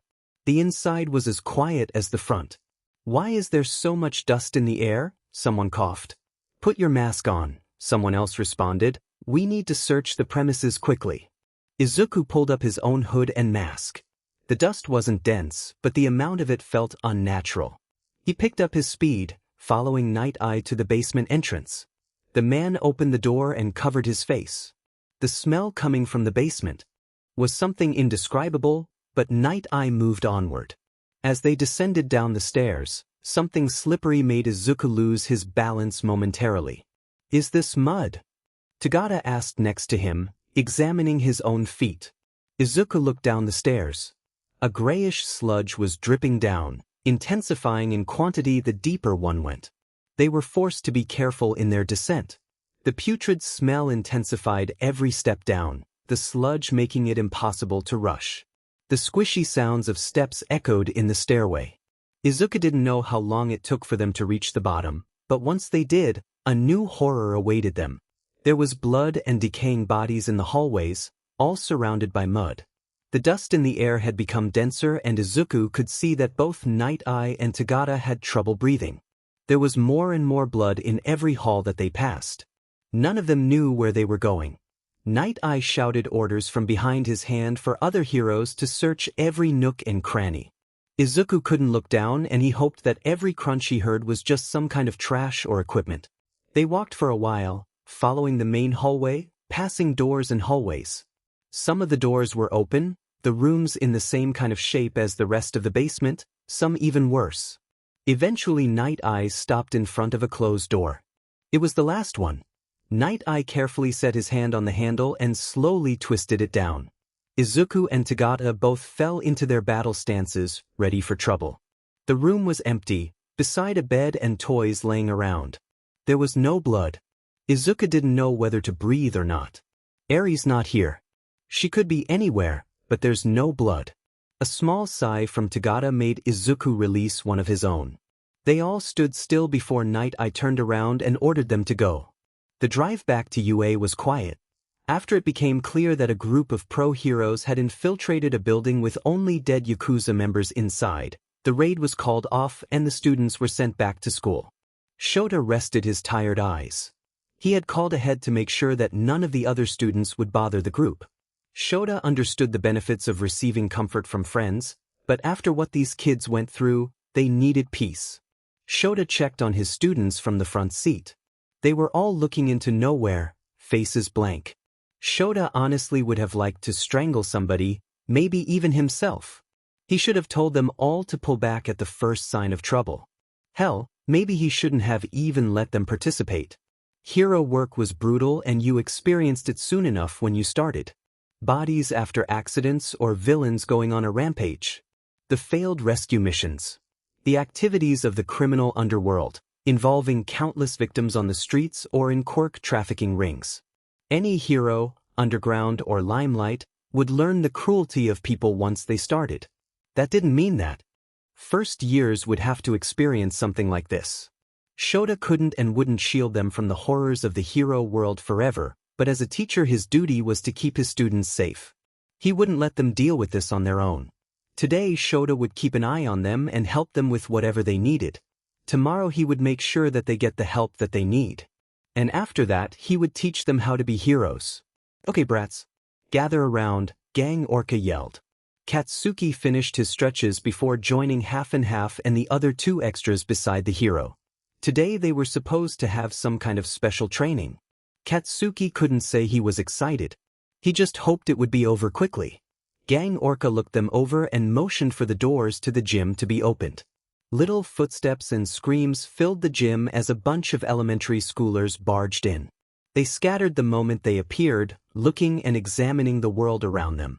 Katsuki looked around, taking count of how many children there were.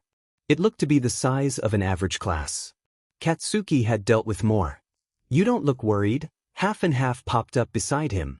Something I'm doing for the school makes me interact with little BSTRDS like these, Katsuki said. Half and Half stared at him. That sounds like a part of your character development. What is it? Not your business, Katsuki gritted. He turned to the other two students. Okay extras.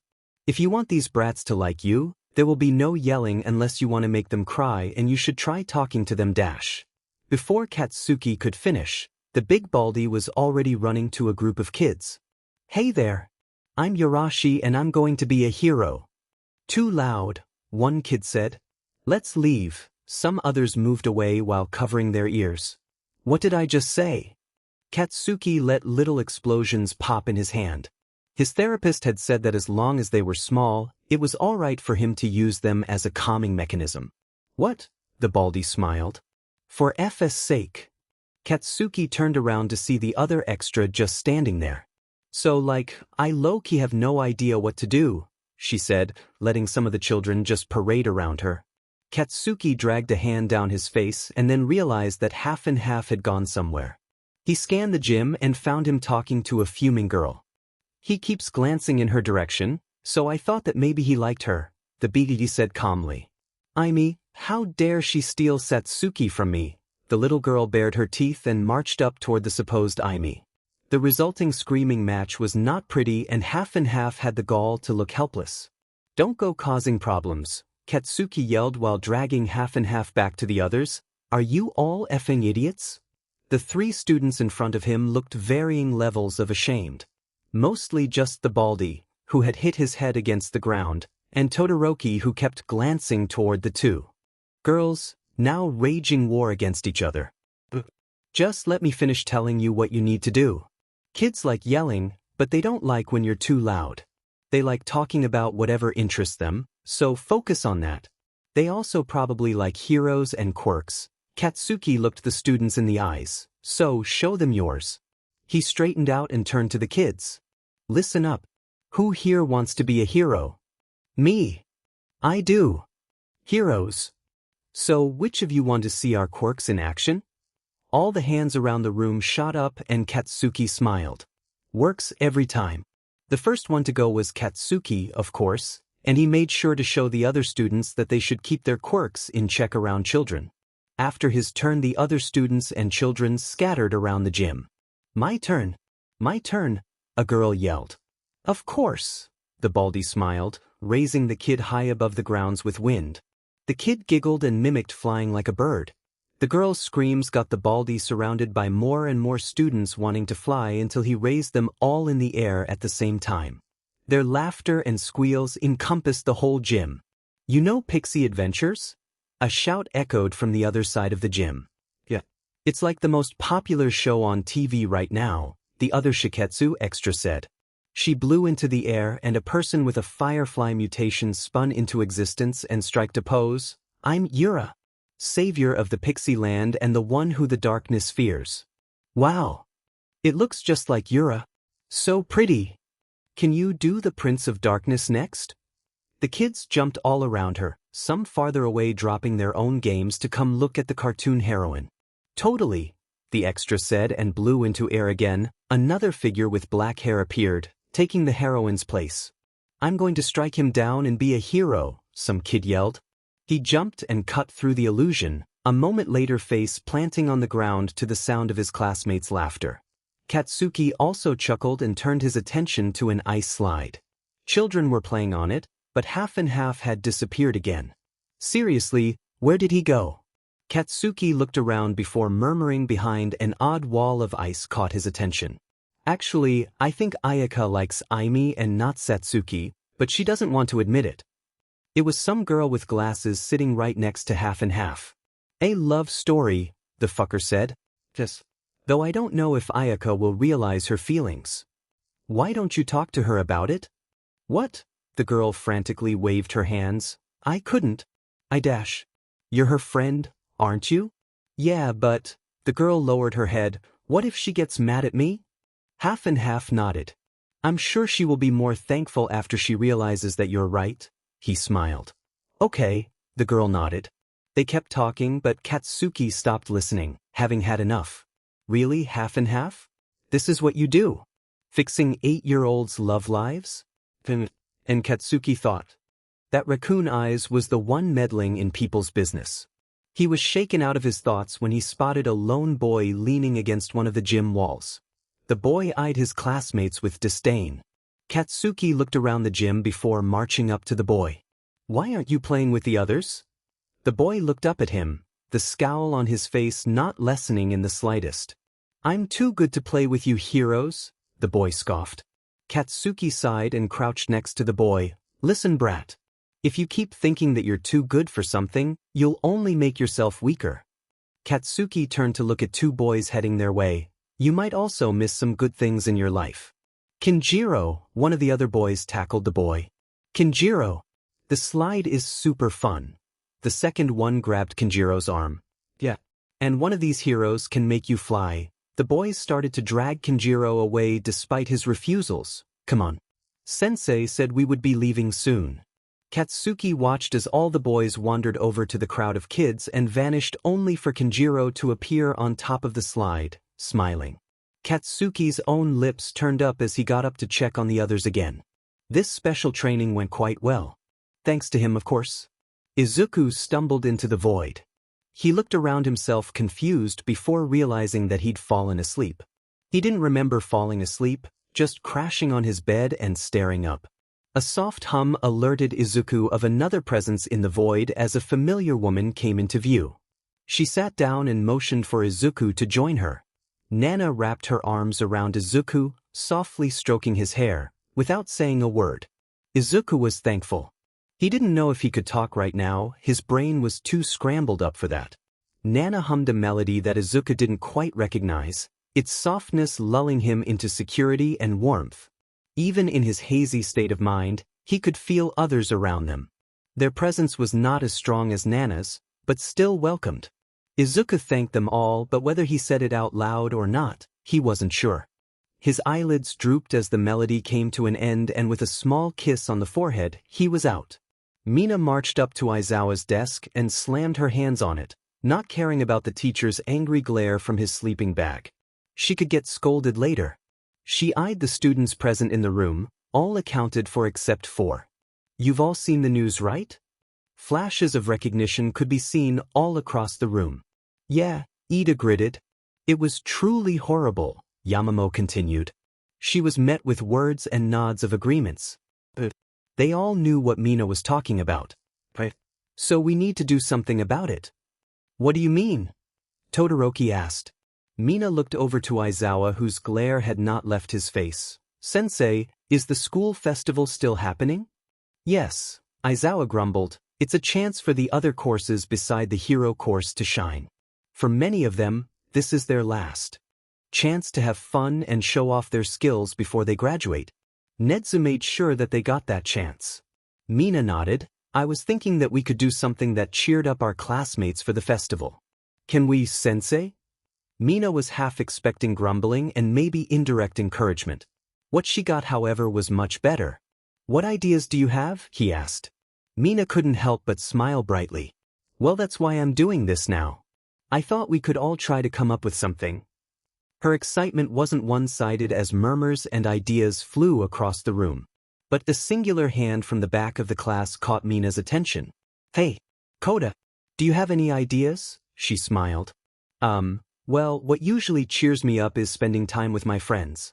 I know it is not an idea, but I thought that it could help, Koda said.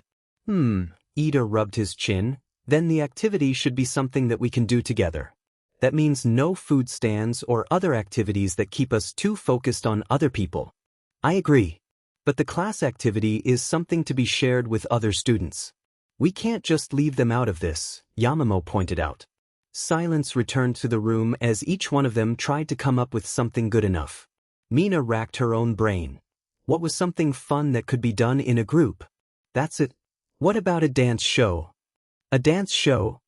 Yamamo asked. Yeah. I always have fun dancing, but some of my best memories are from the shows and events that I did with my dance group.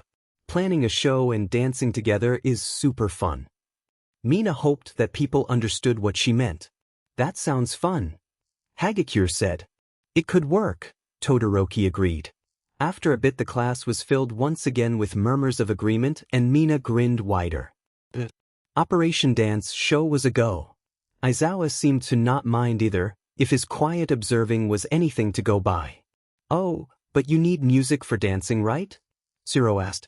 Why don't we ask Jairu then? Kaminari said, all heads turning to him and then Jairu. The girl looked around before returning her gaze to Kaminari. Me? Yeah. Kaminari cheered. Your room is full of instruments. I'm sure you could teach some of us how to play. I'm not sure, Jairu rubbed her arm. You would be great at it, Hagakure assured, but Jairu didn't seem any more convinced.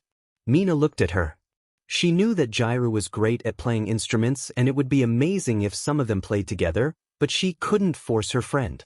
Guys, she directed the attention back to herself, we can worry about the music later. But just so that we're clear, everyone agrees to the dance show. Mina looked around the room, her smile growing wider at every nod and agreement. All right, let's do this. The classroom was almost empty. Kyoka hurried to finish the class notes before heading to lunch. Just a little bit more. You should do it. Kyoka almost jumped and looked up to see Bakugo standing in the now empty classroom. The others must have left already. She stared at him, his words sunking in only moments later. What? You know, Bakugo shrugged, teach that idiot Sparkball and the others to play music. Kyoka stood dumbfounded at her desk. Suddenly she was told to play music by her classmates and one of them was Bakugo no less. I'm not sure if don't care. Those assholes need this dance show thingy and all I know is that you can play music and possibly teach it. Bakugo looked in her eyes. So teach it to them and make those idiots smile. Kyoka didn't know what to say. Of course she wanted to help the others, but could her music really be that big of a help? She looked up again to see Bakugo already heading out the door. He stopped and turned his head back towards Kyoka. Thanks for the playlist, he muttered, it helped. And then Bakugo was gone, leaving blushing Kyoka behind. The playlist she had made for him helped? It had been embarrassing, but at the time she didn't know any other way to make Bakugo feel better. She clutched at her chest, a warm feeling coursing through it. She had helped somebody. She had made them feel better with music. And maybe she should listen to that person, and make her classmates feel better as well. Kyoka rushed to the cafeteria. She had to find Mina. Izuku got startled when he heard a knock at the door. The students involved in the failed raid had been given a couple of days off and after what happened yesterday Izuku was thankful that he didn't need to wake up for his morning class. Instead he had slept in and after a quick breakfast spent his mornings scrolling through his phone. He had stumbled on a video by somebody called Gentle Criminal. Izuku knew it wasn't the best thing to watch, since it was somebody recording their own crimes, but he really didn't feel like watching hero fights right now. He got up and wandered to the door, absent-mindedly wondering who it could be. It was around lunch, so it wasn't impossible for it to be one of his classmates. There were also the other 3 raid students. In the end it wasn't either one of those options, but rather somebody Izuku didn't expect. "Hey Midoriya," Tagata waved. "Can I come in?" Izuku stared at him before nodding and moving back into the room. He slumped back into his bed, too tired to be polite. Tagata didn't seem to mind though, sitting next to Izuku on the bed as well. "How are you holding up?" Tagata asked. "Okay, I guess." Izuku rubbed his neck. He didn't really know what that meant, but luckily Tagata seemed to understand. "It's okay to not be okay either, you know. Sir always says that even if a hero's duty is to smile, the important thing is to take care of oneself." Izuku nodded. That made sense. Tagata patted him on the back and rested his elbows on his knees. "I have been in plenty of actual hero missions. Sure, most of them were small like the stuff we did at the start of your internship, but some of them were much harsher. None of them were quite like yesterday though. It's hard for me even as an experienced student, so I can't possibly imagine what you first years are going through." Tamaki said he had nightmares and I don't think he even saw the worst of it. Tagata smiled, but it was strained and not at all happy. Izuku hummed in response. They sat in silence for a few minutes, but eventually Tagata straightened out and looked Izuku in the eyes. "I know that you won't be back for the internships for a while, but I felt like you needed to know this. Sir has not given up on Eri and has actually launched an investigation towards the League of Villains. He has to sort out the previous case first, but Sir wastes no time. We'll save her this time, I'm sure." Tagata smiled and Izuku felt like crying. No, he actually was. He let the tears fall out before wiping them away with his arms. Izuku breathed in and mustered up his best smile. "Right. We'll save her."